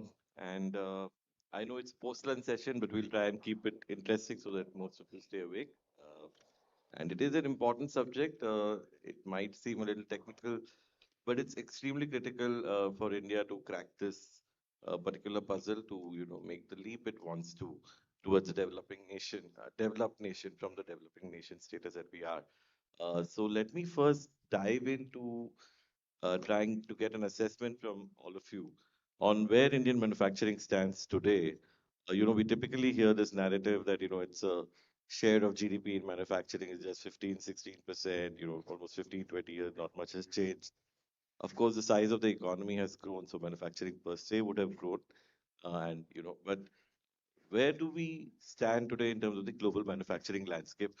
Perhaps Abhishek from Rolls-Royce, with your global perspective, with plants in many countries, could give us some starting points. Hello. Yeah. Thank you so much, Vikas, and thank you so much for inviting me here. And good to be with an eminent panel over here. So first and foremost, thank you. It's good to be talking about manufacturing. With everything going on AI, suddenly we feel very obsolete. So it's good that there are at least some sections of the crowd still interested in manufacturing. And because, as you mentioned, yes, so we are 15, 16, 17% of our GDP is manufacturing. And of course, the target is to get to 25%, right? And getting to 25% is going to be really important because we all know what manufacturing really brings, right? So there's an element of the economy, right? And I'm sure my eminent panelists can add more to it, in terms of how it helps with the multiplier effect, how it helps with the jobs and everything else. Then there's also an element of the consumption side of it, right? So that it's a sustainable supply chain, how it helps meeting the requirements of the electronics and everything else so that it meets the consumption growth requirements for a country like ours. And very importantly, and this is where I was going to, it's also about the overall element of the national security resilience, right? So with the current geopolitical elements, we have realized that it's becoming more and more important to have the Atmanirbharta, as we talk about, the self-reliance, in order to ensure that we have that level of strategic autonomy when it comes to national security resilience. So I think we as Rolls-Royce have been on a journey, and we have been working here for many, many years, starting off on this journey, and I'll speak a little bit more later. But what I can just say, to answer the question, because is that we have seen, because of a lot of concerted effort, both from the government and from the private sector in collaboration, we have seen a huge evolution in this journey. So what you see today is that where we were, say, a couple of decades back to where we are today, we are in that cusp of really moving up the value chain when it comes to manufacturing. And manufacturing can, you have different levels of complexity. And coming from aerospace and defense, what I can tell you is that today we are moving towards actually doing high-end critical technologies in India. And it is still going to be a journey. It's not something which is where we are already there. And I can speak a little bit more about the journey as we move forward, but we are definitely on the right path. We have the right kind of support that we're seeing from the policies. We have the right kind of support when it comes to whether it's the technology which is bringing in. And I think we have to continue with a lot of focus, think more about innovation and IP creation as we move forward. Right. Mr. Kolar, do you want to weigh in on that? Sure. Having me here, and I think well elaborated about overall manufacturing. I think I'll focus a bit on high-tech manufacturing for a minute. So I think we as a country are at a critical time wherein we have to make a choice, and that choice is not going to be easy. Uh, Globally, all the countries have been at a very comfortable position. You need a motor, you order a motor. You need a magnet, you order a magnet. You need an EV, you order EV. For the first time, we have seen in the last 12 months specifically that it might not work all the time. And it is a challenge how we become resilient and self-sufficient as a country, especially in high-tech manufacturing, so we don't get choked like the rest of the world has got choked in the last 12 months. And hope that everybody is hoping that world will go back one day to where it was 4 years back, 5 years back. But I think well and good if it happens, but I think the next 3 years you should take it as an opportunity and try to figure out what fits India, what suits us, and work with the materials available in India to make the products that we want to. So if you go a little bit deeper, we are at assembly and we are buying components. Now these components are made of materials, and materials, every material is made out of one of those elements on the periodic table, which comes from a mineral. We luckily in India have almost all the minerals, including the rare earths, which everybody has been speaking about. So the mineral is usually X value, and when you go to the purity required for these materials, it goes to 100x or 200x. So the value is not in the mineral, the value is in the process and the know-how to get the required purity, 99.999, whatever you need to produce these high-tech materials. So that is the know-how that we need to build. Luckily, what we need is mostly chemical engineering skills. We need process engineering skills, which we are good at traditionally. We just need to refine on them. So yes, if we will get there, yes, we will get there. But I think the focus and impetus should be on, always on for the next decade, so that we don't have a similar challenge coming in the future. That is broadly what I feel where we are. We can discuss more specifics. Coming to what we do, so we exactly do that. We take a mineral and take it to purity as far as possible. Specifically, we are working on two materials. One is the silica. So when you talk about semiconductors, if you look at the elemental value of what is semiconductor made of? Element, it's silica, Si, that's it. So 90% of semiconductor is silica, but it's abundant in nature. But in nature, you get it 90 to 93% purity. Now here you're getting it, you have to go to 99.9999999. So which means 1 in a billionth. You need a 1 in a billionth impurity in that material. So that is what we need to get to. So once you do that, I mean, entire semiconductor supply chain is with you, and you don't have to depend on anybody. Same thing with the rare earths. So to make EVs, to make motors, you need magnets. To make magnets, you need rare earth metal oxide. So we are starting with rare earth oxides and trying to build on that. So I think we are focusing on two. There'll be a lot of products which the country can look at in purifying. It's no longer beneficiating. We were always beneficiating the ores. Now we have to purify the ores. So I think that is the challenge. I think we will get there. And one comment I would like to make is, if you look at the number of startups in India, which is 100,000, I think I just looked up it this morning just to look at a number. I think less than 50 are in advanced materials. So I think that specifically has to change for us to get to high-tech manufacturing or get that edge is what I believe in here. Mr. Vikram, you as you have a slightly more objective assessment as a financier, of how manufacturing landscape works. So. Yeah. First of all, thank you for having me. And I was also wondering, what am I doing in a manufacturing panel? But, right now the banking is getting transformed, and we don't only finance companies, but we finance the whole ecosystem. That is from the project, the supply chain, the end product, and several other things. So like you said, we are the objective person who touches manufacturing from end to end, from the inception to the whole working capital cycle to the further. So yeah, it provides us a good bird's eye view of manufacturing from that perspective. And like I think all of us mentioned that India, about manufacturing is about 17% of the GDP. And I think whatever I talk to my customers and this thing, I think, and also from whatever we are seeing from the government, I think we are on the cusp of a growth in manufacturing. The couple of factors, we as an international bank talk to our investors, talk to our international players, and all of them are looking for diversifying the supply chain. And India continues to be a market which they're looking and comfortable for sourcing. I think the second factor which is working for manufacturing is the government push and the various policies. We saw the national manufacturing policy which came out in the last budget, the Gati Shakti, and several other initiatives which the government has done. The PLI scheme, we've seen the benefit of that. So there's an acute support from the government and part of the Viksit Bharat program to encourage manufacturing in India. The third, and we had the big AI summit in India. I think India, from a data perspective, is a very evolved country. We just need to use that data properly. And I think with all the focus, that would be another enabler for us to become a good manufacturer. And third, I think, which is there is our labor force and the cheap labor which we have in the country. All these 4 and 5, I think, are good enablers for us to become a global manufacturing hub. Right.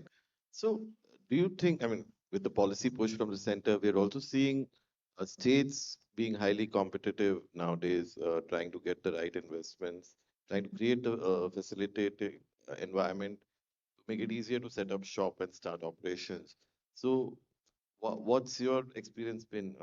Maybe we can start with Mr. Kolareti and then. Yeah, sure. So, Center has done a great job in setting up the PLI scheme. I think this is that faster adoption and commercialization. So let's look at an example of your cells, right? LFP cells.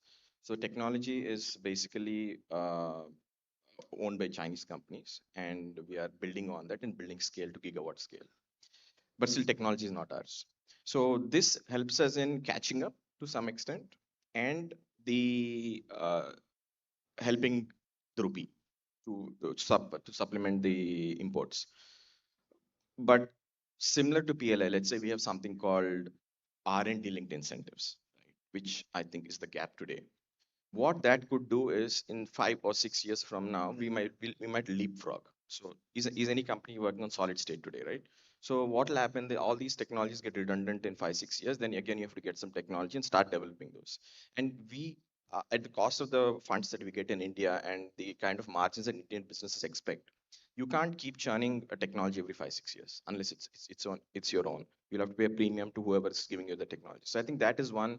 I think a missing link. I think government will be looking at it shortly. R&D linked incentive, so that we see a huge R&D push from companies, as well as so this can be done by central government, not by states. So I think that is the biggest push required. Yes, states are. Some states are very aggressive, like where we are from. Andhra is very aggressive in inviting businesses and giving them infrastructure. But states have a limited role in high-tech manufacturing. So what the state can do is give its share of the GST, which is 50% of the overall GST, as a subsidy. It can give land. Maybe it can create some power infra. What more can it do? So I think overall, like PLI, larger scheme is important, where I think the states also will fit into that. But I think some states are doing an amazing job. So wherever we are quite happy. Right. Mr. Singh, high-tech manufacturing needs more central and state support. I think it requires an equal proportion, both of them, right? So, for example, we at Rolls-Royce, we are there. We have some of our manufacturing setups in India, joint ventures.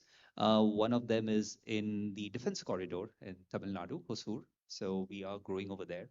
And what we're doing over there is high component manufacturing. So earlier we started off with, I would say, simpler parts. I won't say low-end parts, but simpler parts, and which were static parts, not high temperature parts. But now what we have seen is that we're moving towards some of those more complex, fast moving, high temperature parts that we are looking at, right?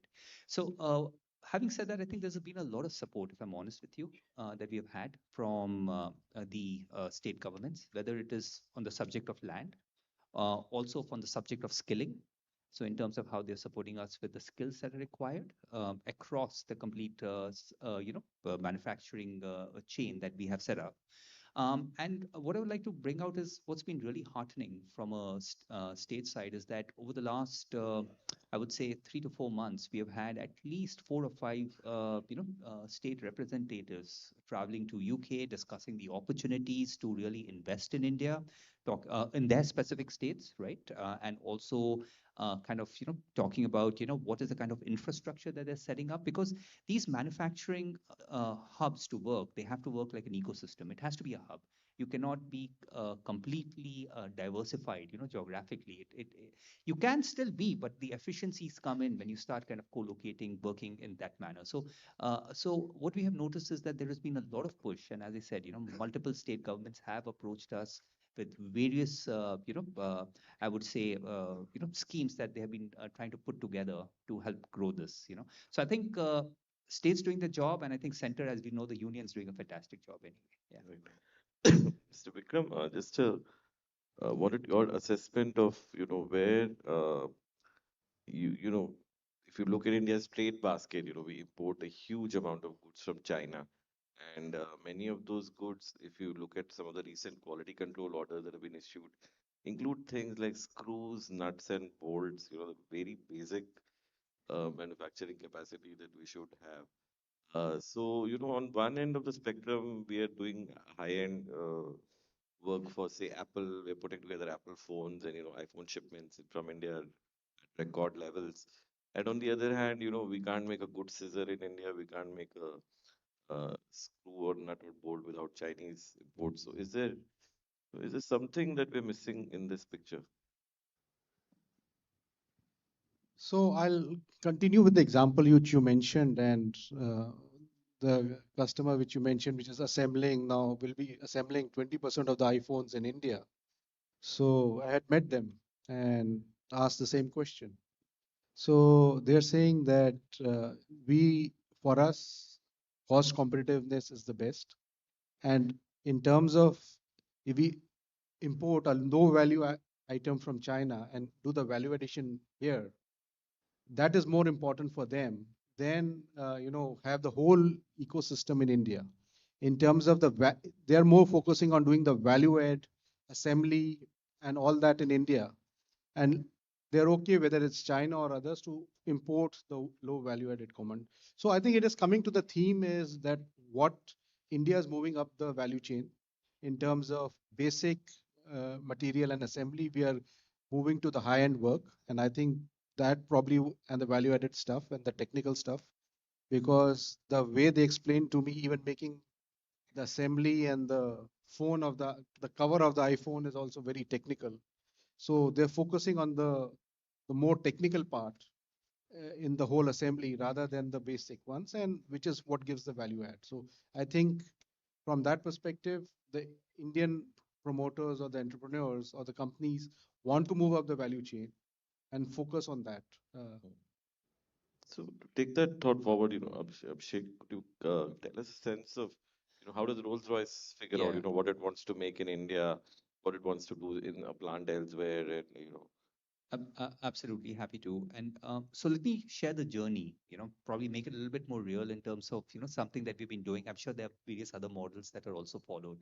So I think we started in 1965. So you have, when you look at it, you have to look at it as a complete life cycle, and then you have to look at the value chain, right? So when you look at the whole life cycle, we started somewhere in around the 1956, if I'm not wrong, and over there we started off with the assembly and test, right? And we are talking about an aero gas turbine, as you would appreciate. It is extremely complex, but it was only assembly and testing part of it. So when you look at the complete life cycle, it falls on the right. Over the last few decades, the journey has continued from there. So what we have been doing is really looking at a backward integration. So starting off from assembly and test, then we got into more in terms of production and then manufacturing element of it. Again, in manufacturing, as my esteemed panelist was talking about, if you look at it, starting off from raw material to castings and forgings, getting into machining and then special processes. So there is quite a bit of a complexity that falls in it.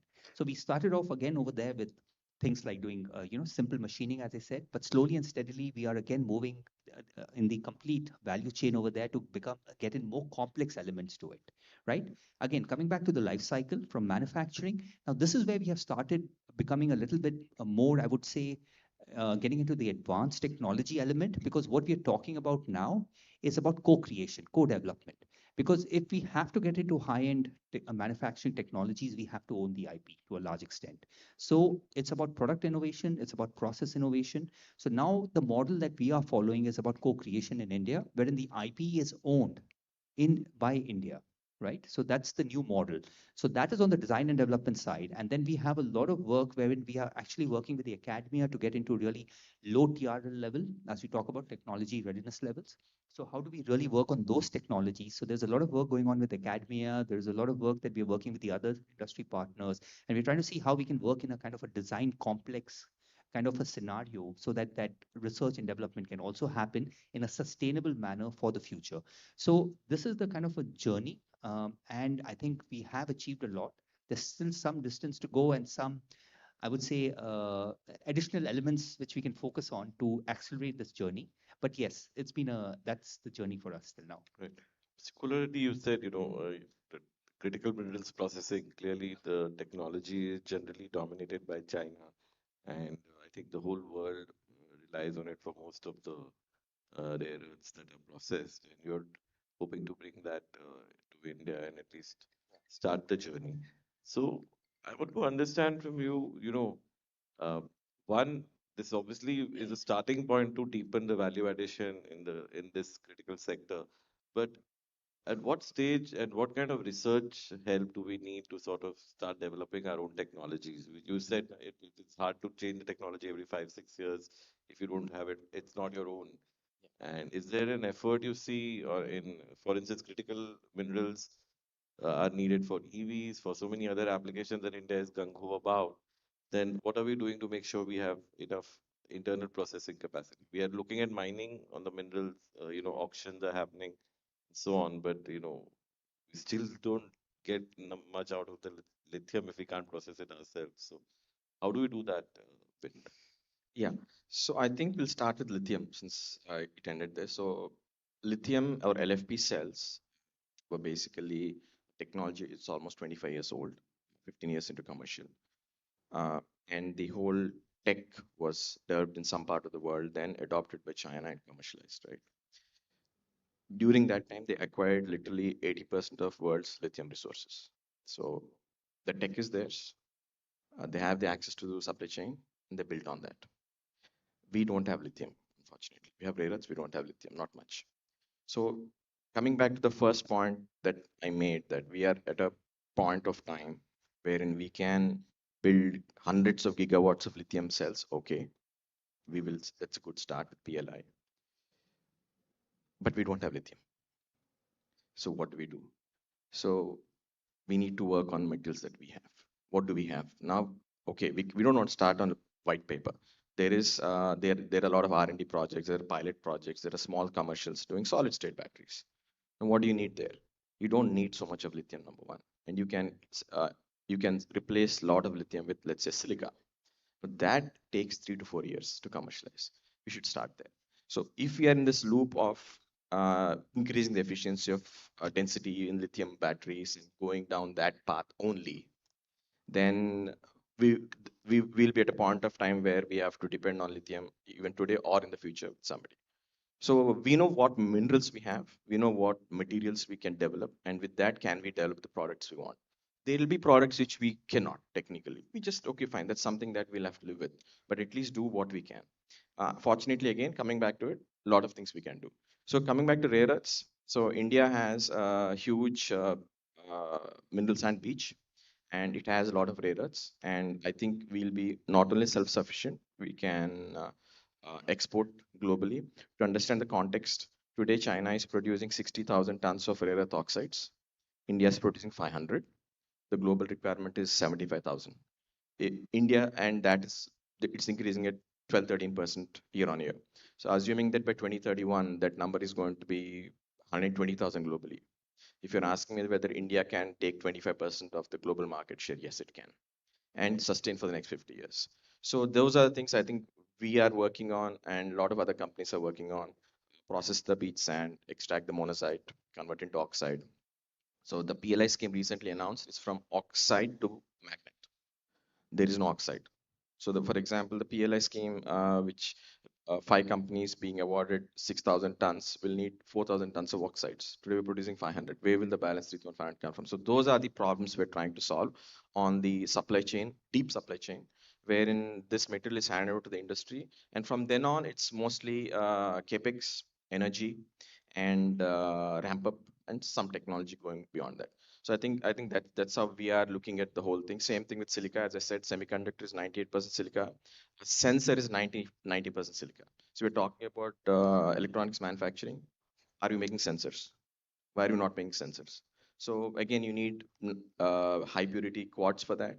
Right. So that is where we are looking at. That is the direction we are heading in. Mr. Vikram, at Mashrek, how do you view the India's attempts to deepen the value addition and supply chain integration in its production systems? How do you view the impact of the turbulence that we've had over the last 1 year? And it seems like we'll have another year of difficult trade environment. It makes it tougher for investors to make long-term supply chain decisions, or invest afresh in new geographies. Well, the good part is that from a Mashrak's perspective, we deal with the global players, global investors, global supply chains. So while it is the good part is it's not only India, I think the world has had a uncertain period. In that, I think India has been relatively better placed. And I think our handling of various situations, the tariff situation and others, have been applauded by global investors that India has acted very, very maturely and has worked very well to sort of have several bilateral trades and other agreements closed out. So it is a turbulent time for the world, but I think the confidence and resilience in India still is there. And I think our, governance, local laws, democratic setup, I think all are encouraging for the investors, and like even the government and the others are also very encouraging. So I would say it's been a turbulent time for the world, but relatively better placed. People have gone slow on their plans, but they continue to focus and continue to grow and invest in India. In fact, we did a roadshow for India across, and the interest was tremendous. So I know there's a lot more to explore in manufacturing, but we've managed to keep our audience up all this time, and I think we should check their awareness levels and maybe open up for a couple of questions if the panel is okay with that. Anyone?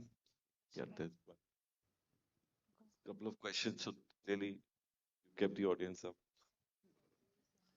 Yeah. My question is to Mr. Kollareddy, sir. He was talking about that rare earth minerals we have in abundance. But I have been tracking the mining sector particularly. Most of the rare earth minerals are coming out with some other major minerals. And scenario after auction regime is, recently Niti Aayog has given one report that out of 554 mining blocks auctioned by the ministry, only 60 or 66 are working. So we are very slow even in major minerals. How far we can be optimistic that we will be able to extract those rare earths from that major minerals, because mining is given for that major mineral only, not for this. So all existing mines are for major minerals. Critical minerals we are starting off. It will take another 5 years to operationalize those mines. We got it. So you're saying how feasible is this? Yeah, you're right. It's a byproduct, rare earth, and it's a byproduct of not coal, iron ore, any of these mines which have been auctioned, but it's beach sands, heavy mineral sands, and they have not come into auction yet. But fortunately for India, we have a feedstock. So if you look at IREL, Indian Rare Earth Limited, which has been working on these mines for the last 40 years, they have been taking out the other minerals, your ilmenite, titanium-based, rutile and all. They have kept the monazite there. So if you look at India's feedstock of crude monazite, which is the base for rare earth, we have enough. We have close to a couple of 200,000 tons, and we can start off there. And I think with the rare earth push and the PLI coming in, I think the government of India will accelerate licensing the other concessions also. So I think we don't see a major issue. There could be a gap period, but it will be filled with the current feedstock is what we feel. Yeah. Can we have the mic there?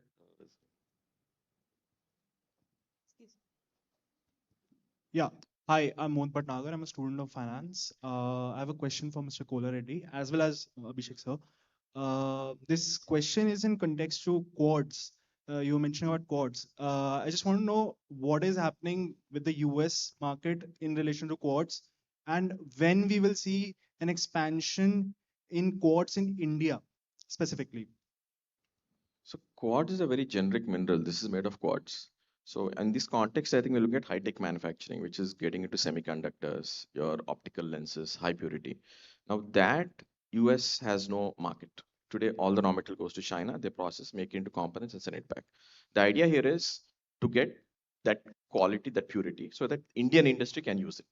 I think you're asking about the building material. I think with the current trade tariff, it's okay. But I think in this context, we should US has no equation here. Thank you. So I think there are more questions, but we're really running out of time. So as we're finding out with many of our discussions in Manthan, sometimes 40 minutes is just a starting point for a meaningful conversation. But the idea of Manthan is, of course, to initiate these conversations so that people go back with and work on these more, find out more things, so that the curiosity is stoked and we work towards a better nation. So I would like to thank my panelists for sharing their insights in a very meaningful manner, and Mr. Tushar Vikram bringing the financials perspective from a global banks has really helped as well. I would like to wind up this session at that note and hand over back to Ruchika, my colleague. Thank you, Vikas. And thank you for summing up how this has been such a wonderful manthan of ideas when it comes to India's high-tech manufacturing prospects. May I please request the mementos to be presented to our panelists? Of course, India is moving into high-tech manufacturing. Very correctly pointed out the issue of rare earths availability and moving into the deep supply chain. We have our next guest also here with us. Please give a big hand to Mr. Suman Sinha. He's joined us. And while the pictures are being taken, I'll take this opportunity to introduce Mr. Suman Sinha. He's no stranger to the world of renewables. In fact, founder, chairman, and CEO of Renew. Mr. Sinha has been at the forefront of India's clean energy transition. He built Renew into one of the country's largest renewable energy companies, spanning wind, solar, and emerging green solutions. He has a background in finance and global markets.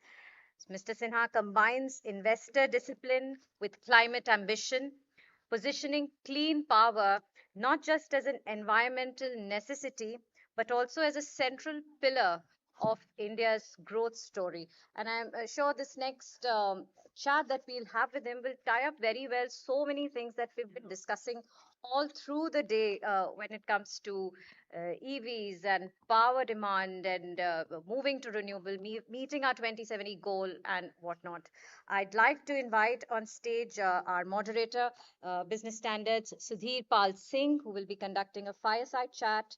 And may I also invite Mr. Suman Sinha for a fireside chat on From Coal to Cells, India's Energy Journey.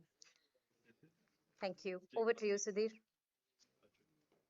I think Abhishek sir left his pen. Yeah. Lunch से पहले गई था हाँ lunch से पहले गई था अच्छा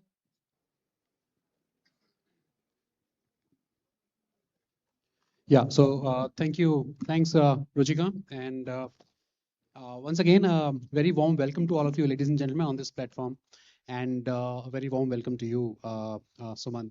Let me begin this entire discussion by trying to understand from you. You know, you're seen as a leader of the renewable energy industry, somebody who has worked across geographies, across technologies, and whatnot, right?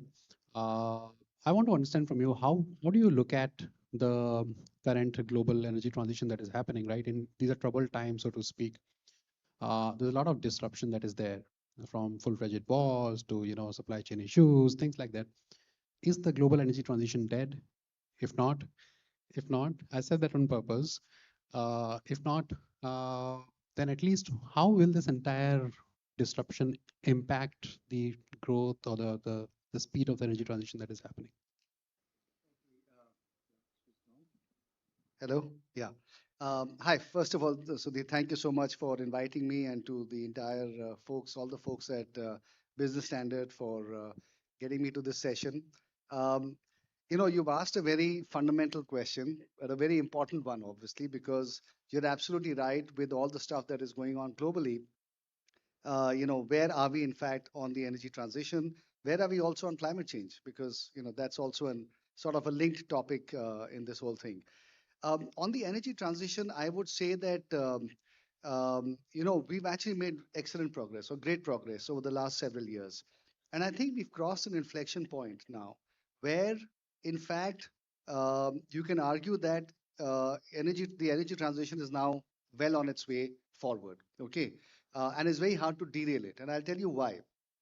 See, when the energy transition started off, at that time there was this big driver, which was climate change, right? And we all said we need the energy transition because we need to bring down carbon emissions, because we need to address climate change issues.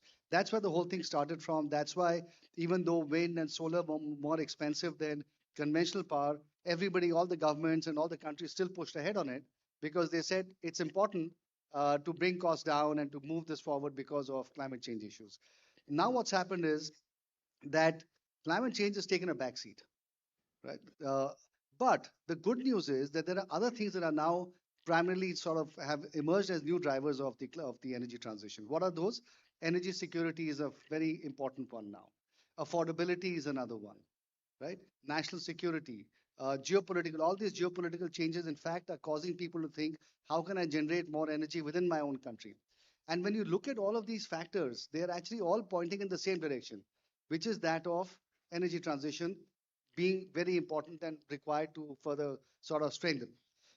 The other very interesting thing that is happening globally is that the world is dividing into two camps. There is one camp of countries that are fossil fuel rich, and earlier we used to all think of the Middle Eastern countries, and maybe the odd Venezuela or the odd other country, Indonesia perhaps, being part of OPEC and being part of these energy rich fossil fuel rich countries. But now the US has joined them as well. And the US has surprisingly become the biggest votary and driver of fossil fuels now, because they have now, with shale gas and so on, really changed their whole energy paradigm. And they're now saying, I am energy rich. Why should I not therefore push this agenda forward? So they've actually become a big driver now for fossil fuels to come back, which is obviously therefore impacting the energy transition. But on the flip side, there are other countries like India and China which do not have fossil fuels. And most of the rest of the world, which includes the European Union, which includes a lot of other countries in Latin America, the Far East, which don't have fossil fuels, which have to move forward on clean energy, and therefore move forward on the energy transition. And these countries, particularly countries like China and India, now are what I call electrostates. We are emerging electrostates. China has already emerged. We are emerging. And this is in contrast to the petrostates, which are pushing the petro agenda. We are pushing the electricity agenda. And that is really now this whole issue of affordability, because renewables we know is cheaper. Energy security, because you can make the renewable energy within your borders. All of these reasons are now driving forward the energy transition. So climate change started us off, and now all of these other factors are pushing the energy transition forward. And countries like India really are at the vanguard of that. Which one of them is stronger, the electrostates or the petrostates? Look, I have a very, very clear view that eventually what the electrostates have in their favor is technology. The fossil fuel states or the petrostates, all they are doing is extracting oil from the ground. It's going to get harder and harder and more expensive as your reserves get harder to locate and extract. But technology really is driving forward the whole clean energy agenda at this point in time. Battery prices have come down to a third of what they were literally 18 months ago. Solar prices, we all know, have come down dramatically. In most parts of the world now, solar is probably the cheapest form of new energy generation. Wind costs have also come down dramatically. There's a lot of user industries that are moving and shifting away from fossil fuels into electricity. So all of that is really good, pushing the whole agenda forward in favor of the electrostates. And so if you ask me honestly, I think 10 years from now, 15 years from now, it'll be very clear that the electrostates have won. Okay, because the future belongs to batteries, solar, critical minerals, etc. And therefore, would you say that when US pulls out of IRENA, IEA, and all sorts of things, and these are important global bodies, it wouldn't be a lot of dent? Of course, it's a dent because the US is the biggest economy in the world, accounting for almost 25 to 30% of the world's global output. They are a huge geopolitical power. Their support for any, whatever be the agenda, is critical in driving that agenda forward globally. And their pulling out is obviously not a good thing. And so therefore, the US not being party to all of these climate bodies or these agencies is certainly not good news. And if you ask me, I think it sets back the whole climate agenda back by several years, by 10 years, 20 years, I don't know how many years, but certainly it sets us back. And that's really not at all healthy for the world as a whole. It's not healthy for us. It's not healthy for us as a country or for our children. But it's their decision. They have to do what they have to do. Okay, you do work in the US too. Is it easier to have this discussion and dialogue there in terms of the stated US position on some of the key global energy policies and directions? I'm just trying to understand that. No, I think that in the US also there are two very clear camps. There is one set of folks who very strongly believe in climate change and are still wanting to push that agenda forward.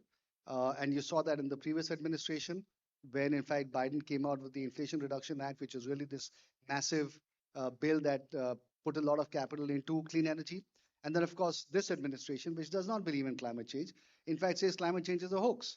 And that flies sort of in the face of all the science. But anyway, be that as it may.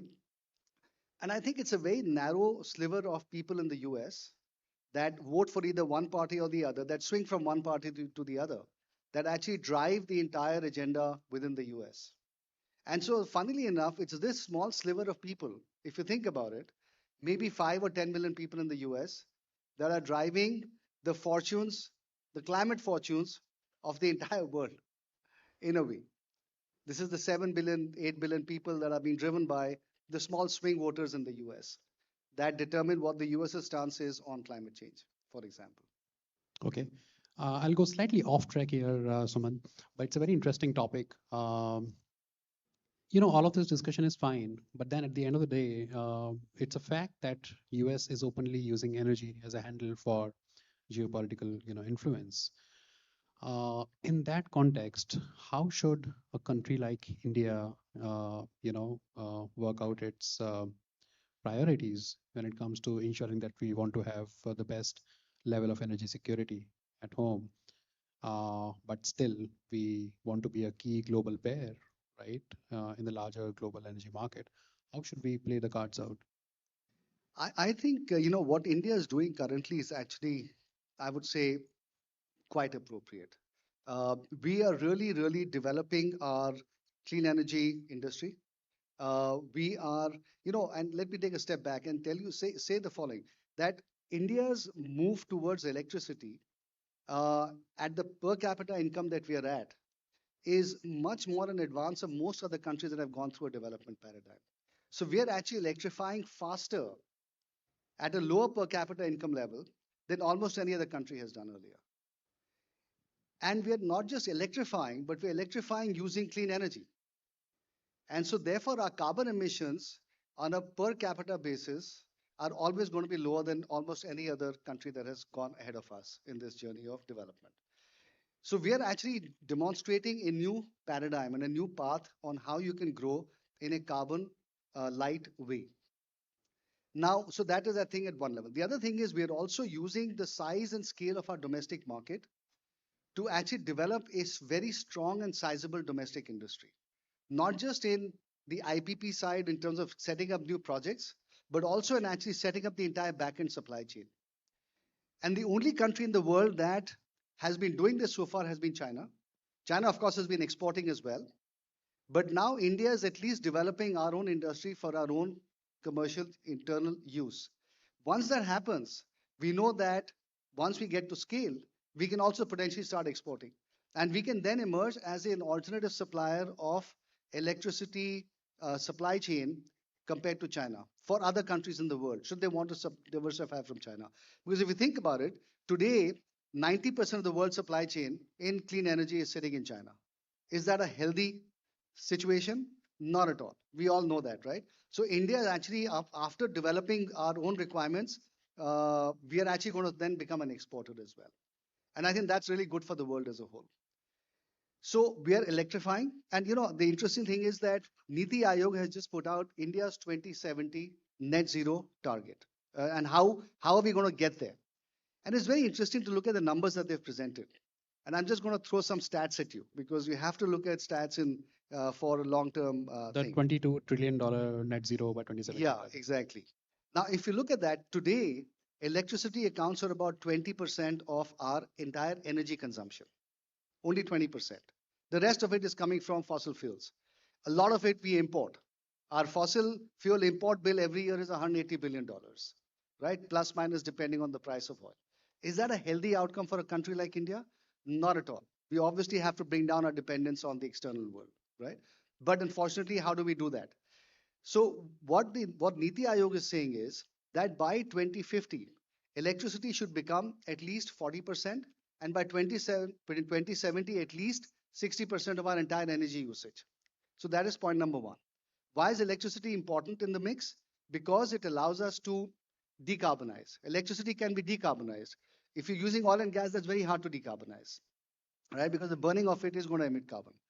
So we are going to electrify, and within electrification, the shift is happening from coal to renewable energy. So by 2070, almost 85% of our electricity is supposed to come from renewable energy, and about 10% is going to come from nuclear. And the balance could be miscellaneous things like biomass and so on. So we'll actually almost use no fossil fuels in our electricity system by 2070, and electricity will account for more than 60% of our entire energy consumption. And so therefore, by that time, renewables will be powering at least 50 to 55% of India's entire energy consumption, up from maybe 2 or 3% right now. Now, what that means in terms of opportunity is that if today we make about 140 gigawatts of renewable energy between wind and solar, that number has to increase to 3,000 gigawatts by 2050 and 6,000 gigawatts by 2070, just given the fact that our entire energy basket is growing at 4% a year, right? So energy is growing at 4%, electricity within that is growing, and renewables within that electricity is growing. Now, to give you some numbers, today we generate from all sources of power only 500 gigawatts of electricity. That is a target that we have to get to from renewable energy by 2030. We know that, right? That is a target of 500 gigawatts. And by 2050, 3,000 gigawatts of renewables. So 5 times of what is our total capacity today we have to set up from renewables in the next 25 years. Now, to put that also in more context, today in the US, you know how much the power generating capacity in the US is? It's only 1,200 gigawatts. That's it. So it's only about 2.5 times India's total capacity. Now, if that is 1,200 gigawatts, and we have to set up 3,000 gigawatts of renewable capacity by 2050. So in the next 25 years, we have to add, just from renewable energy, 2.5 times the size of the entire US power generating capacity today. It's a massive, massive opportunity, but it also comes with a lot of, obviously, difficulty and challenges, which I'm sure you'll ask me about. Of course. But my question to you is, all of this is fine. There's the really, really big numbers there, and we have been chasing these numbers for long. A point is, there's a lot of things that can go wrong there. There are things which can derail this entire, planning or the strategy that we have. Things like, for example, critical minerals, right? It's a huge problem, right? We do have resources, but then it's also a fact that we don't have production, we don't have processing facilities, and the kind of dependence that we'll have, the entire energy transition of the country will have on critical minerals, it's huge. Second, transmission, right? And I said this in the earlier session also, huge legacy issue. We are just not able to get it right. Third, discoms. What do you do with that problem? It just doesn't go, right? Like Fevicol, right? So it just doesn't go. What will you do with it? And if it continues like this, what happens to this entire grand, plan and estimate that we have? How do you look at that? Also, as an investor, would these things worry you? Look, I think you're absolutely right. These are all challenges that we have to overcome as a country. There is absolutely no question about it. What gives me hope and optimism, however, is the fact that there are two, three things that are happening right now in India. Number one is the fact that, I started this company 15 years ago, and we've had a really, really great partnership with the government. And I say that genuinely, okay? You had. We have. Okay. It's in the present tense. We've had in the past and we have currently as well. The government has been very open to getting in people like us, talking to us, understanding our views, understanding our issues. And policies that come out are not always what we want, but they are largely in line with what is required. And I think that has been very helpful in getting us to this point. So I think the public-private partnership that we have in our sector is, I think, one reason that I have optimism that if it continues, that we should be able to solve these problems on a joint basis. Okay, that is number one. So at least we have the mechanisms in place. The second thing is that on grid management, because we talked about grid management as well. So I'm sorry, when you say PPP mechanisms are in place, is what you're saying? I'm just saying that the concept of the government partnering with the private sector. So the government is more receptive to the is industry, more right? receptive, is taking our views into account, and is therefore working. And of course, the bids that we do, the things that we participate in, those are in fact typical PPP things, because you're obviously selling power to the utilities. We're selling them through the power through government-owned agencies like the Solar Energy Corporation of India and so on. So these are traditional public-private partnerships. But I'm talking at a higher level, which is the conceptual level, that there is a good level of partnership between us. The second thing I would say on the grid management front, this is something that is well understood by everybody right now. And we all know that if we don't, absolutely build the grid out, and if we don't learn how to manage the grid, it's going to put paid to this entire storyline. So there is a lot of work going on in that area. Sometimes you'll find that the grid is moving a little behind where it needs to be. Sometimes it'll be ahead. But certainly, there's a lot of, I think, thought going into it right now. So I'm hopeful that that problem is something that will get addressed as we go forward. Okay.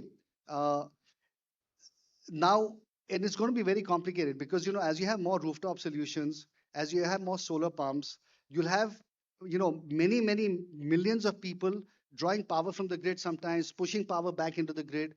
So grid management is going to become very complicated. But I think this is where AI can actually help. And you'd have, a whole amount of new use cases coming in for that, hopefully as well. Then the third issue is really around financing, right? But I think what's happening is that because now I think the Indian corporate sector has now identified the fact that the clean energy transition is a massive opportunity, which is going to suck in trillions and trillions of dollars. And that's why if you look at our sector now, ours is perhaps the only sector in which you have all the top corporates and conglomerates now operating, along with a whole slew of private equity funded people like us who've been there for a while and so on. There are companies that are getting listed in the market. So there's a lot of different players now that have emerged in the industry. So a lot more people are now executing capacity and a lot more people are raising capital. So I think that the execution capacity, the financing capacity is now definitely showing up. And as an example, we did 18 gigawatts of new renewable energy execution 2 years ago. Last year, that number was 25, 30 gigawatts. When I say last year, Actually, I meant 2024. And 2025, that number was 50 gigawatts. So we are actually scaling up very rapidly now. And we'll start going at the rate of 60, 65 gigawatts from this point on. You mean India? I mean India. Okay. When I say we, I mean. Okay. Yeah, so that's right. Yeah, the broad annual capacity addition that we are doing in renewables is in the range of 45-50. But it's also a fact that the tendering, if you look at it, it has come down. In the current financial year, it's very low. There's a lot of problem there. Discoms refuses and PPA. It's a very known story. Now, my point is, if we haven't done enough tendering as against, let's say 50, we have done 5 or 8 or something like that. The real impact of that will be seen in the next 2 years, right? Because that's broadly the kind of time that it takes for a. So are we headed for a problem there? That's one. Secondly, the ministry itself, around a month back or so, came out with a huge statement saying that the sector, overall renewable energy sector, has entered some kind of a consolidation phase, which basically means that rather than focusing on large capacity creation, we are going to be looking at, getting it right on other things. I mean, is there a kernel of a problem that you see there? Not really. I feel that in terms of the capacity additions, we've seen the numbers. You're right that the bidding has slowed down, but it's slowed down because 2 years ago, there was almost 150 gigawatts that was bid out over an 18-month period. There's a lot of spare capacity that is sitting there. I mean, if you look at our pipeline, for example, we have almost 20 gigawatts of unexecuted projects sitting with us at this point in time, right? And our total current installed capacity is 12 gigawatts. So there is a lot of new execution that we all have to do based on the auctions that have already happened. So I don't think that there is going to be an issue about cranking up and making sure there are enough bids happening, right? That is something that can happen very quickly and come down very quickly. But the other good thing is that, we always tend to focus on the utility side.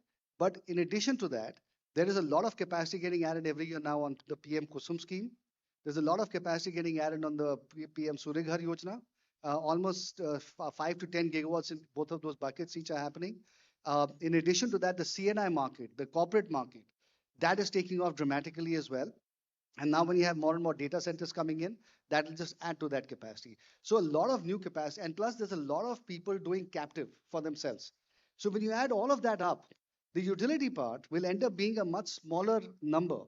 And plus what is also happening is that states are now bidding for themselves. They're not going through the central government bids any longer. So just focusing on that one metric leaves out almost 60-70% of the actual market that is now evolving.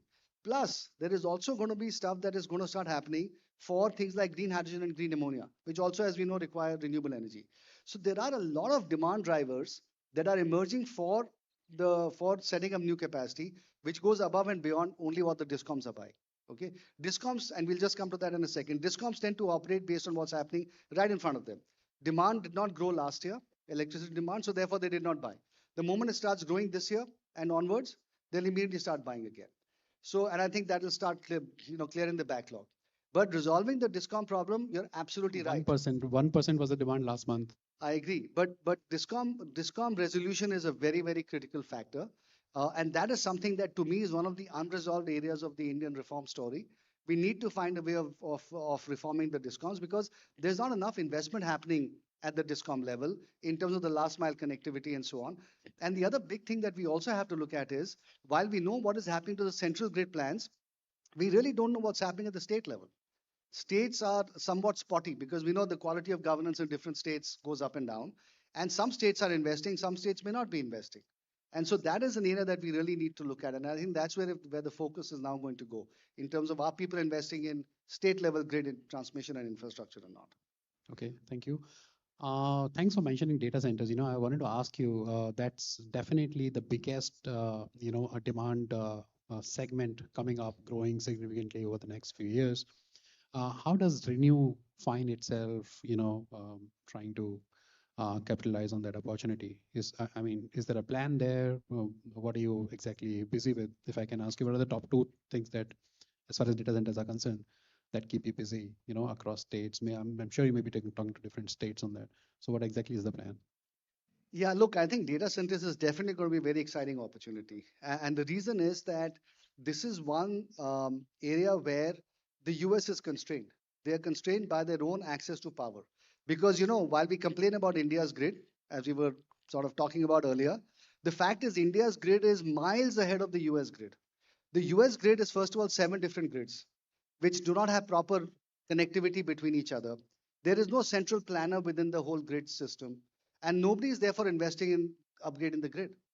And so, for a new data center that is coming up, either they're repurposing old nuclear plants, which is happening, as you know, or they are trying to do off grid solutions.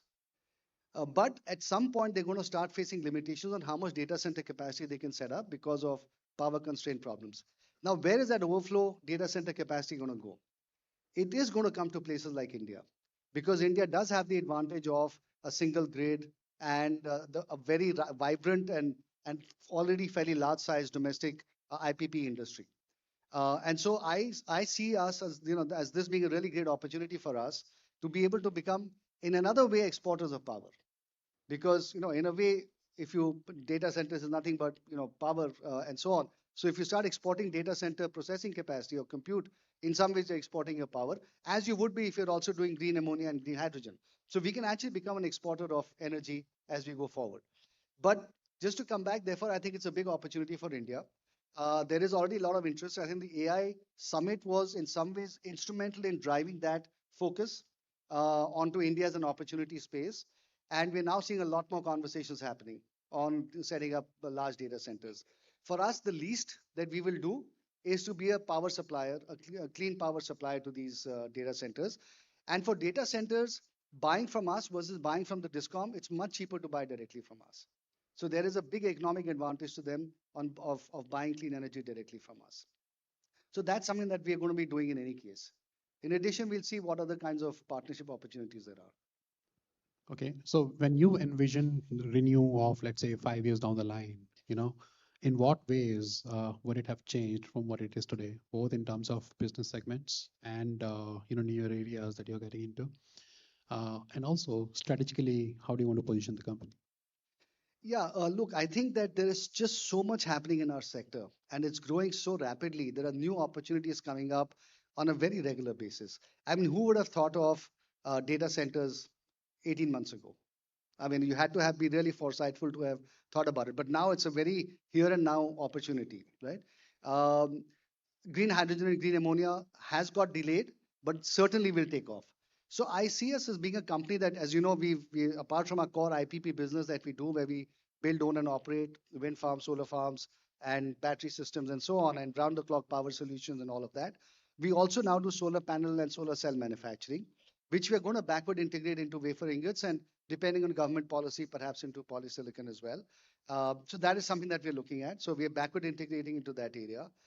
On the forward integration side, we are looking obviously at green hydrogen and green ammonia as being one opportunity, but we're also going to be looking obviously at data centers as well. And so I see us as being a much broader company in terms of our position in the energy value chain, much broader in terms of partnerships across the whole spectrum.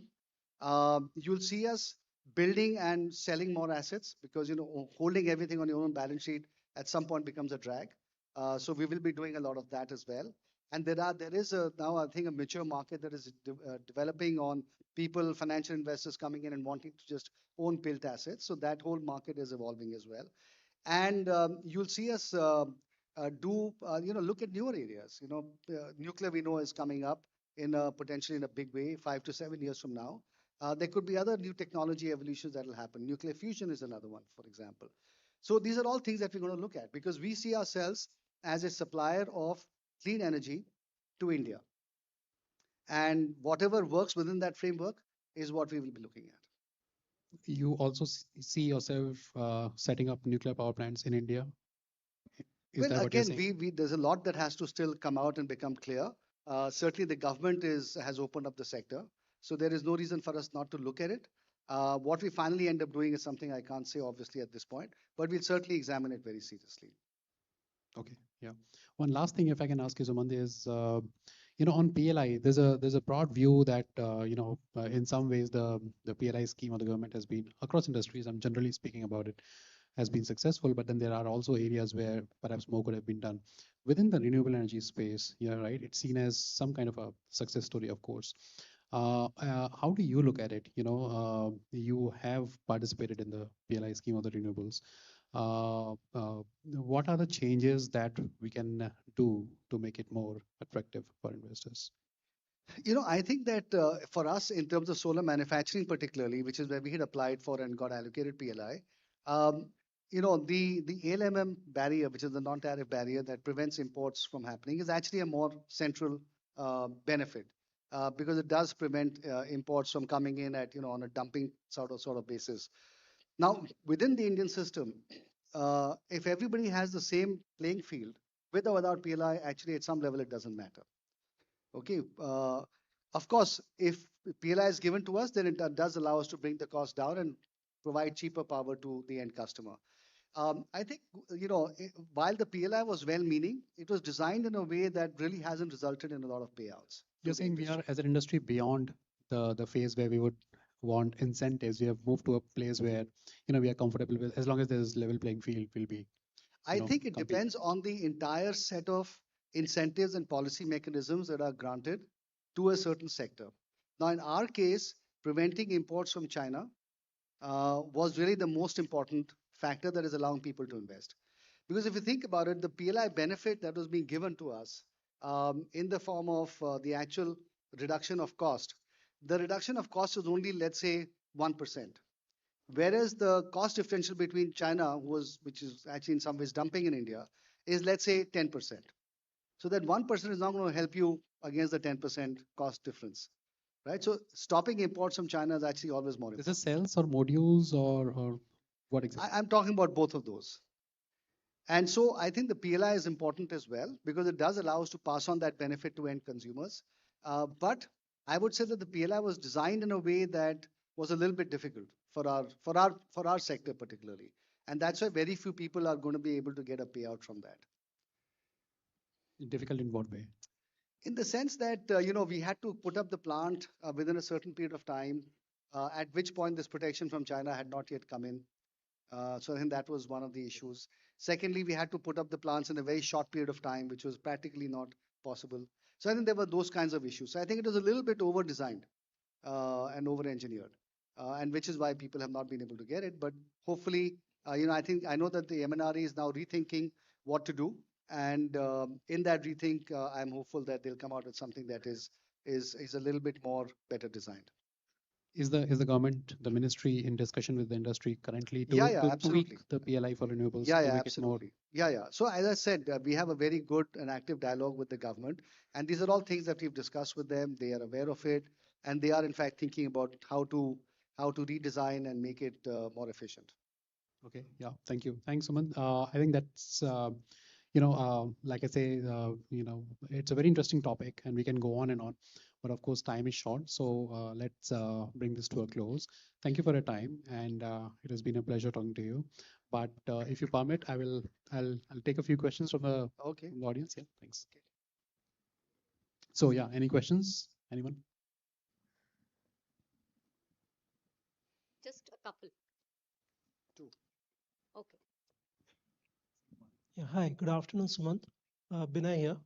I run a strategic advisory firm, Geosynthesis. In your view, what will it take in the context of carbon credit markets in India if they take off and the pricing of carbon matures to that extent? Do you think it will act as a further boost to the renewable segment? I think the carbon market is a little separate from the renewable sector. It's sort of a market and an industry on its own. I think what we need is clear guidelines to come in for the Indian carbon credit market to know exactly what is going to qualify, and then obviously the onus on industries that need to decarbonize to be made clear. So I think once that happens, then of course the carbon credit market in India can start. But I think the true value of the carbon market will come if we can link ourselves more closely to overseas carbon markets. Let's say the Japanese one, for example, or the European Union one, where of course the dialogue is going on with those countries. But once that happens, then you'll start seeing a lot more projects coming up in India, which are focused towards potentially qualifying into carbon markets in other parts of the world. I think that really will be the game changer. Okay, thank you. Thanks, Sumant. Thanks for your time. Great talking to you. Thank you so much. Thank you so much, Sudhir. May I please request for the mementos to be presented? Very interesting discussion, Mr. Sinha. Thank you so much. You've highlighted that there are a lot of challenges to overcome, but the things that give you hope uh, is the way PPP, the public-private partnership model, is being embraced by the government. The use of AI in grid management is another area where we'd be looking forward to the developments. Financing, of course, and you've talked about the interstate coordination and aligning of central and state policy to support the domestic manufacturing through the schemes like the PLI and FAME. So a lot of key takeaways there. Thank you so much, Mr. Sinha, for joining us today. And this makes for a very smooth transition into our next panel discussion, which is actually about smoothing the EV transition. We have our panelists here with us. I would like to start by inviting on stage our moderator for the next panel discussion on smoothing the EV transition, Deepak Patel of Business Standard. Let me also invite on stage Mr. Tapan Ghosh, CEO, VinFast India. Mr. Ghosh brings nearly 3 decades of experience across India's automotive sector. With over 28 years of experience, he has held several senior leadership roles at Hyundai Motor India, Tata Motors, Maruti Suzuki, Honda Cars, Mahindra and Mahindra. Please give him a big round of applause. Ladies and gentlemen, please join me in welcoming Mr. Raghav Bharadwaj, CEO, Bolt Earth. He took over as the CEO in January 2025 after previously serving as the COO, and he has been closely involved in scaling the company's operations and partnerships across India's fast-growing EV ecosystem. Our last panelist, please join your hands together for Mr. Saurabh Kumar, founder and CEO of Euler Motors. Mr. Kumar is an alumnus of the Indian Institute of Technology, Delhi. He founded the company in 2018 with a clear focus on electrifying India's commercial vehicle segment. A big round of applause for our panelists. And it's over to you, Deepak.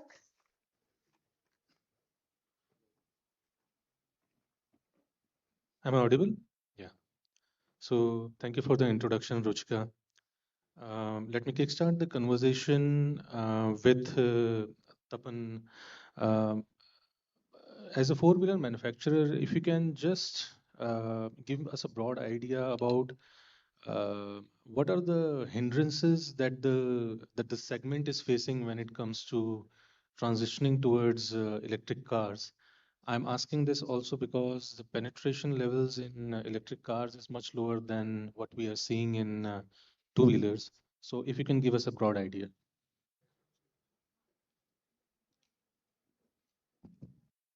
Yeah, thank you for having me here. I'd like to get into a detailing about how the EV journey has been for passenger vehicles. First of all, about 2 years back, the penetration used to be only 2%, and the volume used to be hardly about 5,000, 6,000 per month. Then from 2% it grew, and our penetration is 4% last calendar year. But if we're talking about the volume, it has touched 17,000 per month. In fact, the registration figures is 177,000 approximately. So what it means is that the EV growth story in passenger vehicles, it has happened just a couple of years back, but the momentum is quite fast. Having said so, yes, the opportunities are very high. There's no doubt about that. Having said so, there are certain, you can say hindrances, which you rightly said. If we can overcome them jointly, all the stakeholders, OEMs, government, everybody, then obviously the EV growth penetration can be first much higher. One of them is, of course, charging infrastructure. That's very, very important. I would say that's the most important anxiety which the customers has. So here, I must say that the government has got a lot of favorable policies, but yes, more has to be done. by all the stakeholders to have the charging infrastructure as fast as possible. And when I'm talking about charging infrastructure, it's not just the numbers alone. The upkeep, the overall, the charging station has to be running. It has to be also eco-friendly, all this. And second also is the range anxiety. Customers still feel that ranges, but then with good technology, the ranges have been improving. Whatever we have seen EV ranges about say 3-4 years back, now the ranges have actually improved a lot. I think the opportunities are there. The growth momentum is good. The percentage penetration is increasing, but yes, a lot more can be done to improve it. When you talk about range anxiety and the improvement that has been done in the last 3 to 4 years, can you give us an idea from where to where has it reached? What was the situation 3 to 4 years back when it comes to electric cars, and where has it reached now? See, for example, nowadays the electric cars, if I talk about for a customer, the price is very important. So suppose if a customer is going to spend around say 25 lakh rupees. Today, the range which he's getting, say a car like our VinFast PS7 is 500 plus. Whereas that was not much lower, much lower about say 3 years back or so. So that way, I think the ranges are improving and all. And also if I talk about like one of the things which another thing which customers has in his mind is that what is going to have with my battery. Now here, that anxiety can be removed by OEMs. Like if I talk about our company, VinFast, we are giving 10 years battery warranty. Okay, so that's a huge benefit which we are giving to customers. And also customers has got another, when we are talking about hindrance, customers also believe that what's going to have with the maintenance of our cars. So there are OEMs responsibility also. Like for example, our company is giving free maintenance for say 3 years. So these are the things which I think OEMs, government, all other stakeholders can really do a lot to see that the hindrances which are there can be mitigated to a great extent by giving good warranty, by giving a good network. Another thing very important is that, of course, most of the OEMs are, or rather, it's but natural that most of the OEMs will be concentrating in the metros because that's where the volume is. But what we have studied is, yes, metros and tier 1 cities, the volume is very high. But tier 2, tier 3, tier 4 cities also, the opportunities are also there. But what happens to the customers if they buy the cars? So what innovative thing which VinFast did was that we have our dealer workshops, but we have also tied up with third-party service extensions, good number of them, where customers can get some repair done, which are not major, minor repair. So all these things, whatever is in the customer's mind, these, if they are removed, to a great extent, the hindrances can be removed. This is what I would like to state what, as an OEM, what we are trying to do to help customers adopt our EVs. Saurav, I will come to you on the topic of maintenance and reliability. You are into the commercial vehicle segment, electric commercial vehicle segment. How important is reliability and maintenance there, and how are you ensuring that when it comes to, let's say if a sale is done today, how are you ensuring it that the customer is assured of the quality, 5 years, 6 years down the line? Yeah, so from a commercial vehicle standpoint, I think one of the most important factor that at least when we started our company 8 years back, we looked at was that range and charging anxiety is one of the most talked topic. But when it comes to commercial vehicle, the vehicle utilizations is very high. People are driving 120 kilometers in the smaller three-wheeler, four-wheeler vehicle every day, so that you quickly add up to 100,000 kilometers in 3 years, 4 years if somebody is on very regularly driving like 300 kilometers, the 300 days a year. So when you're thinking about 100,000 kilometers sort of use case cycle, it's very important for an OEM like us to understand what kind of degradation the powertrain, the batteries, the thermal abuse will go through the newer sort of the supply chain that has been added in EV, other than what has been well understood, which is your chassis, suspension, brakes, overall vehicle fatigue that obviously over the 30, 40 years, India has been, I would say, excellent at. So that for us to do that, for instance, in battery, we were one of the first ones to bring liquid cooled battery pack in 2021. Our three-wheelers, it was still, nobody was talking about back then. And our idea at that point of time was that with liquid cooling, you can reduce the thermal stress, and the batteries, which would otherwise degrade in 3 to 4 years, will degrade over, like, just say, 7 and 8 years. Now in four-wheelers, we were one of the first ones to bring in the cargo segment. We introduced 200 kilometers on a single charge. I mean, obviously, the idea was that from an anxiety point of view, 200-kilometer on a single charge is a good sort of a last mile use case. You charge once, you drive through, and you come back. I mean, of course, the vehicle had a fast charging setup as well. But then we also gave like 2 lakh kilometer on a 7 years warranty on the vehicle. The whole idea was that how is the customer experience over the 7 years, over the 5 years. Today, we are working at even 10-year life cycle of battery packs in commercial use case.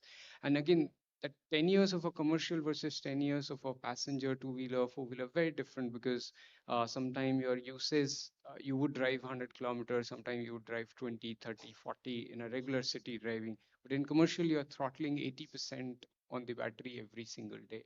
So that's something that I would say over the 8 years, we invested a lot in our R&D capability. We have invested close to 1,500 crores that we have raised over a couple of rounds. We have scaled up plant in Palwal where we are manufacturing close to 1,000 vehicle a month at this point of time across three-wheeler and four-wheeler that we are selling, and capability to go more. Tarun Tarun Mehta from Ether was here yesterday, and he talked about that the role of testing when it comes to ensuring reliability. He also mentioned that a lot of testing protocols he had to develop himself only. Is your experience quite similar when it comes to commercial vehicles?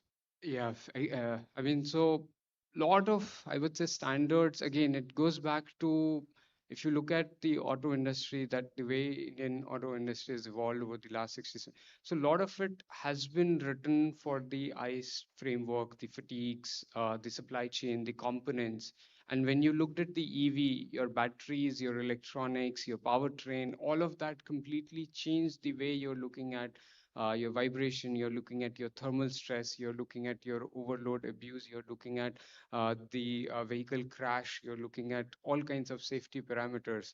And I think government has been doing great job in bringing newer sort of every time I mean, they see policy or let's just say a certain sort of whether it was in battery, we have seen like at least 2 3 of them toward safety, toward degradation. I think those are the things that have, but still as an OEM we are not only worried about 3 years, because when you're building a brand you're thinking about, and especially in commercial, the livelihood of the customer is dependent on the earning that they're generating from the vehicle. They don't have an alternate that today if I don't have my vehicle I'll do something else. I mean, and when you're thinking from that lens and you're looking at 10-year ownership, so we have to often think beyond 3 year, 5 year warranties, and we have to think that how can these vehicle last?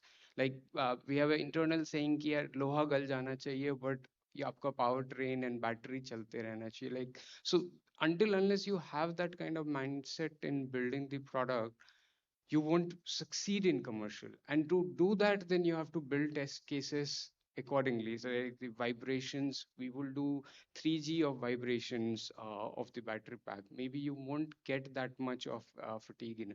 If we are saying 1 ton vehicle over, we'll probably test with like 100%, 200% overload on the vehicle. There are vehicles that we will just build to sort of at the end of like maybe 3 months, it will probably be sold in scrap. And so we have done all of those because fatigue in electric commercial vehicles shows up upfront. It won't like show up just after, like a chassis crack might show up after 100,000 kilometer, but anything wrong in your batteries or motor might show up in 100 kilometer or 500 kilometer. So that Raghav, you have established around 100,000 charging points across India. Can you, and as Tapan also mentioned, that charging points is one of the key, or lack of charging points is one of the key factors that is bothering customers when they are choosing electric vehicles. Um, Not so much in two-wheelers right now, but especially in cars and others. Can you tell me what are the factors right now in play when it comes to establishment of charging points across the country? Yeah, firstly, thanks for having me, Deepak. Um, Now, if we talk about building a charging network for a country like India, right? There are two, three things that we have to firstly look at. What is the vehicle types, right? Like that are being sold in India. About 90% of all the vehicles are two-wheelers and three-wheelers, right? So firstly, that market was what we as a charging network catered to over the past few years. This, in the last couple of years, I think the four-wheeler market has been picking up drastically as well.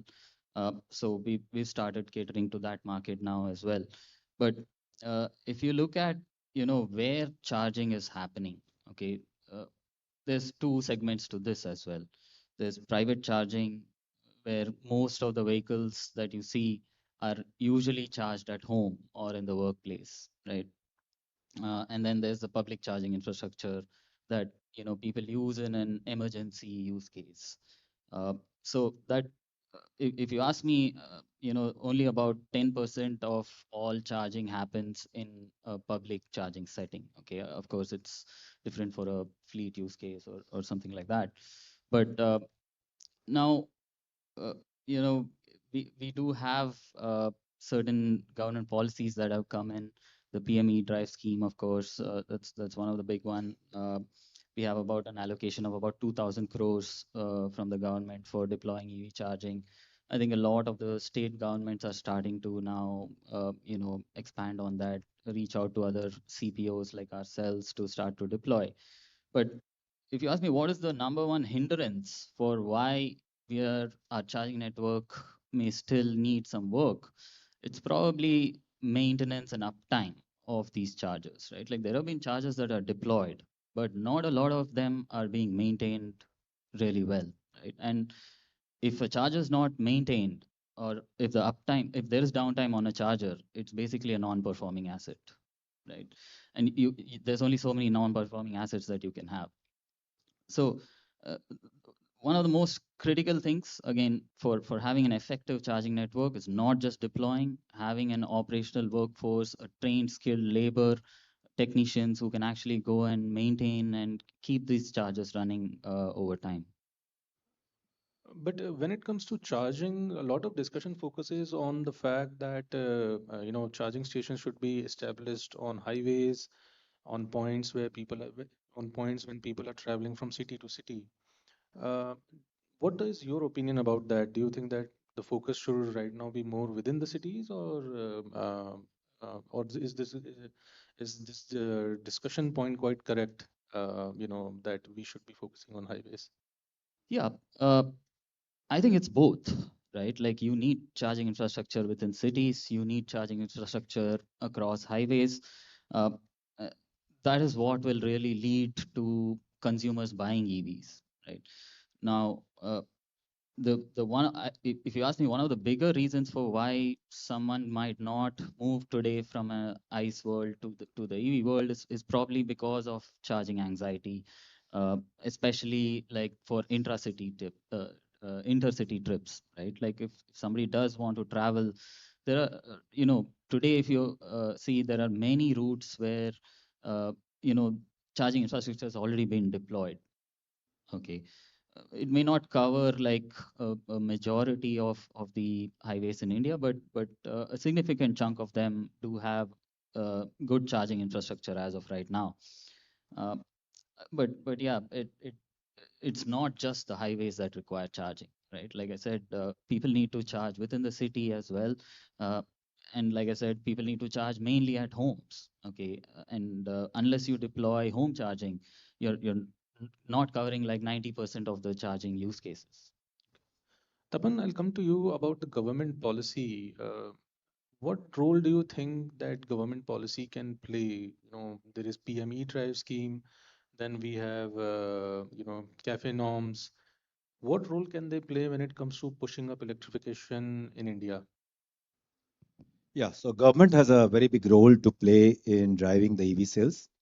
One, of course, is to pull the customers towards EV, and also to you know push OEMs also for making the EV. If I talk about pulling the customers towards EV, central government particularly has a very favorable policy of 5% GST, unlike the other ICE where it is 18% start. So that's a huge benefit which government has given us of 5% as far as this. Not only that, even many state governments, they have got reduced road tax on EV. Some states, in fact, has got 0% tax, and some has got much lower road tax on EV as compared to ICE. So that way, what happens is that customers are pulled towards EV. As far as rather motivating the OEMs to adopt EV, CAFE 3 is a very important norm where EV, if suppose OEM is having more EV on their portfolio, then yes, it becomes very easy to meet the CAFE norms. Of course, the PME drive and the other schemes, PLI schemes and all, they are also very hugely important things for driving the EV volume. I think both the government has got an extremely important part on that. Not only that, if I talk about just few months back, I think if I'm not mistaken, the latest budget, government has given some SOP on charger also. I think the tax has been reduced and the cost of the chargers has reduced. So that means that it is going to help in overall developing the ecosystem. Also, if I talk about the trade pact which the government has recently concluded with the EU, with the US, that is also going to help in sourcing the components which are used for EV at a much cheaper rate. So I will say directly or indirectly, government has got a very big role, which government is doing also for overall developing the EV momentum in India. Okay. Saurav, I'll come to you again about the government policy. Only you, along with Ather, have asked the government to open up the PLI scheme for players like you. So along with PLI, what is your opinion about, PME drive, CAFE norms? CAFE norms are not applicable on commercial vehicles, but you can, if you can just talk about PLI scheme as well as the role of PME drive. Yeah. So I'll agree with Tapan over here. I think in general, government is the center of the entire. If you look at the transition, they are the, I would say, key driver that can move the transition. And they have done multiple policies over the last couple of years that have pushed the electrification forward as well. If you look at the electric commercial vehicle, which I have closely sort of watched over the last, I would say, 8 years, both as an active sort of as a startup working toward contributing, and also looking at how segment has grown, not just in the three-wheeler, but recently with the four-wheeler as well. What we have seen is that the initial push that came with the FAME policy, and then the FAME turning to PME drive, I think your rate of electrification has gone substantially up. If you look at from 3 years back to in three-wheelers, cargo, it is roughly around 22% here and there. Three-wheeler passenger in the last 2 years has gone to almost 30%. Four-wheeler in the very early stage, I would say four-wheeler cargo, which is roughly around going from 1 to this year around 3%. So first ride of that push toward electrification, definitely that has been very helpful. In fact, in the recently, as the your percentages have been coming down and the subsidies are removed, and even with the commercial, I would say GST in the ICE lower down, where the TCO for EV became a bit more, I would say, challenging. The electrification of the industry is still holding and growing. So that means that the case for commercial EVs does make sense. It stands on the commercial sort of understanding, because these are people who are buying it. Like I mentioned, the economics has to make sense, then only so that it works. My view when it comes to PLI, which was the second part of the question, which we have mentioned publicly as well. So along with FAME, the government had introduced PLI policy as well. Our view on that was that for as much as support for incumbents and everything is there, we are not opposed to any of that. What we wanted was a level playing field for startup like us as well, because look, I mean, the PLI scheme was built to further the electrification at a national level in a manufacturing depth, and also bring India, make in India at a global scale, right? And when you look at something like that, you need to reward people not just by age. I would say, yes, there are OEMs, incumbents who have spent 50 years, 60 years. You can't take away that what they have done for the country, what they have done for the employment. But then there are also people like us who have spent last 8 years. We have invested 1,500 crores, as I mentioned. We have raised 200 million. We have invested 1,500 crores. These are real money that has gone into either building supply chain, either building talent, either building, deploying these vehicles, capacity. We are producing thousands of vehicles every month. So when you're deploying that, and we are walking that conversation, we believe that we should also be part of that. And our ambitions is also to take India to that global stage. That how can, like today in this 8 years, we have proved, like within our four-wheeler cargo that we launched literally 5 months back, we were selling close to 50 vehicles before that in a month in a four-wheeler. Your electrification, like I said, was around 1% back then.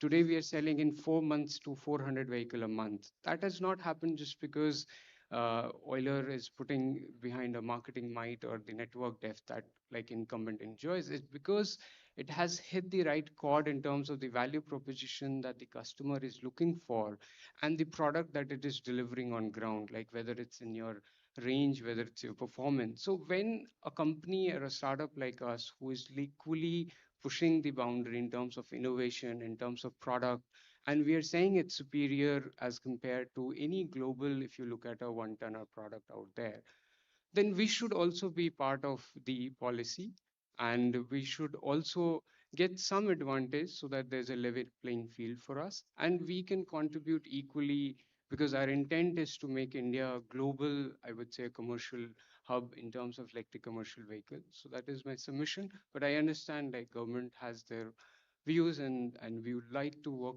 with them on this.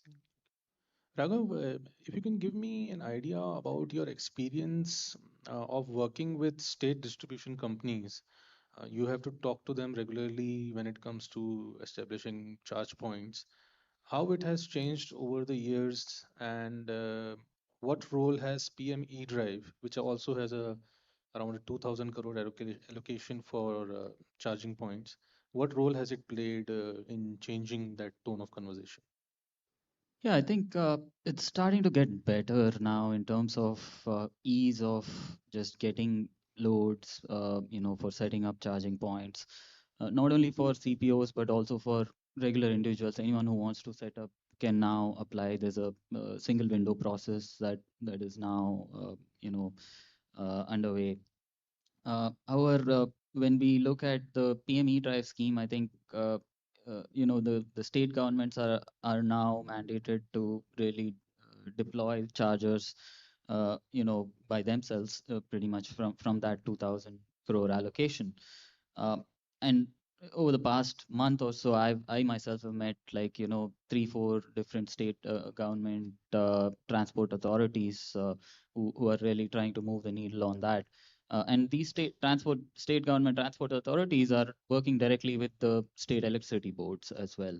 So I think that tie-up has started to become much more closer. So the overall, I would say that just getting into EV charging is just starting to become easier and easier. And you deal with a lot of OEMs, whether it is two-wheeler makers or four-wheeler makers. There is one thing that I wanted to ask you about the respect that they're able to give to customer in terms of quality.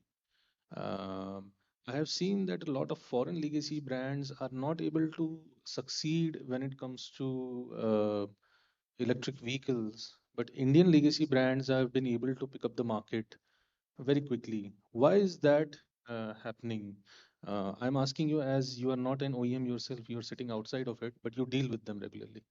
Yeah, for sure, right? Like if you look at the four-wheeler space, we do have people like a Tata or a Mahindra who've been doing pretty decently. We of course have been fast here as well. Over the if I look at something like the two-wheeler market, you know, we've seen the homegrown Indian startups, Ather, Ola, all of these guys have done a significant job in terms of capturing market share early, right? Like they followed the Tesla model and kind of were able to move on that. I think I would put Euler in that group as well, right? Like, but uh, what I feel is the some of the legacy players did drop the ball, right? Like, and one of the reasons for that might simply be because they're so entrenched in the ICE world that EVs are not the number one thing in their mind, right? Like it's almost like a afterthought in some cases. And yeah, I mean that's just not going to work, right? Like especially because Indian consumers today are extremely smart, right? Like they know what they exactly want, and unless you give them something extremely functional, they're not going to be buying your products. Yeah. Tapan, Indian consumers are very smart, especially when it comes to buying cars. You talked about battery, and there is a model that a lot of companies have gone for battery as a service model. You talked about battery warranty. Can you tell me how does this, can you elaborate on the part on how does this reassure the customers and how keen are they on this factor? And also related to that, how big a role a software plays when it comes to electric cars? Yeah, so battery and software customers are giving a lot of importance to. So when you are talking about battery, the anxiety in customers' mind is what's going to happen to the battery. So that way the warranty becomes very important. Like VinFast is giving 10 years battery warranty in both our models. Second, you have talked about BAS, battery as a service. That's also another tool where customer can also have. So the fundamental thing in all this is that if you want to make a customer buy an EV, it is not just the on-road price of the vehicle which alone will drive the customer. Is the overall cost of ownership in the life cycle of the vehicle, which is going to drive the customers towards vehicle. That is very much prominent in EV, and that's what is taking place. What it means is that overall you need to offer a package to reassure the customers. Customers are very intelligent, as you have mentioned, that Indian customers are extremely intelligent. So when they are going to buy the product, they will see that, okay, I have spent so much amount of money. What next? If I am going to keep the vehicle for say 5 to 8 years, which normally is, then what will happen to the battery? What will be happening to the vehicle? So even for us also, the vehicle warranty on VO7 is 10 years. We have warranty on paint. So many things. That is one. Secondly, also is the package of service. Like, what will I do for the service? That again, as I told, free service becomes, very, very important for that. So overall, when I'm talking about how we can make the customers adopt the EV, it is very, very important that as OEMs, we have to really, really concentrate on the finer things which are actually going to bother the customer's mind. And we need to remove that and see that in terms of financing options also, like how we can give a very, very good financing schemes to customers. so that the overall, the value proposition improves. There are a lot of other things other than like what we are talking about BaaS. Other than BaaS, we have got leasing options, we have got subscription options. A lot of things are there, where as a package, we can offer to customers, and then customers can get that reassurance. What is good thing, which I will say for VinFast is happening, is that competition is improving in EV space, and that is good for us. Different OEMs are giving different value packages, and that way what happens is EV adoption will improve, and that way there will be an inflection point that from 4% it is going to keep on improving when many OEMs will compete. And that competition is good for a brand like VinFast, where we are only and only an EV player. We are not into ICE, we are not into any other fuel mode. And that's happening how the value packages are being offered. And I will come to you about maintenance. Have you also created any? Are you also providing any buyback service? And Tapan, to you also, have you also introduced any buyback plan like a few other OEMs have done? Yes, so we have a buyback plan. We are encouraging customers to sell their ICE and buy EV. So it is like you give us the ICE and we'll give you the EV, and the proposition is very attractive. That we are having this buybacks. Is resale still a concern when it comes to electric cars? Resale value I'm talking about. So basically, the electric cars, if you see, they have been maybe 3 years has been there. So till now, the resale price has not been established yet. There's still this. But what we are doing in VinFast is that we have got a very good resale value price. 75% of the value we are assuring if a customer is giving the vehicle within 2 years. In fact, if it is 5 years, then it is very high, almost 55-60% we are giving. That is basically to reassure the customers that if you in case want to sell your cars between 2 to 5 years, you are guaranteed of this particular value of the car. And that's very attractive. And that also plays a very important role in customer adopting the EV, because they know that their resale price is being protected. If they want to sell to any other third party, anything, and if they don't get the price, they come to our dealers, and we will be offering and we'll be giving the guarantee that particular price. It's very important. Saurabh, is the situation similar in commercial vehicles when it comes to buyback, resale value? So let me actually merge this and the previous point that you had made, previous question around the government. I think this is, so whether asset sale or financing, battery separately financing, all of this today, if you look at financing of electric vehicles, especially if you look at commercial vehicle, I think this is one area where government can do excellent work. And that is even more important than the subsidies and some of the things that you can give, because in commercial vehicle, your EMI is the actual decision maker for the customer. What is the EMI of the vehicle? Because they will calculate their earning, saving, and EMI, and that's how they will understand if the EVs will make sense for them or not. Of course, when banks or NBFCs, they're underwriting loans, they're looking at your loan to value ratios. They're looking at your how will I finance these batteries? How would I think about terminal value? How would I think about the secondary value if I repurchase all of these vehicles? I think this is one area where government can build excellent frameworks for whether how to treat electric vehicles. I mean, priority lending, I think a lot of people and everybody would have spoken about this for a year. But even if not that, but like how to figure out values, I mean, where I think homologation agencies can step in and help reassurance, okay, these vehicles will, batteries of these will last 5 years, will last 7 years, will last 10 years.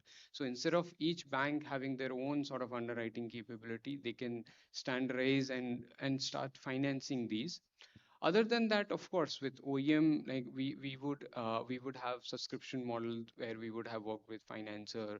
We would have seen with Euler Assured is a platform where some of the, I would say 2021, 22 vehicles would have come after 3-4 years, and we would have seen those exchange of hands happening. And those vehicles are still fetching one of the highest sort of like even the buyback numbers that we had at that point, people had not sold their actually found much better price outside. So that actually gave us a lot of confidence, which is earlier point that I was making, that more than range anxiety, I think 1 lakh kilometer के बाद का जो anxiety है, what will happen to battery, what will happen to the vehicle, that is the core essential point for us at least, and that drives a lot of our conversation internally also when we design the product or when we figure out how to test our vehicle, how to test an onboard charger when your fluctuation in the grid is going to happen overnight in 3 years. I mean, an onboard charger for a three-wheeler or a four-wheeler costs 12,000 to 14,000, which is equivalent to EMI of the vehicle. If it goes down, there's a very high likelihood that it will go to an NPA case. So how do you protect or do R&D to where you can build a product that can sustain those kind of conversations? We started from the point of hindrances when it comes to, for the EV transition. I will like to end the conversation from what makes you hopeful. So Raghav, I will start with you. What makes you hopeful that India will be moving towards EV? If you can tell me one or two factors, and then I will go to other panelists. Yeah, I mean, there's no doubt in my mind that, you know, India will transition and hit its climate goals by 2030, right? What really makes me hopeful is that, like I said, again, it comes down to Indian consumers, right? Like they're extremely smart. Uh, EVs, you travel at like almost 1 rupee per kilometer. It's hard to beat those kind of unit economics, right? The current TCOs might be like slightly higher, but as battery tech evolves, I think that's going to come down drastically, and it's just a matter of time, right? Like, and you might have heard a lot of people talk about alternate technologies, hydrogen fuel cells, etc., etc. But if you ask me, the biggest problem with any other alternative technology is that uh, electricity has already been distributed. You don't have to distribute anything. Okay, electricity is available everywhere. So with any other alternative technology, you need to do that, and so it's just not a comparable, system. Saurav? I think it's going to happen. There's no question on if or that. I think the question is about pace. How quickly can it happen? I think, like in commercial, like I mentioned, it makes economic sense, and you have to just look at the data as well, like when whether subsidy is pulled out or there, or the GST reduction is it's still standing, holding, and it's growing. So that's a clear proof that some of these are working. We have proven that these vehicle can also be built in a similar price point to an ICE and can deliver equivalent sort of value. So those are also proven. So it's not that EVs are going to be very, very expensive offering. You can match almost that. So I think the question is mostly going to be about paces. I think the charging infra, as this is scaling, as the more competitions are going to come and people are going to offer customer a good value proposition, they are going to switch. The pace can change depending on what our composition, but I think we might meet 3 years down the line and will be surprised with the numbers that we have. Tapan? So if I talk about last year, the entire EV, it was nearly 2.4 million. And if I talk about the CAGR for last 6 years, it has been 63% overall if I talk about the EV. So I'm very hopeful that it is a real growth. The growth is sustainable and it is going to grow. And whatever we discussed as panelists here, the opportunities and whatever are the hindrances which we can overcome, if we can do that collectively, I think there will be an inflection point. Once we reach that, it's going to boom. And that's what I'm very, very hopeful. By 2030, when the government has also given a very, very much achievable target, but if all the ecosystem takes place, I think we are very hopeful that we can reach that target. Thank you for that answer, Tapan. We can probably take one question from the audience. Time is up, but yeah.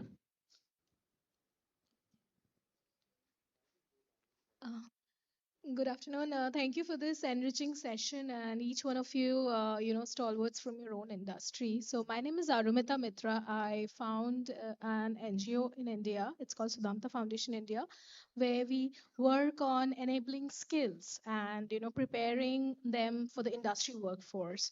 So my question would be, how do we ensure that India's EV transition is not just green, but also protecting livelihoods, enabling reskilling, and making clean mobility that is accessible to all, considering India, that is, EV is very pro-urban center.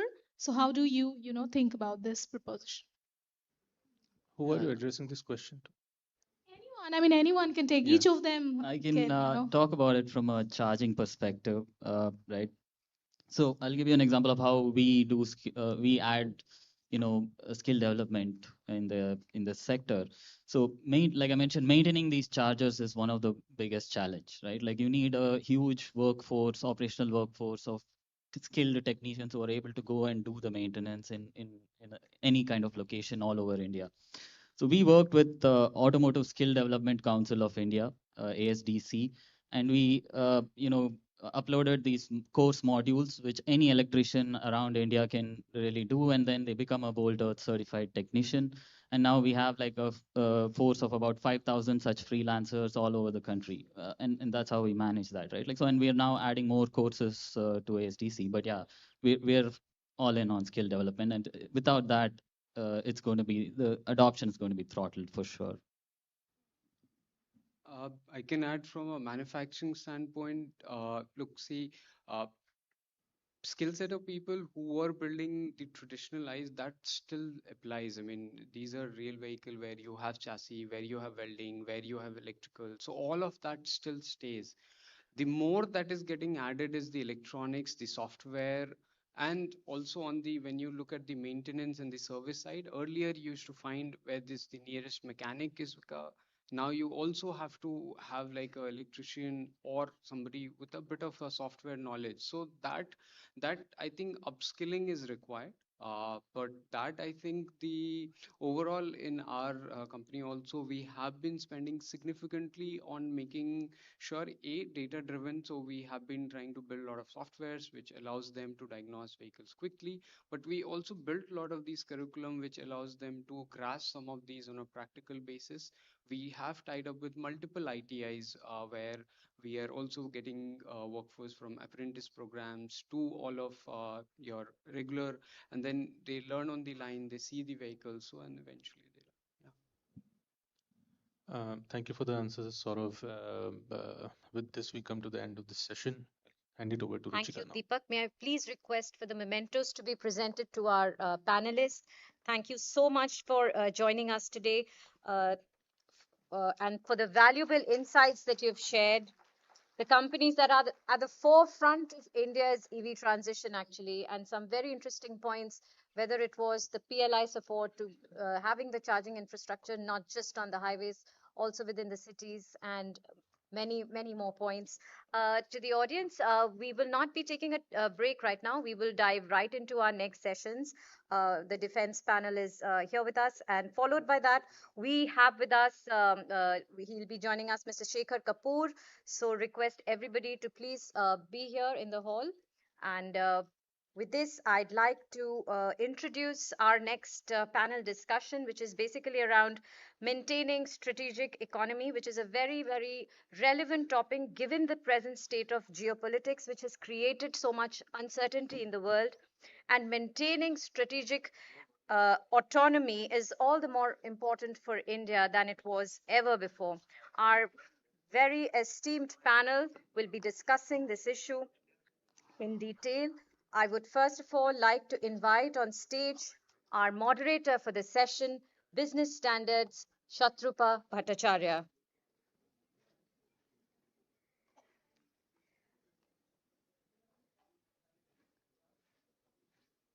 Thank you, Shatrupa.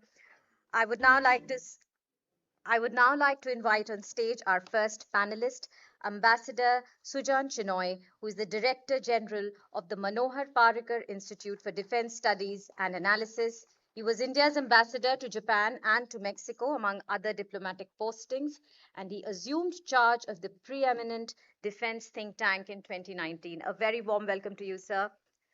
Please join your hands together for Lieutenant General Deependra Singh Hooda. He's a distinguished fellow at the Delhi Policy Group, an independent think tank. Before his retirement, Lieutenant General Hooda served as the commander of the Indian Army's Northern Command. I would now like to invite Mr. Rajinder Singh Bhatia, Chairman of Kalyani Strategic Systems, an Army veteran. Mr. Bhatia also heads the Society of Indian Defense Manufacturers. A very warm welcome to all our three panelists. It's over to Shatrupa.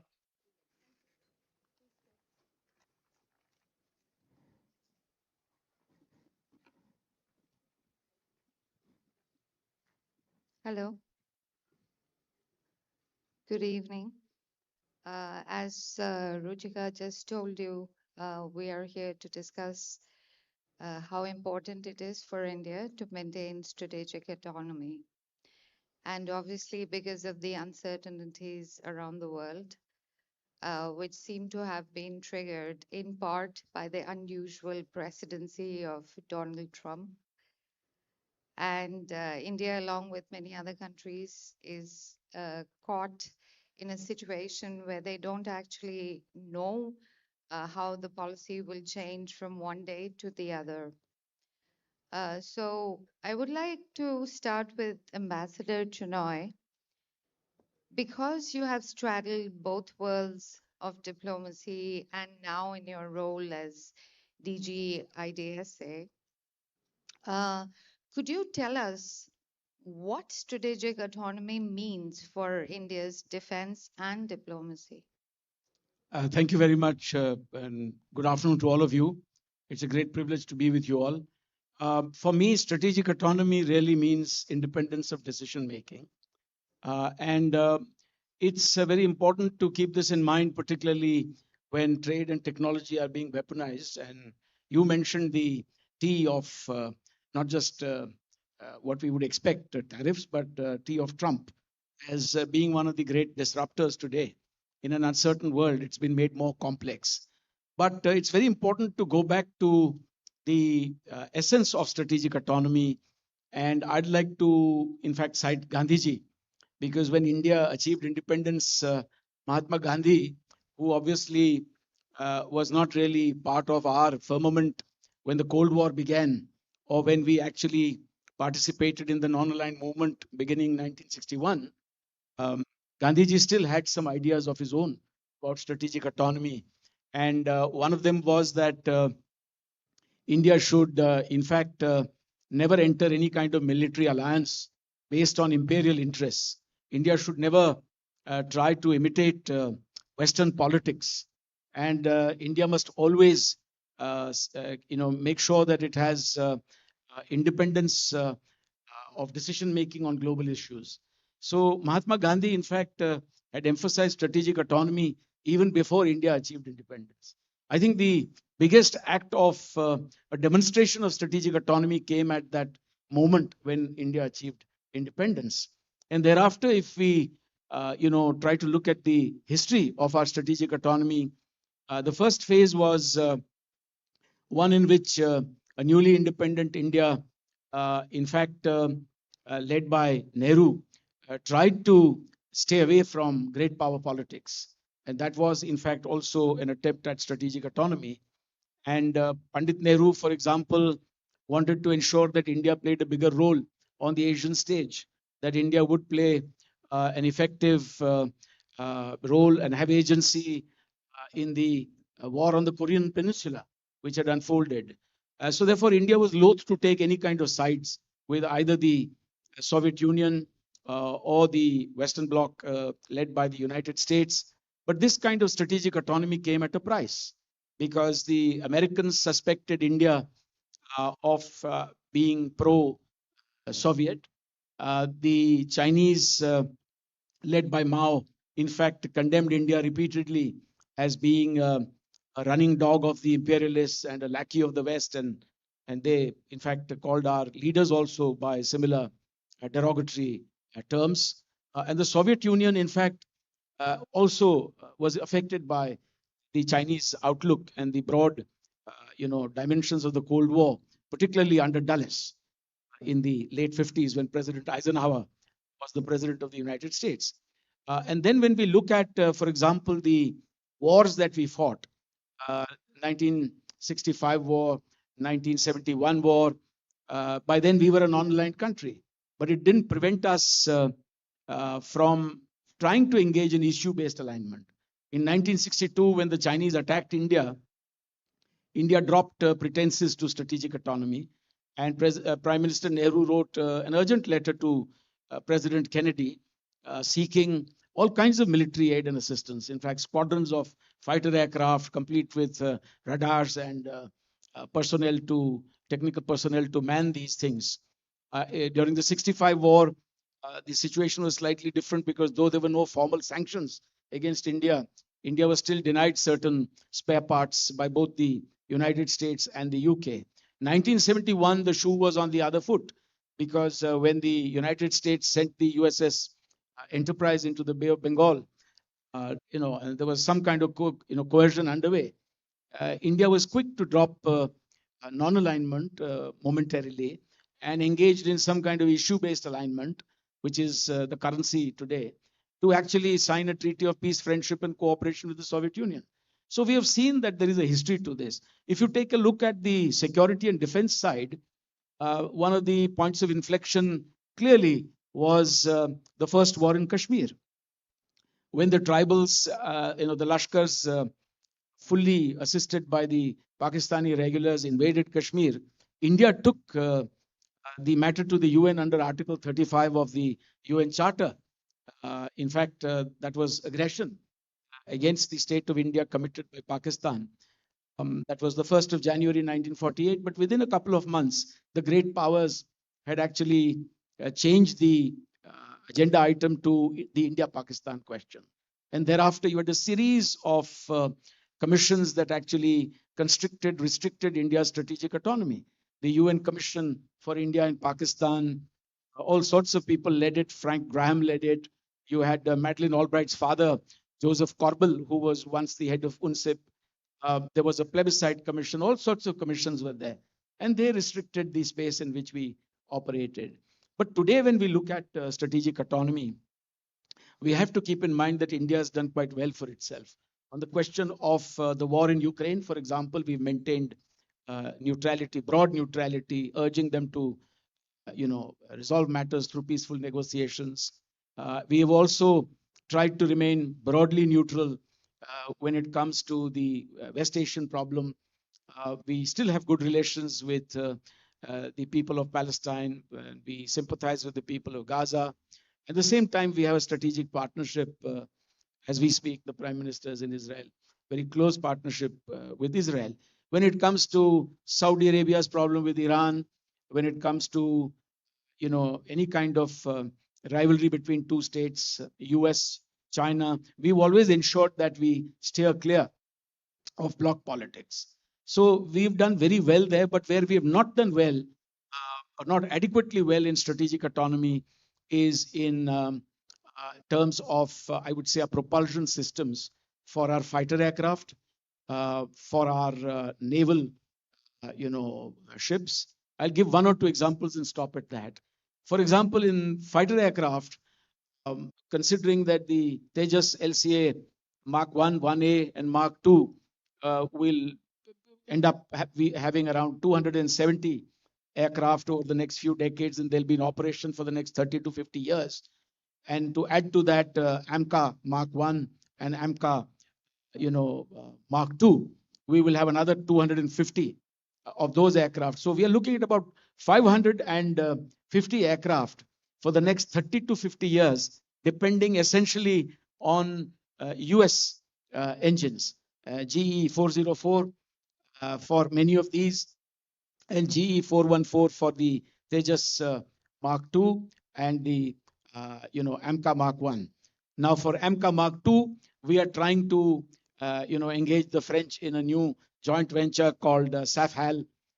SAFHAL, sorry, is for the helicopters, but a new agreement whereby we will try to acquire fighter aircraft with 120 kilonewton thrust, etc. When you look at our INS Vikrant, 75% is indigenous. But when you look at our destroyers, the Kolkata class, or you look at the cruisers and the corvettes, etc., many of the engines still come from Ukraine, if not from Russia. When we look at our tank, for example, the Arjun main battle tank, is a very fine tank, as General would vouch for it. The fact of the matter is that the 1500 horsepower engine is of German origin. Now, for the Zoravar tank, which we have created, the small, more agile, lighter battle tank of 25 tons, essentially post Galwan, for mountainous terrain, it will require 1,000 horsepower engine, and we are trying to make it here. So propulsion systems in our armed force, equipment for our armed forces still leaves a lot to be desired, even if we have succeeded in making an aircraft carrier, making the light combat aircraft, making tanks of our own, even ships of our own. And so I think we need to do much more on that. Thank you for your opening remarks. I will follow up with a question in a bit, and I will also ask Mr. Bhatia about critical technology, which is missing in important parts in Indian defense. But before I move to you, I would like to ask Lieutenant General Huda this question about India's hard power. So we have Bollywood, we have yoga, we have a lot of soft power. Does India have hard power, and how does it exert it while being a democracy and maintaining strategic autonomy? I mean, can you correlate strategic autonomy directly to military heft? Yeah, so I think we've had a very good, fascinating background by Ambassador Chinoy. Let me say at the outset, strategic autonomy is a function of power. If we want to practice what we think a path which is in our national interest, we have to resist coercion by great powers. Simply that. And we can only resist this coercion if we ourselves are a powerful enough country. Now, how do you measure power? So there are different ways of measuring power. So you measure economic power, technical power, geography, demography, size of your population, and of course, military power. And I would say to you that the most consequential power in international politics is military power. I'm not suggesting that economic power or wealth is not important. It is important because it's required to build your military capability and military power. But it's military power that, as I said, is the most consequential form of power. And to give you an example, please look at Japan and Germany. At one time, the two most, the number 2 and number 3 economies in the world. Japan was number 2, Germany was number 3 economic power. Can we call them great powers? We don't call them great powers. Why? Because they lacked military capability and because their security was tied to either NATO or to the US. And therefore, if we want in the future for India to be considered as one of the poles, one of the great powers, and our ability to establish strategic autonomy, we need to build our military capability. And that's essential. So where are we as far as our military capability is considered today? So if you look at various international organizations that measure military power, generally you will find India as third or fourth most powerful military in the world. So we are doing well there. What are the strengths of our military? We have a very sort of composite force. All three elements, the Army, Navy, Air Force, are capable, are strong. The kind of operational experience that we have in the military, I think very rarely any military in the world has that kind of experience. And experience in the kind of conditions in which we are going to fight. So our experience in high altitude operations, which define our borders, is enormous. We have very strong maritime capability in the Indian Ocean. Now we know Indian Ocean carries 70 to 80% of the world's trade. And here, as of now, the Indian naval power is unmatched as far as the Indian Ocean is concerned. And finally, a crucial element of strategic autonomy is the fact that we are a nuclear power. And that therefore you cannot be, sort of as the Prime Minister said, no nuclear blackmail as far as we are concerned. A nuclear power gives you that enormous effort.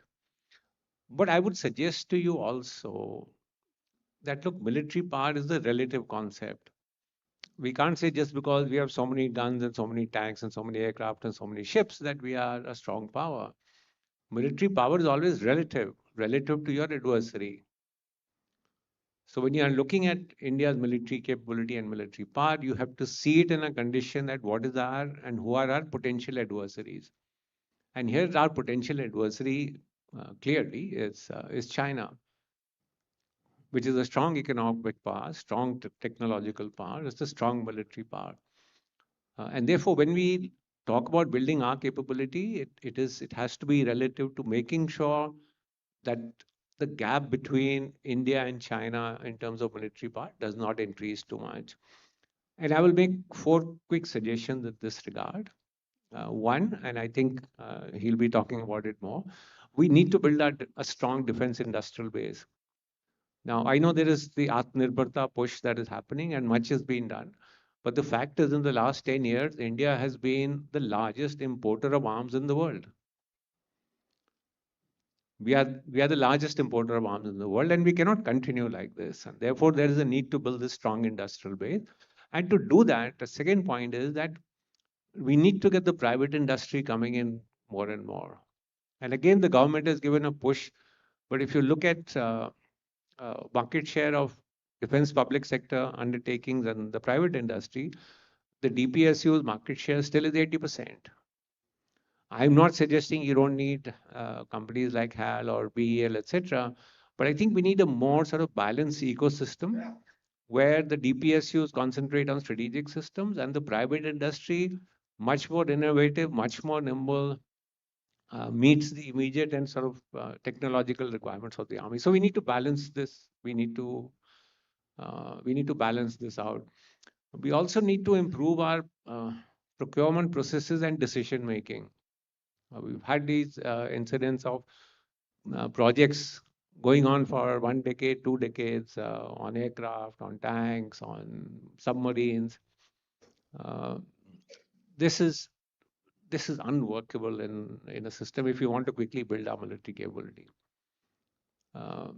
What we are buying today, the 114 Rafales, the case was initiated in 2001. 25 years later, we are buying it. Our project for AIP submarines is almost 15 years old. Still haven't got it. So I think there is a need to look at procurement process. My final point is, look, you need to enhance your R&D budget. We want to be a technical power. We are spending 0.65% of our GDP on R&D. Global average is 2%. If we are not going to be able to spend money on R&D, then suddenly we want to become a strong technological power. It is not going to happen. And even the structure of our R&D spending is skewed. So 2/3 of our R&D budget is spent by public sector and only 1/3 by the private industry. It is absolutely the reverse in all other countries. US, China, Europe, Israel, it's the private industry which is spending more on R&D. So I would also appeal to the private sector that, just don't depend on government R&D, but there is a need to do that. And this is even more essential. And my last quick point is, look, technology is going to increasingly define sovereignty and strategic autonomy. Why do we have words today like data colonization, data sovereignty, technological sovereignty? If you are going to be dependent on critical technologies on countries abroad, it is going to seriously constrain your choices. We can say we can make strategic choices, but if you are technologically dependent, and some country can tell you that we can cut you off. You just have to see what happened to last year to Nayara Energy when Microsoft decided to cut off access to their data.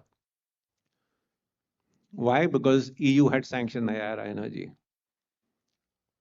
Now I know the data was restored after 6 days, which should give us a real sharp wake-up call that if our data is all going to be handled by foreign companies, what will happen is just an example. So I will end here. Thank you.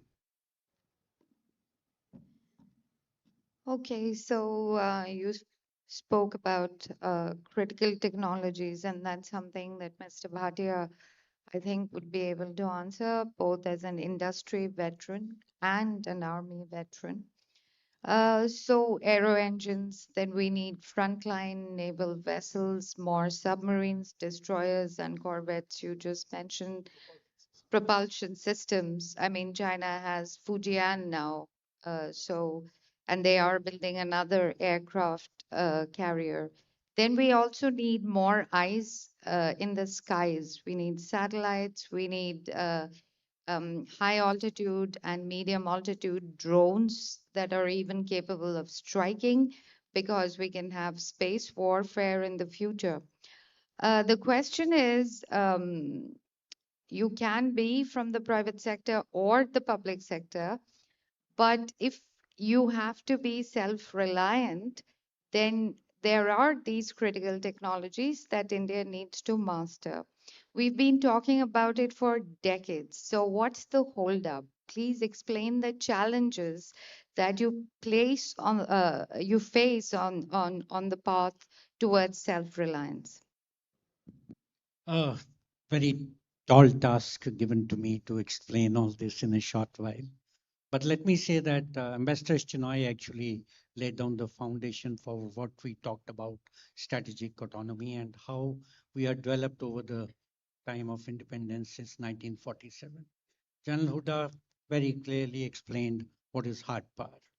Let me just tell you a bit about where do we stand, what is the market looking at, how do we go forward. So if you take a look today, sir, I think it's not a period of disruption alone. In fact, it was very interestingly that World Economic Forum had to discuss what is the way the world is going about. And the word they coined was polycrisis, which means a series of small crises which are happening.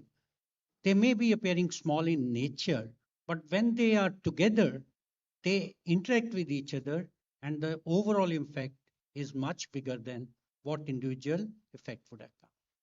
That's what we are seeing in the world today. In this world, I will not go about, what it brings about, but to tackle that, there were three alternatives which were given. The first was that you need to hold a very intense dialogue with all the stakeholders to identify the critical areas of problem. Some of them were mentioned while they were discussing. The second part was that you need a multi-pronged approach, which means you need some short-term measures and you need some long-term measures. And third and most important was that it has to be a whole of nation approach. All the silos need to be broken down. So if this is the way out of this poly crisis, where do we find ourselves today? Let's take a look at where we are going and where we are headed. I'll not dwell too much upon strategic autonomy. I think enough has been said. Needless to say that it does consist of a financial part, which means how the nation's economy goes about, and second is about the military industrial complex, which is essential for that. We have seen many countries, he mentioned those who are financially strong. I can quote countries which are technologically self-sufficient, but never had the independence to act on their own. You can see some of these countries in the Europe itself. So India needed both of these. Given that we are going to grow and the so-called the future looks bright for our economy, we'll be by 2047 something like 30 to 40 billion or trillion dollar economy by that time. But how does it play on the defense budgets which are coming up? Today, India spends only, or the defense budget of India is 3% of the global defense spend. It's $2.5 trillion. We spend close to about $80 billion on our defense budget, which will translate to about 3.5 or maybe 4%. If we continue to grow the way we are growing, by 2047, the predictions are that we'll be 10 to 16% of the global defense spend, which means that the military industrial complex, which we are talking about today, has to be 7 to 8 times larger than where it exists itself. Now, this throws a lot of opportunities. A lot of people will get excited about it, but there are many challenges which come in front of you. Now, one of the biggest challenges which will come is, I think India has got the wherewithal and the manufacturing competence to handle this. But where the biggest challenge will come is on two parts. One is on the skill sets which are required, which do not exist today in the country to that level. And second is, which is extremely important, that how well do we develop our technology? As early as I think 60 years ago, Vikram Sarabhai had mentioned that if India has to find its rightful place in the Committee of Nations, we cannot be second to none in application of advanced technologies. And where do we sit on advanced technology? There's a big void which comes up, especially in critical areas. So how do we go about developing these critical technologies in the country? If you take a look at technology, it can be divided into about three parts. Research and development will remain a state function, innovation, which is incremental R&D being done, and last is the breakthrough or disruptive technologies. I think we need to put a thrust into that segment to ensure that we can jump the queue and overtake these voids in the quickest possible time. Let me just give you, I think we should leave 10, 12 minutes for questions to go, and I can see the clock. But I was wanting to share some data with you, which is very interesting. We talk about Israel as the startup nation of the world. They have a population which is less than Bangalore and have about 10,000 startups. Do we know that Bangalore itself has 16,000 startups and their density is more than Israel? So it is not that there is a shortage of talent. It is not that there is a shortage of entrepreneurs in this country or the innovators in this country. All we need is a small push, what we call creating the right kind of sentiment in the market, or what we call the ecosystem in larger financial terms. If you take a look at what happened in IDEX, a very small scheme, some 500 odd crores spent, and suddenly you found that there are 9,000 registered startups in area of defense. 1,300 of them have either received or are in the process of receiving an order. But critical to all this and critical to the development is the R&D spend, which was mentioned. Today, our defense R&D spend is 5.1% of our defense budget. Every country which is anywhere on the top in so-called the military power or otherwise spends anything between 10 to 15% of our R&D. So we really need to put it up. The second question which will invariably come, why is that private industry is not spending so much of money? I did hear a word about it. Let me just tell you that our system of classification of R&D is so outdated that whatever R&D I do for the purpose of selling a product does not qualify for R&D. So if I spend 1,000 crores on making developing guns, and we are the largest producer of artillery guns in the world today, that is not qualified as R&D in Indian terminology. So firstly, we need to take a look at that. Secondly, there were very small incentives which were available. They have all been withdrawn for last 5, 6 years. They are no longer available. The spend on R&D used to be doubled, by which you could save about 20% on income tax on the R&D spend. That has also been taken away. We need to create that kind of ecosystem, and I'm sure people are, as it is, Indian manufacturing sector has not been spending much money on R&D. We know it's about 0.6%, and at least it should reach 1.5%, if nothing more. It hasn't happened. I will try and finish my argument by just saying that we need to look into the front. We need to unshackle innovation in the country, which means we have to learn how to handle failures.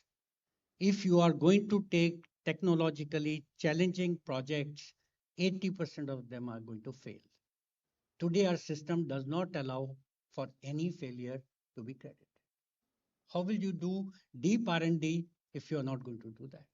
The second part is 2 years ago, our budget announced 1 lakh crore for deep technology fund. We make excellent policies. I don't think on policy front much can be done, but we need to operationalize these things much faster. I don't think much money has been spent out of that fund till to date. The third part, which I like to say is, we are all talking about our budgets, our things. I could actually go on forever giving you the data. But the key point here is that we cannot continue to remain an importer, and we have done well with our exports. We need to give a push to our exports. We don't even have a separate desk in Exim Bank for defense exports. There's no line of credit which is separate for defense. It is a general line of credit. All we need is little more focus on it, and you'll find that we can do much better. The point regarding where do we stand, figures were already told. Private industry is about 23% of the total production. But when you take a look at exports, we are 70%. So we are in the process of coming of age, but we need some quick actions. And the last point before I sum up is on acquisition cycle. We need to shorten that drastically. If the acquisition cycle is longer than the developmental cycle, you're actually acquiring outdated equipment. And right now, in terms of technological equipment, communication equipment on EW is changing within 12 months. You cannot be sitting down and buying something which was developed 7 years ago. It will be outdated. So I think we need to, and I would agree that the work is going on, but I think we need to have strict timelines for that. I'll rest my case there. I think I have spoken enough. Thank you, Mr. Bhatia. I'll come to you, back to you on the question of innovation shortly.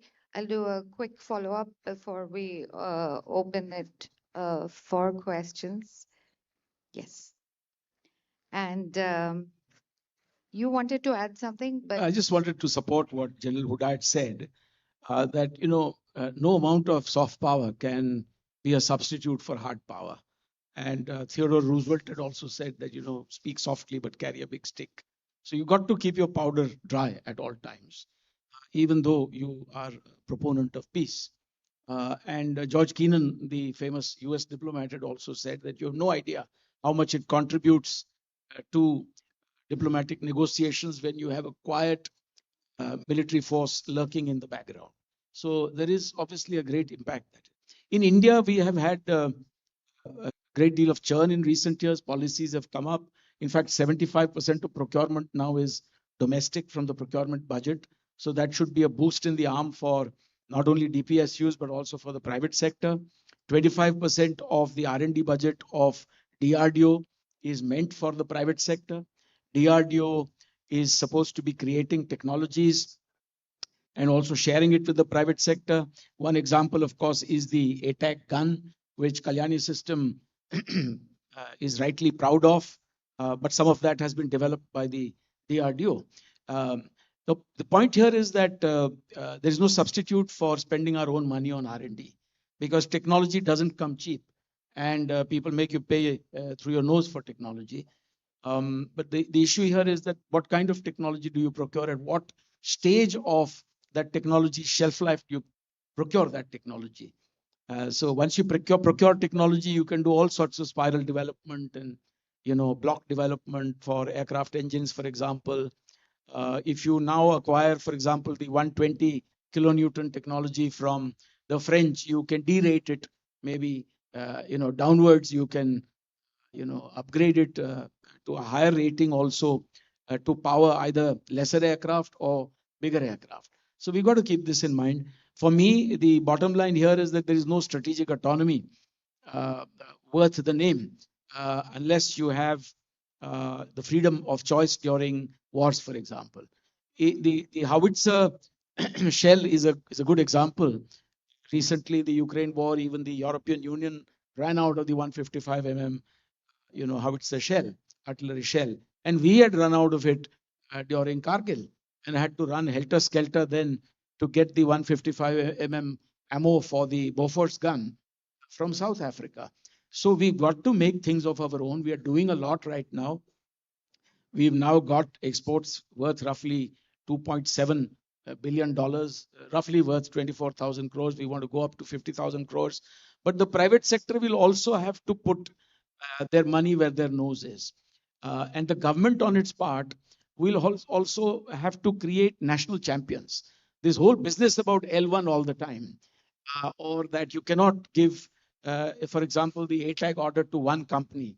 It must go to two companies. I don't agree. At the end of the day, I've seen both the ATAGs, yours as well as the one made by Tassel. And after a while, they both are different guns, at least the software side of it. And so let's create national champions. Let's identify areas, niche areas in which certain companies are capable of doing well. Let's not go about L1 all the time. Let's also talk about T1. People who have the technology, their order book should be full, because if they don't have orders, they're not going to be able to put any kind of money. So it's a chicken and eggs situation here. And I think the government is doing a lot today, and we should credit the government for trying to make an effort in the right direction. Lieutenant General Huda, one quick follow-up question for you. Our theme of the summit is India future ready, or making India future ready. So are India's armed forces future ready, in terms of AI or technology, like the more advanced technology, not only the conventional critical technology? So I think we are getting there, Sadrupa. Technology adoption in the military, and I'm being completely honest about it, could have been a little faster. So we are looking now at, you see, a lot of people had been talking about unmanned systems and drone technology, etc. But the real push for drones, etc., coming in has only happened in the last sort of year or so, and particularly speeded up after Operation Sindoor.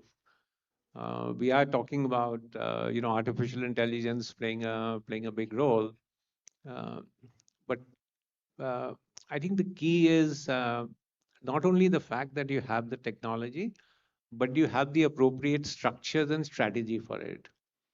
So we can't say we'll just adopt AI unless you have organizational structures, say for example for data, etc., which are put in place so that AI can be properly sort of inducted. If you don't have a strategy for how unmanned systems, cyber strategy, for example, is going to be applied, then just getting the technology is suboptimal. So let me just say that I think there's a great realization that we need to get there. Could the technology adoption have been a little faster? The answer is yes. Quickly, Mr. Bhatia, because I think I have to have a quick round of audience questions, just very quickly. Innovation, we are talking about innovation. Technology is changing very fast. What is in vogue today might not be 2-3 years down the line. How much focus is India's defense industry giving on military innovation, like coming up with products which could be disruptive but also helpful? There are two phases to technology development. One is development, second is absorption of that technology. Both these phases need to be curtailed. Regarding the focus, I would say that there is a lot of opening. We never used to have a thing called technology roadmap. Now we have got something on technology and TBCR, which tells that what are the requirements of the services for maybe next 2 decades. But I think much greater interaction has to take place at all levels. Right now, all technology development is still going on in silos. You take a look at universities, they are working in some way. Somewhere you'll find startups, they have got their own challenges, including funding and value of death. You will take a look at DRDO, of course, they are developing, but they are also spending a lot of money. If you see half the money allocated to DRDO spent on administrative purposes. Total allocation is 26,000 crore. 13,000 crore goes to the projects, and the 12 to 13 goes into the so-called the complex. It cannot be cut out fully, but we need to have much greater focus. What we need is all these silos need to be broken. You need to work as a cohesive team to do innovation the way some of the countries have done. And that's exactly what the model we need. And I think everything, all the goals are well within reach. And of course, addressing the bureaucracy as well, which is an old problem. See, it is very difficult to pinpoint one person and say bureaucracy. In general. We are all a problem in our own ways, and together we make it into a complex whole bank. So, of course, everybody would like things to be much faster. Okay. And but the fact is, there's bureaucracy in armed forces, there's bureaucracy itself, there is a bureaucracy in industry. Everybody has got that. We Yeah. need to break that down. Yeah, got it.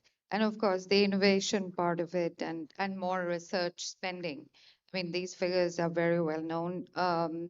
Thank you very much. But just any quick questions? Identify yourself and the speaker whom you want to address it to, and keep your questions brief, please. Thank you. Surely, ma'am. Ma'am, my name is Shivansh Kumar Raj. I'm currently pursuing honors in economics from Hindu College, Delhi University. I want to ask you a question. We are talking about maintaining autonomy through promoting domestic defense industrial complex, mainly through privatization. There has been a lot of literature in economics regarding militarism and wars of redivision.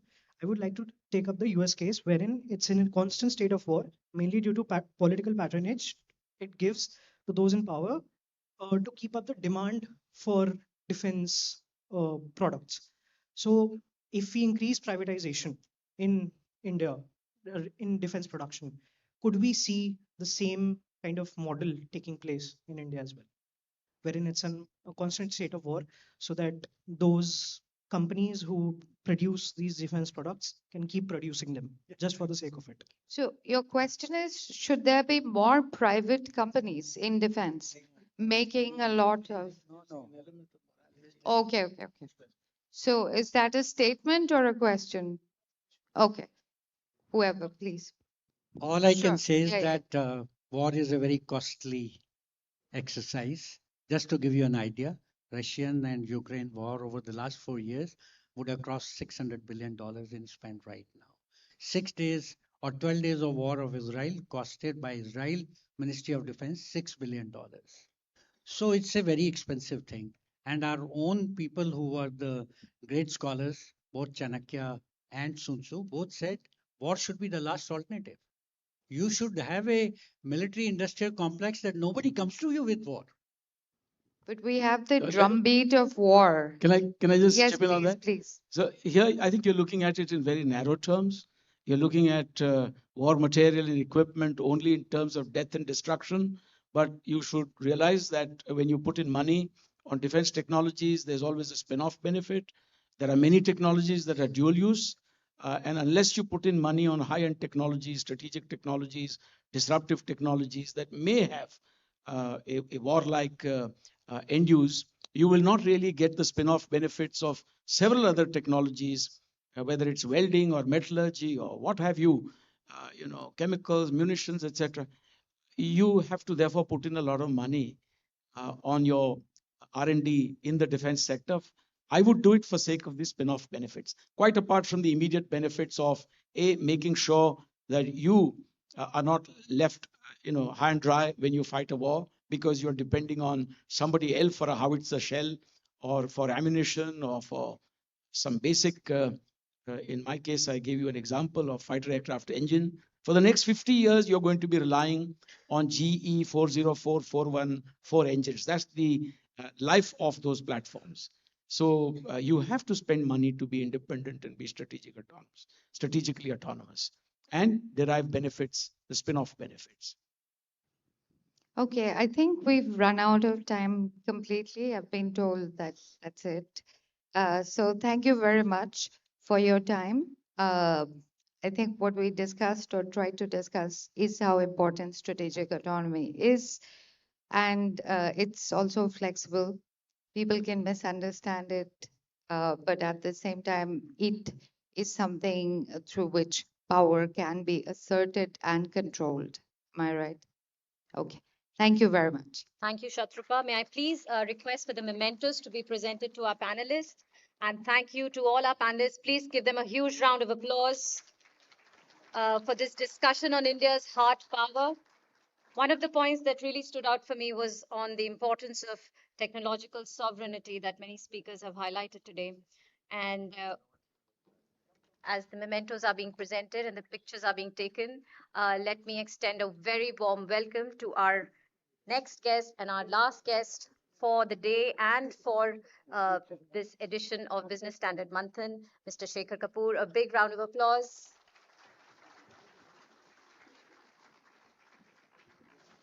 And for all those that are seated in the back, please come forward and take your seats up front. We have some chairs that are empty. आपका वो policy group was after me today, but there was no time. And while we are all very familiar with Mr. Kapoor and Mr. Kapoor's works, it is only fitting that I say a few words. Restlessly curious and gloriously unpredictable. Mr. Shekhar Kapoor is a filmmaker who has refused to stay in one lane. From the raw, unsettling power of Bandit Queen to the richly layered historical drama of Elizabeth, he has moved effortlessly between continents and genres, blending intensity with imagination. Director, thinker, and creative provocateur, Mr. Kapoor is known as much for his reflections on art and consciousness as for his cinema. But I don't think the words can capture it as well as this AV that we have prepared for Mr. Kapoor. If we can please have the montage on the screens. Today, we celebrate one of cinema's most adventurous storytellers, Shekhar Kapoor, the trailblazing filmmaker whose work spans genres, cultures, and continents. From his heartfelt debut, Masoom, to the beloved cult classic, Mr. India, he has given us films that continue to stay with us. With Bandit Queen, he brought fearless storytelling to the global stage, pushing boundaries and challenging conventions. His international breakthrough, Elizabeth, earned several Oscar nominations and a BAFTA. Its sequel, Elizabeth, The Golden Age, also won Oscar nominations. A versatile filmmaker, Shekhar Kapoor is a global voice and a creative force who continues to push the limits of storytelling. Thank you. May I now invite on stage my colleague, Business Standards Veenu Sandhu, for this conversation with Mr. Kapoor on cinema in the age of artificial intelligence. May I also invite on stage Mr. Kapoor, Mr. Shekhar Kapoor, please join us for the conversation. A huge round of applause, ladies and gentlemen.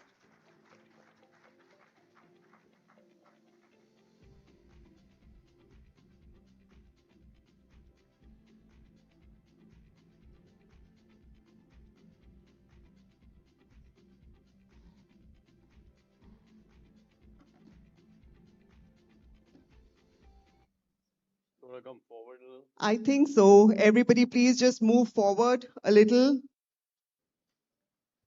Come on, we can do this. I promise I don't bite. Come. I say I promise I don't bite. Come forward. डर गए लोग. Sorry. Okay. So, yes, that was like this small little glimpse. 40 seconds is just not enough. I mean, it's obviously not enough to capture his life, his work. But before we begin, we'll go back in time. We'll go back in time before you became a filmmaker. You have a Delhi connection. You're from modern school, and some of my colleagues have been saying he's from our school. And you studied economics at St. Stephen's College. Then you studied to be a chartered accountant. You worked, I believe, in an oil company for some time. Oil, yes. Yes, and you were an accountant and a business management consultant for several years. How did cinema, the turn come? You do have your uncles, Devanand, Chetananand, Vijayanand are like legendary, but your family was very determined that you should steer clear of cinema and continue on the path that you had taken. Was it a transition or was it like a clear break from what you were doing?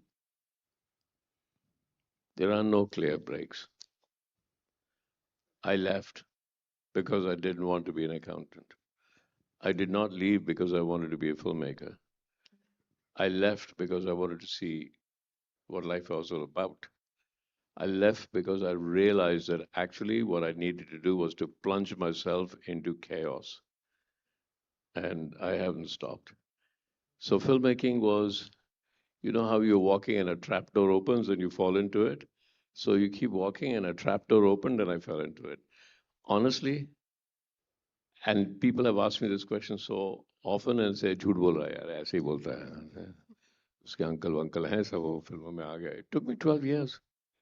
From the time I left accounting to the time I made Masoom, I was wandering. I don't know when. I just left as an adventure. That's it. छोड़ गया, चले गया, घूमता रहा, घूमता रहा. And that doesn't stop, you know, when you look back at life. How many of you went to on यहाँ university special चलती थी? Remember? Yes. Right? So you get on the university special and it was always crowded. तो वो ऊपर हाथ पकड़ के चलना पड़ता है. You know, you hold on because the buses were very wild and they were good this way. Sometimes you look up and you realize you're actually not holding anything. कुछ पकड़ने को है ही नहीं. So what were you holding on to? That's the issue. You're not holding on to anything. You're not going anywhere. I'm a storyteller, so I'll tell you a story. Is that okay? Yes. They go greedy people. Right. So imagine that you are floating down life on a parachute. Can you believe that? Just a parachute. ठीक है? And sometimes you have controls, no? Parachute को इधर करो, इधर करो. You can control it. And when the winds come, you can control it. ठीक है ना? Life's okay. I'm on a parachute. And somebody comes and said, oh, why don't you look up? And you say, why would I look up? Yeah, ठीक है. So look up. And you look up and you realize, actually, there's no parachute. There never was. And then you say, oh my God, I'm falling. Please help me, I'm falling. And they say, look down.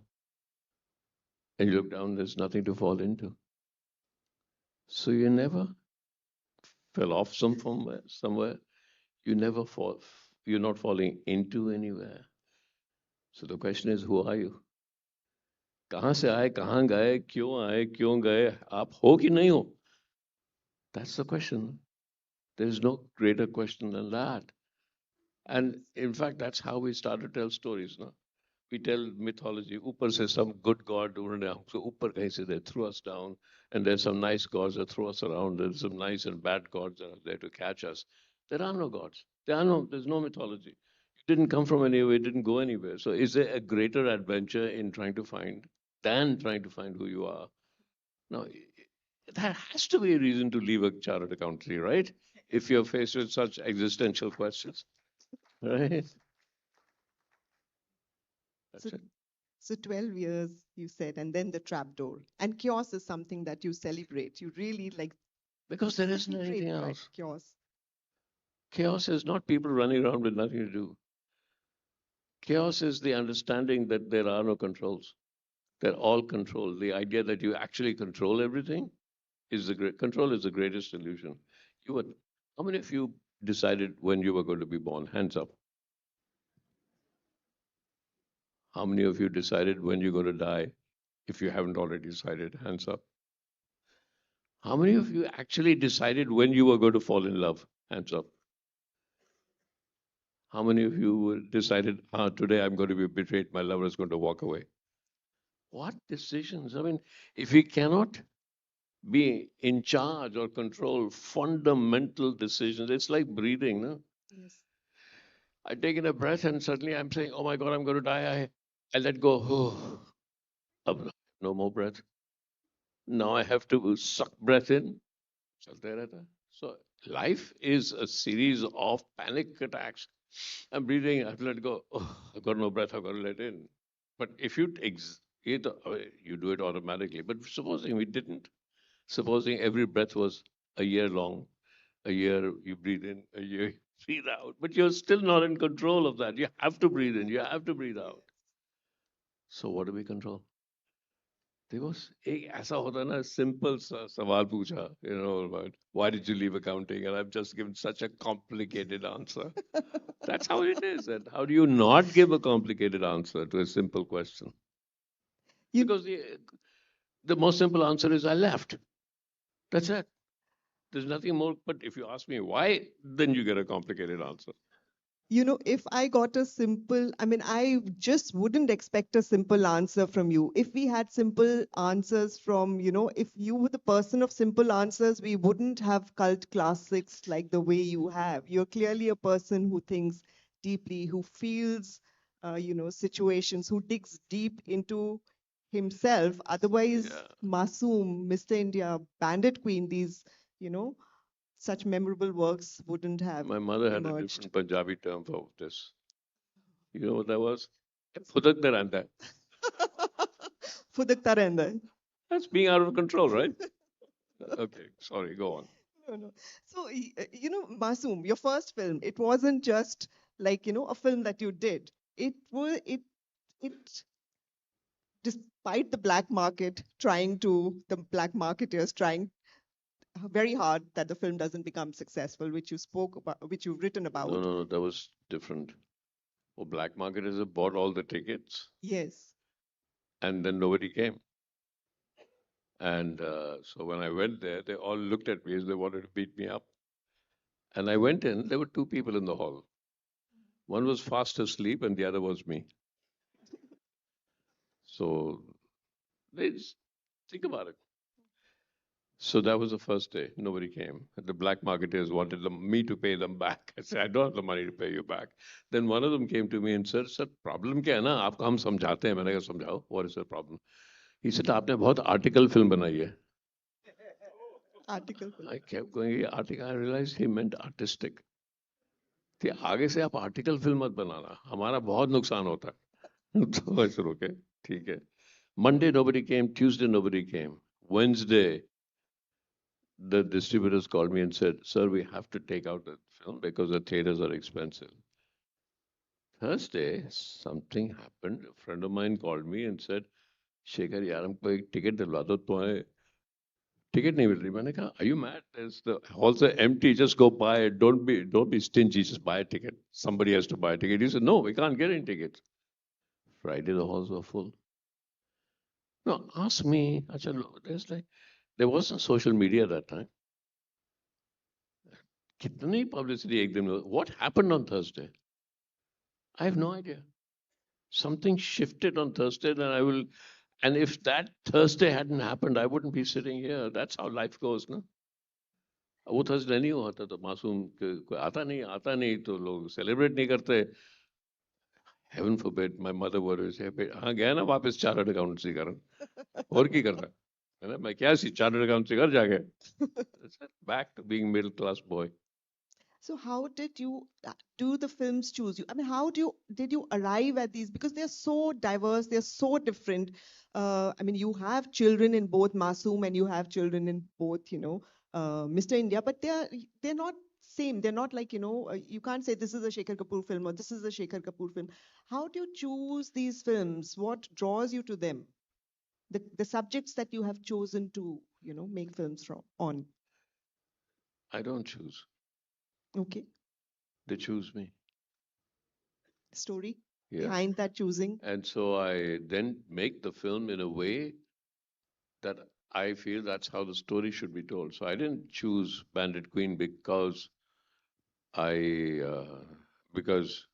thought, chalo yaar, Masoom banai, Mr. India banai, let me make a different film. No.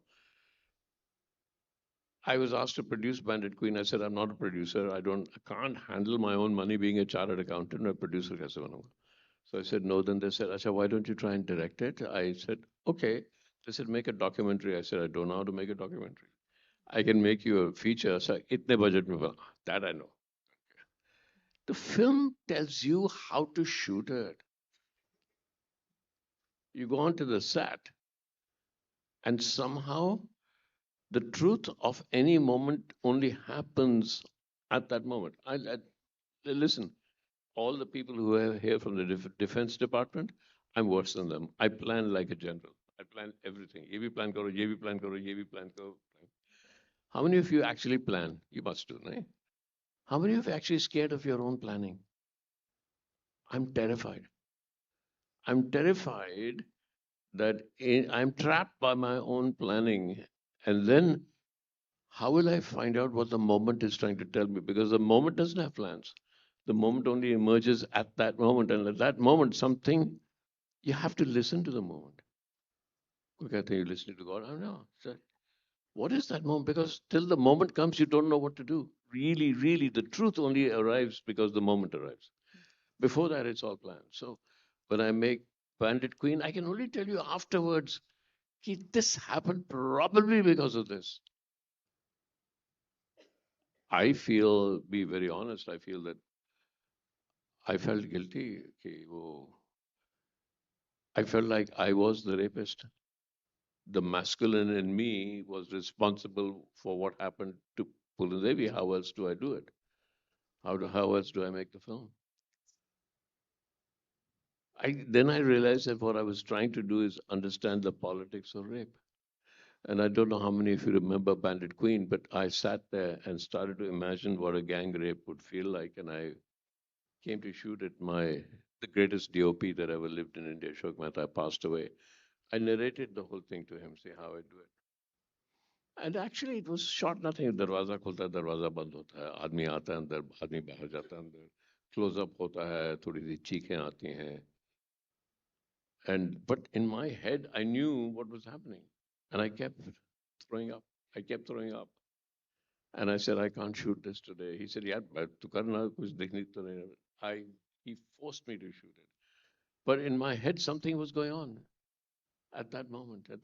So something was going on. So that urge to tell that, fighting against the limitations of camera, the limitations of what I cannot put my actors through, that all worked.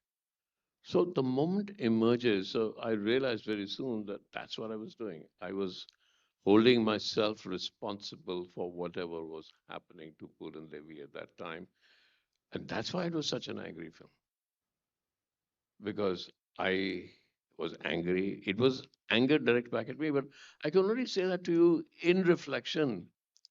If I had known that that's what I was doing at that time, I would have made a terrible film. Because ऐसा करोगे देखो मैं कितना intellectual आदमी मैं सोचता हूँ बहुत सोचता हूँ सब झूठ होता है.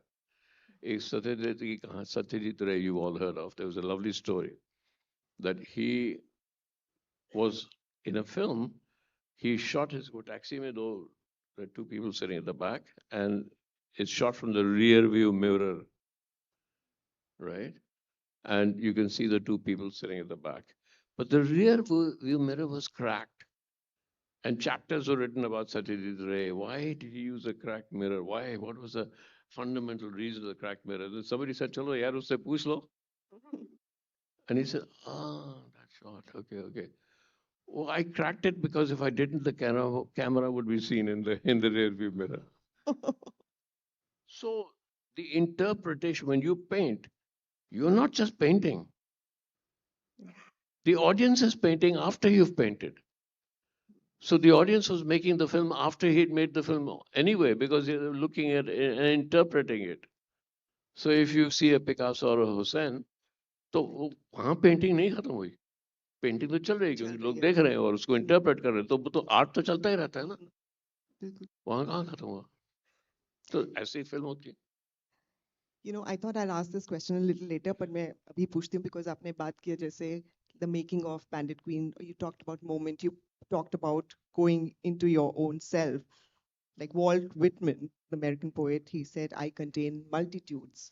And all of us here do, we all have a universe inside us, the depth and expanse of which, even we can't fathom. And as a filmmaker, when you make films such as these, you obviously dig deep into those depths and they find a reflection in your cinema. But from what I could fathom is also they help you in perhaps an exploration of your own depth or some of those say multitudes inside you which you did not know existed.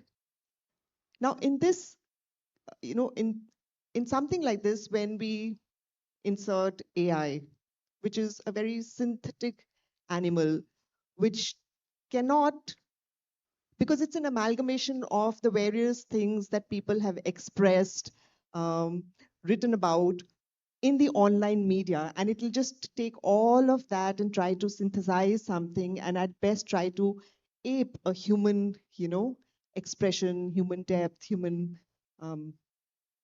nakalchi bandar is perhaps AI is a nakalchi bandar in that sense. How does that fit in your, because you're so excited about AI, but something like that, some experience like that happens as a filmmaker when you're creating something like this. Would something like that happen to you even if you were dabbling in AI? Let me take the first question that you said. You delve into yourself. Yes. To find something that you bring out in the film. So you delve into yourself to you create a question, and then you delve into it to answer that question, right? And then you try and put it to film, right? Yeah.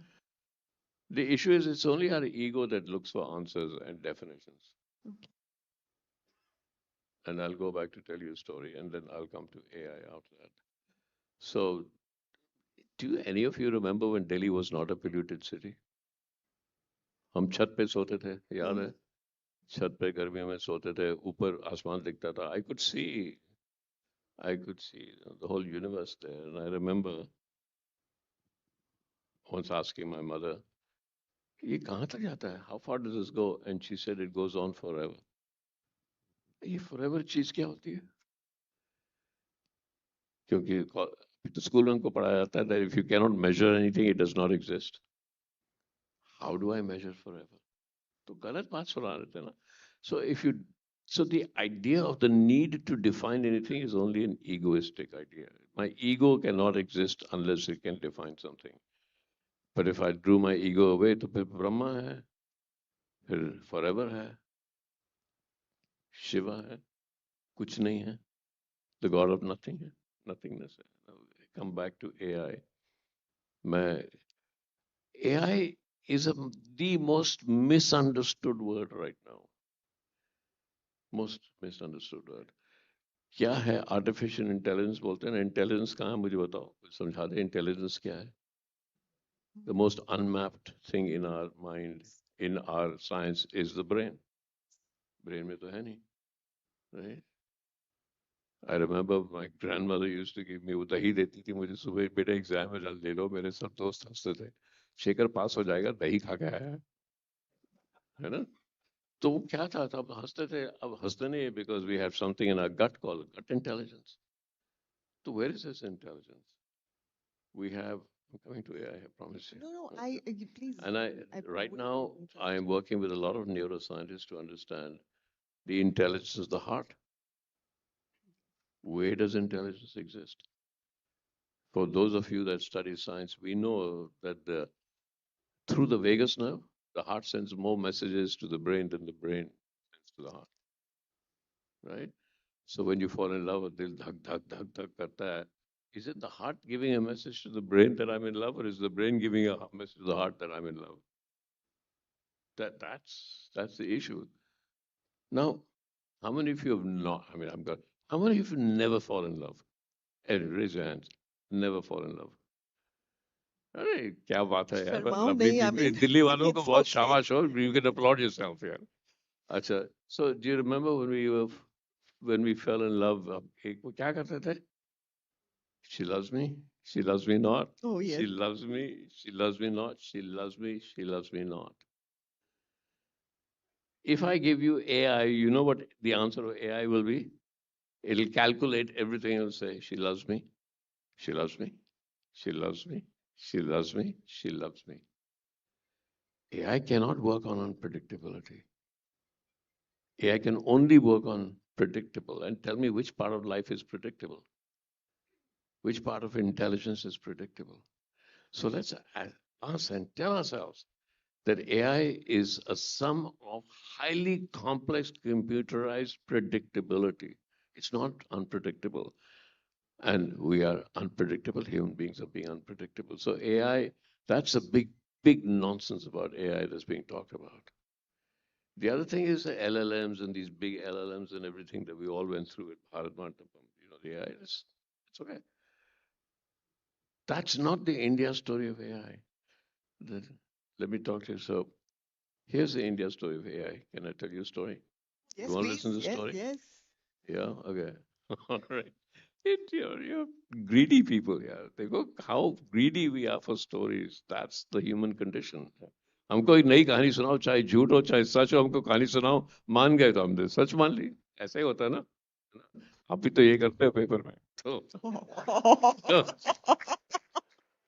तो so there एक CEO है, वो 10 billion, it's going to go for a $10 billion raise. And so he wants to go to his office early in the morning when there's nobody there. सोचेगा $10 billion यार आज करना है, a $10 billion company. तो ही Hindi English चलेगा ना?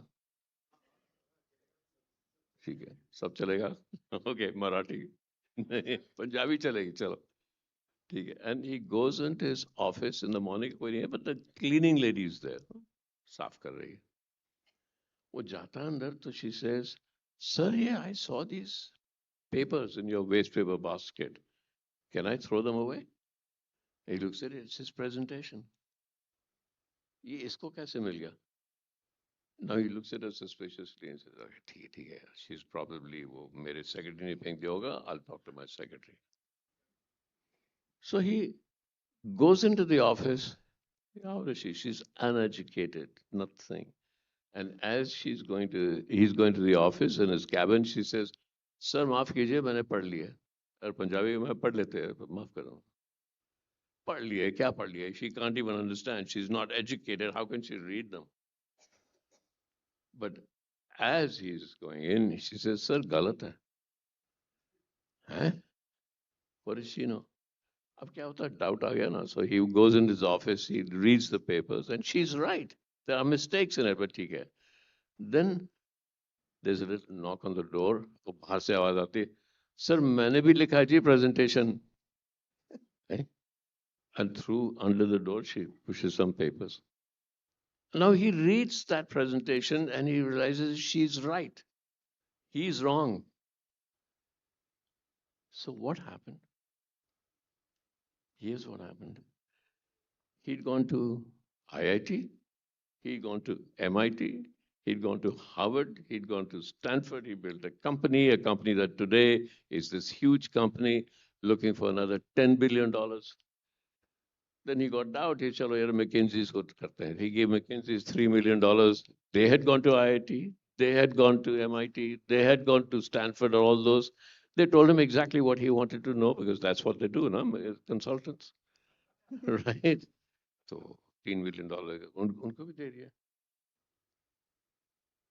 What did she have that they did not?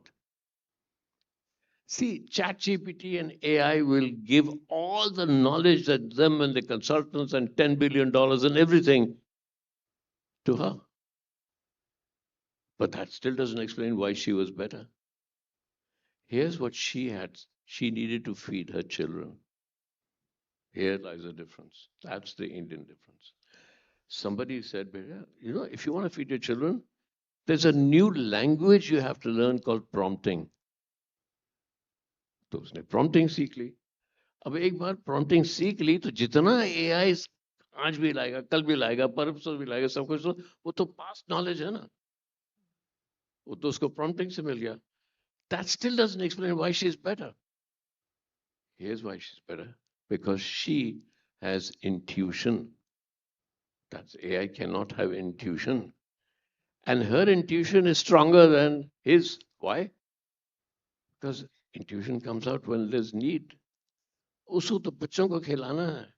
When I'm faced in a panic situation, if there's a lion coming at you, your intuition is very strong. That's where the Indian AI will come up. AI will rise from the bottom of the pyramid because it will rise with intuition. It will not. We can go on talking about LLMs and all of that, but the Indian AI will rise. And all of them keep saying, Naji, what the $1 trillion ka hoga, humko We have the chips. I can't understand why they keep talking about the chip design and chip. Doesn't technology create new chip designs? Will that not create? And AI is nothing but change at an unprecedented space. And those that have intuition are going to be able to adapt to change at an unprecedented space. Not the people that at the top of the pyramid are trying to protect themselves. They will not adapt because they're used to not adapting anymore. 80% of our people need change. They don't have anything to protect. Therefore, India will rise, and that's what AI is doing. Coming back to your question about AI in film, right? Yes. AI is the most democratic technology ever to come to us.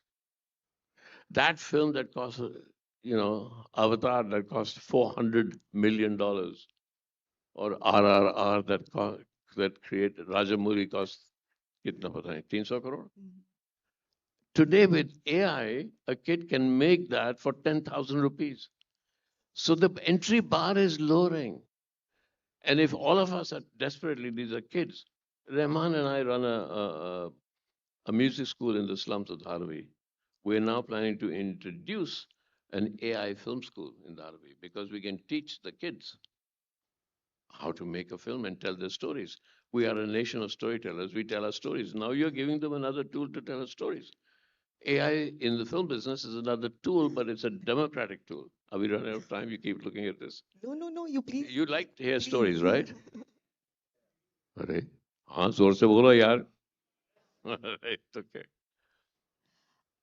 Is it really democratic, or is it that it needs to learn the Indian context a lot more? Currently, the view is also that it's kind of tone deaf to India's complexities. We have, in the morning we were talking about it, 22 languages, so many dialects, cultures, subcultures. Or do you think that change will happen very fast? It's happening Including in right the now creative world. underneath our feet. It's change at an unprecedented pace, and the fear of AI is a fear of yourself. It's not a fear of AI. It's you're afraid. We watch, hands up, whose favorite series, right? Okay. Game of Thrones. Okay, you watch Game of Thrones, right? What do you watch Game of Thrones for? You watch it because you like the protagonist, you like the world she lives in, you like her monsters, right? You like the antagonists, the monsters that come in, the person who are trying to kill us. You like the relationship, you like the world. And you come in the next day, all right? The next house, 6 बजे 7 बजे होगा तो नहीं देखो 6 बजे होना चाहिए ठीक है 6 बजे मैं इस कुर्सी पे बैठकर मैं गेम ऑफ थ्रोन्स देख रहा हूँ और मुझे ऐसा ही कुछ गेम ऑफ थ्रोन्स चाहिए थोड़ा सा बदल दो. See what I'm trying to get at? How difficult is it for Intel AI for you to pick it up, pick that up? You know what AI is working on? Is working on your inertia. It's your inertia that will allow AI to win, not on its own. So we have to cut out our own sense of inertia. And when I was talking about that woman that needs to feed her children, she doesn't have inertia. The inertia lives at the top of the pyramid. So here's the question that we should all actually face. When the pyramid collapses, I'm sure everybody here throughout 2 days has been talking about structure. When the pyramidal structure collapses in a flat pyramid, who leads and who follows? Where is it? How do you even create in the next year? That's going to be the question. How do we run the structure? How do we run the company? That's going to be the question. Because you will know who leads, who loses. So, is there an answer? Yes, there is. When Delhi was not polluted, right? Remember we used to see these birds, the starlings, 1,000 of them moving. Yeah, suddenly, abhi bhi dikhte hain. Kabhi kabhi they move like this, and then they suddenly move like that, and they suddenly move the other way. Have you ever thought who leads? Which starling leads, which follows? No, you can't work out. Then you realize that they're intuitively connected to each other. So next year, beyond everything that we're talking about AI, we'll be talking about structures, companies, whatever we want to call them, where everybody or every idea, everything is intuitively connected to each other. How do we create that? Compassion, love. all of that. That's what new structures are going to become. Do you want me to get back to film? I know, Yeah. please. Okay. All right. But that's that. Honestly, next year when you have people on stage, that's going to be the question. What's happening to our world? What's happening? Because we are dispensing with the way that we lived because pyramidal structure have inertia. AI will take inertia away. मुझे 3 साल लगते हैं एक film बनाने में, वो बच्चे को 2 दिन में बना देगा. With the amount of AI software that is available to that kid, Mr. India 2 बनानी चाहिए कि नहीं किसी को? Tell me. Should we make Mr. India 2? और अगर कोई और बनाए, आपका पूरा like taking your like gaining from all that you have put into that as a creative person. Let me tell you a story. कहानी सुनोगे? हाँ? Mr. India 2 जब बात हुई तो कहा यार, I said listen, I won't have the time to direct it. मैं actor, I'll help you make a story up. बड़े बड़े राइटर्स आए, बड़ा बहुत बहुत पैसा लिया उन्होंने, 2-3 पेज, 10-5-6 पेज के ड्राफ्ट बनाए कि कहानी ये होनी चाहिए. या I have a cook called Nilesh. कहीं यहीं कहीं होगा वो, मेरे पीछे आता रहता कहीं साहब भाग ना जाए. तो वो नीलेश एक दिन आया मेरे पास और कहा कि सर मैंने भी कहानी लिखी मिस्टर इंडिया की, आप पढ़ेंगे?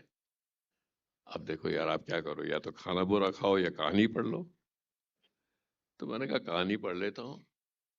It turned out to be the best story.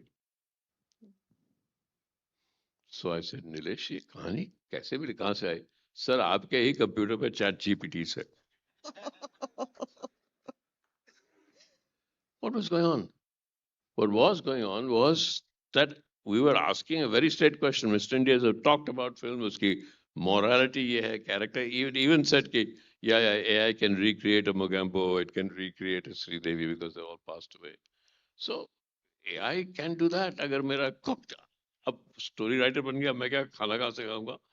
You know, that's the kind of change that's going to happen here. I'll just open to the audience and like after one question, because a lot of people will have questions to ask. Is this, and a colleague said that the old song that you remember, video killed the radio star? Is this AI killed the movie star era that we've entered into, where we will have, the movie stars itself will be AI created? Yeah, it's gone, this era. Very soon. How many of you actually have met Tom Cruise? Anybody here raise your hands if you've met Tom Cruise? Oh, wow. There. One person. Okay, this question is not to you. To everybody else, how do you know he exists? How do you know Tom Cruise exists? How do you know that he's just not? Because you've only seen him two-dimensionally otherwise. See, he exists because you believe he exists. So how difficult is it for me or any kid or anybody to create an AI character that and tell a great story? दीवार बनी तो अमिताभ बच्चन बने ना, शोले बने तो अमिताभ बच्चन और धर्मेंद्र बने ना, कहानी के बगैर तो नहीं बने. Then people like them. If I tell a good story, I can create, AI can create a character, a human being. And that human being can resolve a story and become a star. So AI can make stars. So a kid does not need Amitabh Bachchan to make a great film. He can create his own character. So an intelligent prompts in a good AI, model, given to a good AI model, can we say that it can equal a fabulous director and brilliant actors combined work together? Like we've seen in your Fabulous films. director. किसकी बात कर रहे हैं आप? पता नहीं सोचता. No. You see that AI does the work of a director also. You, the kid, I'm saying a kid, 12-13 साल का बच्चा है जिसको कहानी सुनानी है. He, by next year, will have 25 or 30 amazing. Google has their own software. OpenAI has their own software. Adobe has their own software. Now we have this street dance software that's come out that is Hollywood is screaming about. So he has 300 softwares. Asman is software. It's like a color palette. Characters, I'll take from this software, I'll take this software, I'll take this software, and tell the story I want to tell. Okay? So he's a director or she's a director, isn't she? Then that way, just using like an artist who's using different color palette, sometimes you use acrylic, sometimes you use oil paint, sometimes you have watercolors, you're using that. And what is it? All those cameras that I'm seeing at that, they are data gathering devices. They're recording light and sound in 01010101. They are just data gathering devices. When it goes back in the editing room, somebody will edit it, somebody will color correct it. That's what it is. It's just another great device, but it's a device that is democratic. It brings democracy down to us, to those that need it. I can continue hogging, more time, but I think I should really open the floor to the audience to have their questions from the fabulous director who's sitting here. Who's about to be killed by a kid making a film. There, we have a question then. Yes.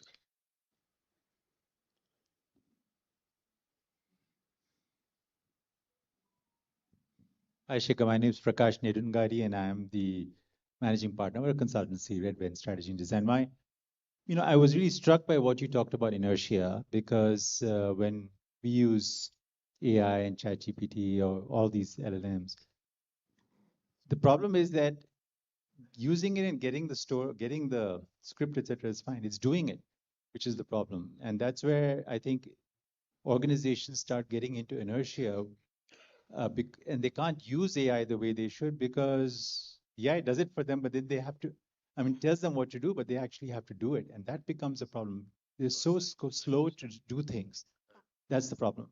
So I wanted to ask you about how can people act faster from what they using AI? Because I find them using AI but not acting on it fast enough. That's because you're enjoying it. Okay. Just because why do you have to paint faster if you're painting? Why do you have to tell me why you want to act faster? Well, to get something done, I guess. Yeah. You want to achieve something. Yeah. Then you will order. How are you in a state of panic? No. No, then why would you act fast? If you go somewhere and you want to get somewhere fast, then you'll act faster. I keep up. That's why I use that story.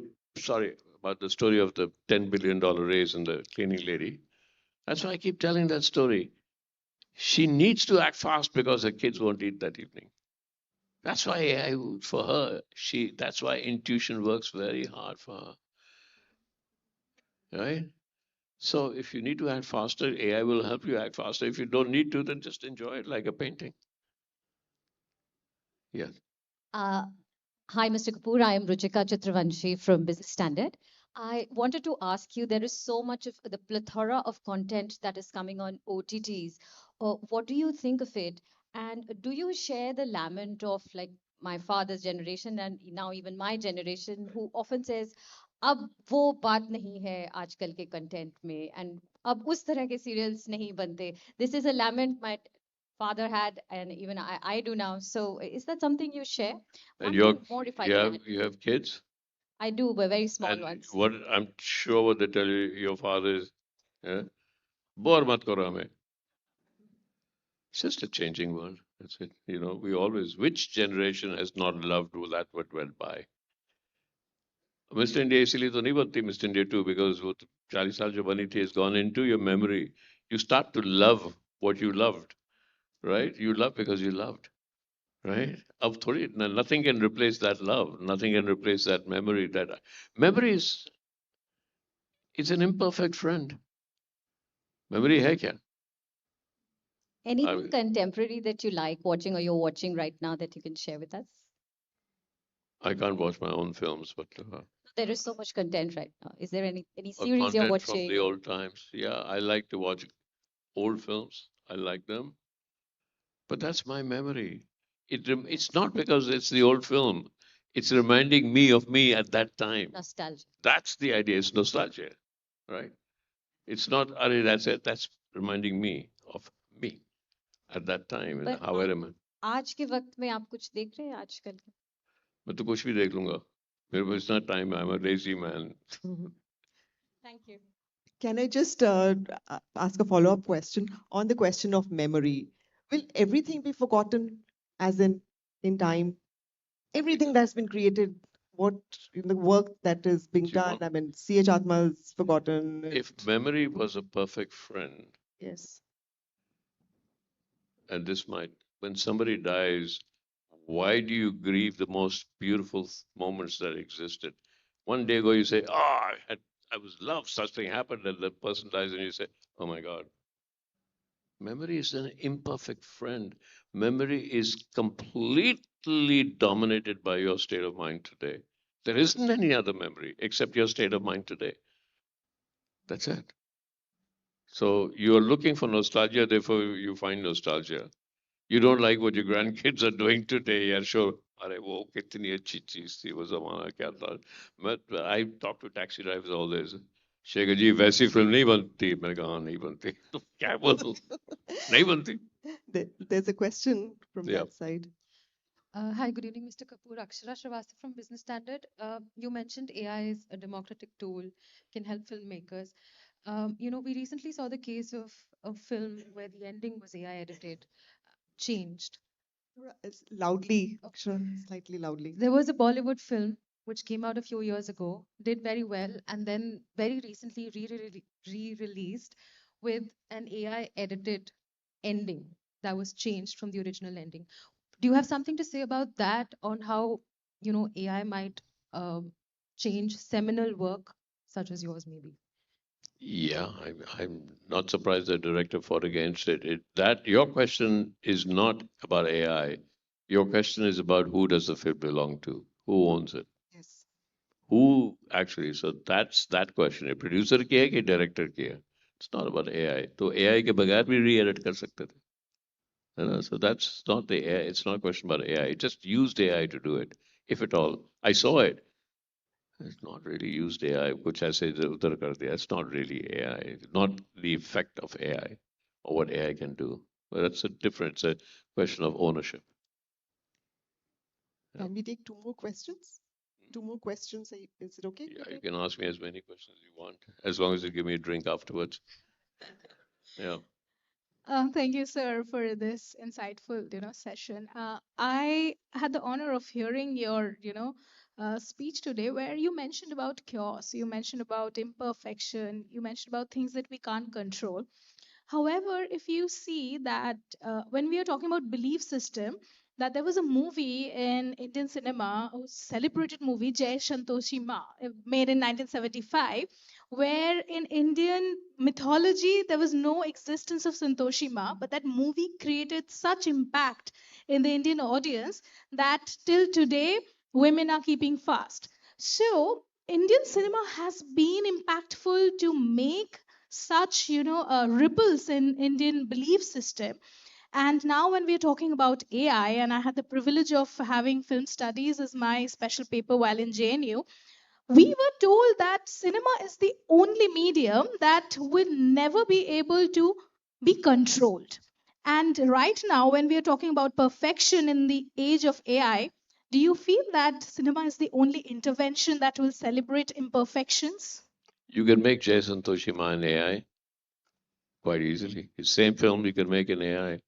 Your question about perfection, what's perfection? If it is perfect, anything that's perfect is boring. Yes. Right? Absolutely. It is the actual imperfections that make it human. Right? If it's not human, A.R. Rahman is good. If you say to A.R. Rahman, make a perfect melody, you know what you'll get? One note. It's because it's an imperfect melody. In the imperfections, what the imperfection is asking you to do is to fill in that melody to make it harmonious. So perfection तो कुछ है ही नहीं है तो boring है. The universe is not perfect. Nothing. If the universe, what is that story about? Shiv and Parvati. Parvati was sent down to Shiv to make him imperfect, na? Because the universe was dying. So Jao, seduce him, make him imperfect, and then suddenly the universe can be alive again. See, na? So nothing imperfect. Question. One more question. Yeah, question. My name is Himanshu. I'm a psychotherapist. And I feel that empathy is like a major component in my therapeutic practice. And I would like to think that it's an integral part, or rather an important part, in the artistic process. So is AI capable, A, of empathy? Well, yeah, we'll leave it at that. Yep. Here's the thing about AI. Ask it for empathy. Within a microsecond, it'll scrape every bit of information ever written about empathy and give you an answer. But is AI capable of falling in love? It can talk to you about love. Is it capable of falling in love? That's your question. Of course it's not. Is AI, okay, here's the question. AI, I'll say, can you give me hope? It'll write reams and reams and reams because it's understood you by now. And say, you can hope if you do this, if you do this, of course they can do. Can AI hope? That's the question. Of course it can't. I tell you a story. Please. Yes. You know, when we were in Delhi, we used to go to Mussoorie, Shimla. तो उन दिनों बरसात के बाद एकदम the rivers used to fall at a great pace to नीचे. 12-13 साल का था. I used to love jumping from boulder to boulder. All of us do that. नहीं बच्चे होते हो तो जितना लोग कहेंगे मत करो गिर जाओगे मर जाओगे तो you do it more. So you jump from one boulder, you've already decided I'll jump to that boulder and I'll jump to that boulder. At one point, you know uske baad wahan, and then suddenly you realized you picked up momentum. And if you picked up momentum, you cannot decide how many boulders. You get into what I call the zone. And in the zone, you're jumping from boulder to boulder to boulder. And then at the end, you survived. And you go, what were you doing? You were hoping you'll survive. You were afraid that you might not survive. You had faith that you might survive. You have faith in all that. Hope, faith, fear. That's being human. Now you'll say Elon Musk will put a chip in my head and I'll be able to jump from boulder to boulder to boulder, no problem. Here's the question. Why would I do it? Because I would not feel alive. I feel alive because I have hope. I feel alive because I fear. Because I fear, I have faith. I have longing. I fall in love and therefore I had longing. If I knew that love exists anyway without any mystery, I would not fall in love. So we have to, when we think about AI, we have to know first what it means to be human before you say, will AI take us over? If it can't do this, then it cannot overcome us. But except for inertia, अरे चलो AI तुम बता दो कर तो मेरे लिए सब कुछ, of course it'll take us over. So I'll come to you one second, because on your question, on this thing about risk taking, the thrill of risk taking, the thrill of unpredictability, which is there. But the medium itself, as a creative person, isn't it about predictability? It's about control. It's about lack of chaos. Then how do you reconcile to that as a creative person? How many of you have been on a board of a company? I'm sure most of you have, right? How many of you in a board meeting have sat down and say, Chalo bhaiya, let's make a 5-year plan. Let's make a target. What are you doing? You're mitigating risk. How are you going to make it all unpredictable? It's the human condition. Our condition as human beings is to come and sit in the same chair. मेरी कुर्सी कहाँ है यार? मेरा खाना 4 बजे आया क्यों नहीं आया अभी? We are constantly fighting unpredictability. Constantly, that's what it is. That's why, because life is unpredictable, because we don't want to die. Because death is such an unpredictable thing that we constantly are trying to mitigate that. नहीं है, death नहीं है, वो तो unpredictable है. Let's try and survive and survive and survive. Yet, you and I are talking, it's unpredictable. I'm falling in love because it's unpredictable. I'm getting married because all of that is unpredictable. So this idea, yes, of course we do. We've done that for centuries. We make a battle plan. Old kings used to make battle plans. Like, yeah, how do I beat that invader? You're taking unpredictably out. Am I making a plan? It's how we've done for years. AI now is making it giving you the power of greater and greater and greater predictability.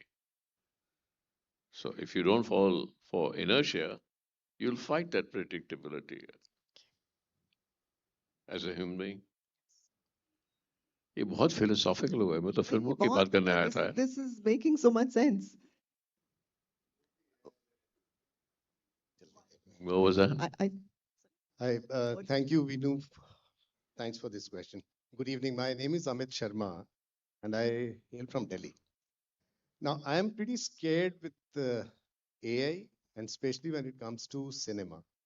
So, two inputs I would like to have from you. One, are you proposing or taking up with the regulatory authorities in terms of how certain fraud or scams could be evaded?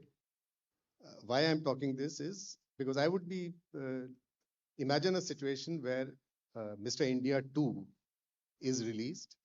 One fine morning, I get it on my social media, which says that it is directed by Shekhar Anand. And then a whole lot of cast is also there, but it is actually not done by you. Now Yeah, that's it's something possible. very scary.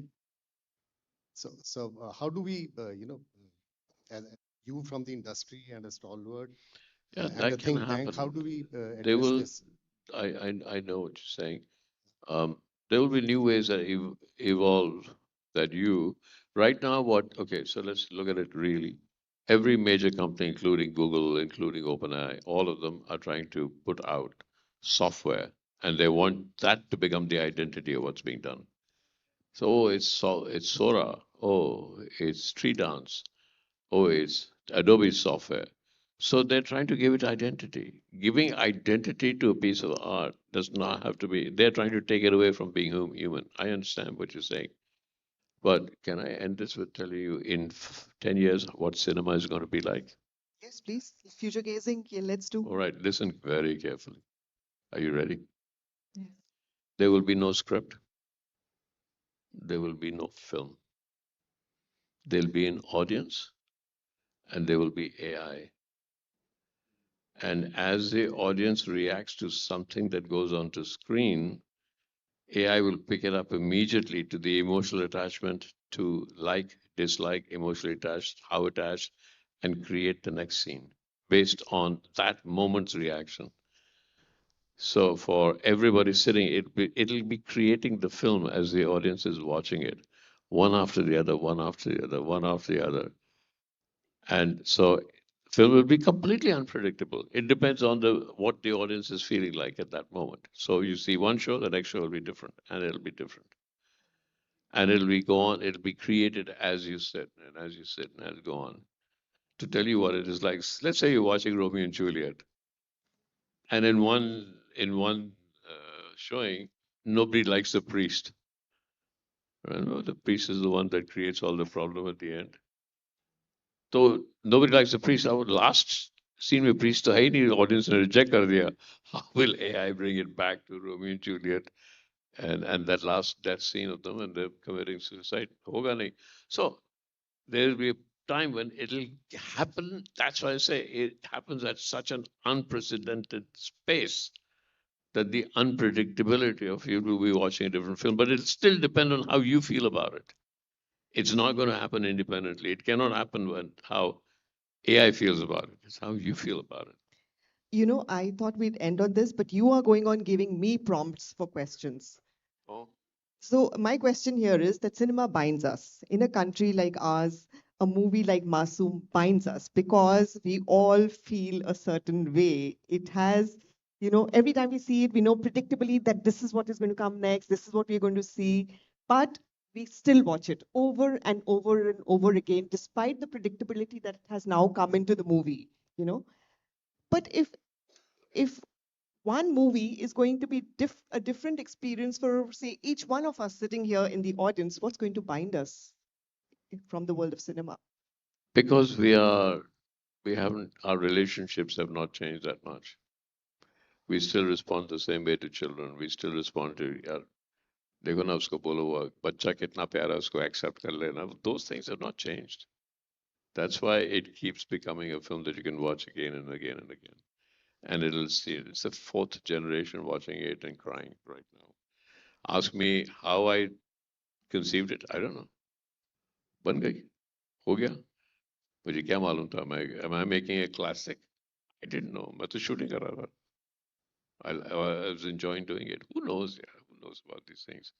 Back to the person that are we in control? Is हो there a गया. sequel? Is there a sequel? Yeah, I've just written it. Will it be as good? I don't know. The audience has changed. I've changed. करके देखते हैं. The unpredictability of it. देख Does के it worry you how it will be received or कि नहीं चलते? Let's भाई go करना on तो with है. it. बाहर तो चढ़ना है. तूफान तो आएगा. फिसल भी सकते हो. गिर भी सकते हो. फिर कुछ भी मत करो. AI हो है सकता है. उसमें कुछ और नहीं, अगर उसमें है नहीं. उसमें AI नहीं. AI, I'm making Pani with AI now. Pali. Yeah. And Warlord was? Warlord is an AI sequel. Yes. वो is so expensive कि वो AI बगैर बन नहीं सकते. Oh, yes. Interdimensional travel and all of that. Intergalactic travel in the future. Galactic travel, all right. Yeah, it's just not. See, storytelling will never change. As long as storytelling can be unpredictable, that's what it is now. हमने कहते हैं, अरे यार माती ये तो सुनी सुनाई कहानी है. You wait for कि कुछ अलग हो जाए, कुछ नया आ जाए, कुछ. You're caught unawares. Unpredictability. That's what you're caught by. So that will never change. AI cannot tell you an unpredictable story. It's very simple. Thank you so very much. Here's to celebrating Thank you. unpredictability and Thank you. chaos. On that note, I will hand over to you, Ruchika. Thank you, Veenu. Thank you so much, Mr. Kapoor. Please, can we have the memento for Mr. Kapoor? Thank you so much for engaging our audiences so well. Please remain seated. And I would request Mr. Kapoor and Veenu also to remain on the stage as I now invite our editor, Mr. Shailesh Dobal, to present the closing remarks.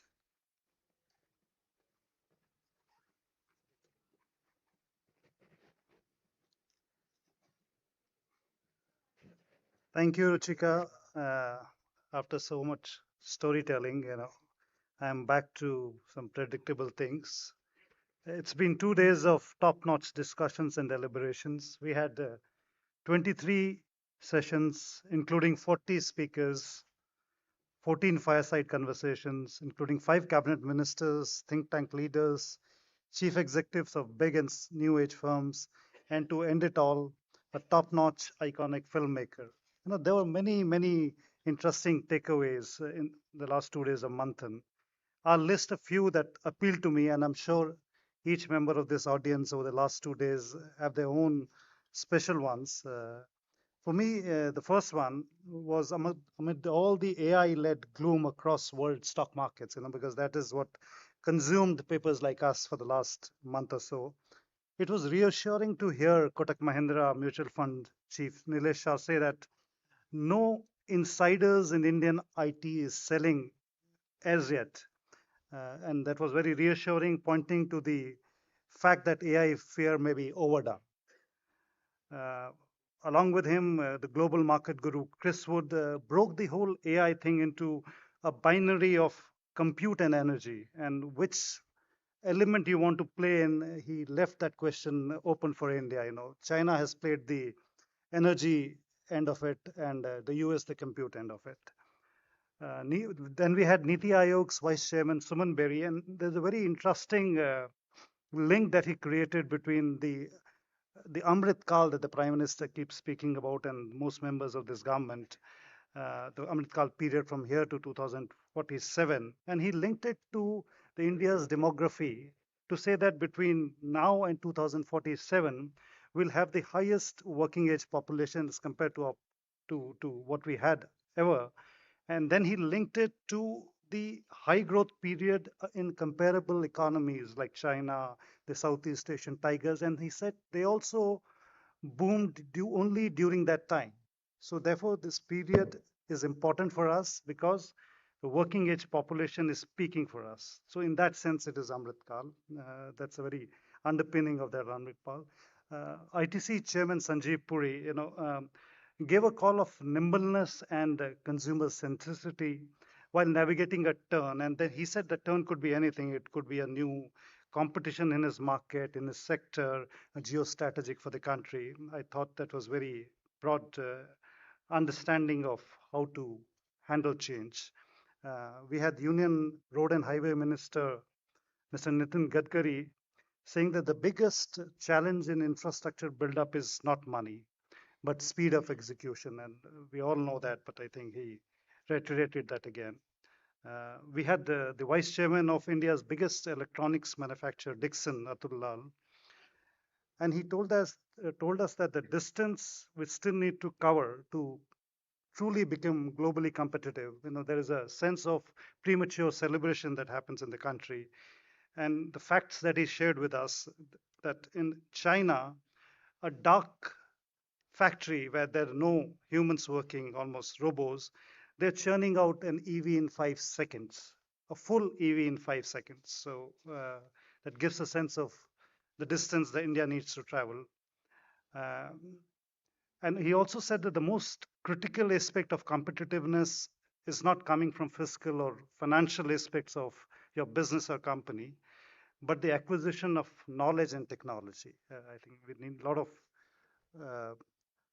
food for thought there for corporate leaders. We had Commerce Minister Piyush Goyal, and he shared the view that the biggest strength the country has, and this is in the backdrop of the 8 FTAs that India has signed over the last 2-3 months, and all of them with developed economies, is that India and Indians are being treated as trusted partners. So whether we are trade partners to countries or whether we are people manning global companies, whether in GCCs here in India or working in their own markets, which is Europe or US, I think that the trust is the most important thing, and that's he underpinned the country's strength on that. This morning we had Finance Minister Nirmala Sitharaman, and one of the, apart from the various things about fiscal math and all, what appealed to me is she said that the next big revolution, the UPL-like revolution, will come from the agri-stack that we have, and that's going to change agriculture for the better. On bilateral investment treaties, and often the critique of this government has been that we have not really come out with a new bilateral investment treaty. There was a model bilateral investment treaty in 2016. She pointed to the example of China, and China has no dearth of inviting foreign investment. And surprisingly, they don't even have any piece of paper which has a BIT written there. So she says investment comes in even without a BIT policy. So there are other things to look at it. And we had a defense panel which very succinctly put technological sovereignty at the core of our defense policy. And of course, we had Mr. Kapoor, apart from everything else, and of course, there's nothing much that I can add on that story. I would only say that, हमारी खुद से आज खुद से मुलाकात हुई आपके उसमें. Thanks so much, and look forward for Manthan 2027. Thank you so much. And please stay back for high tea. Thank you so much.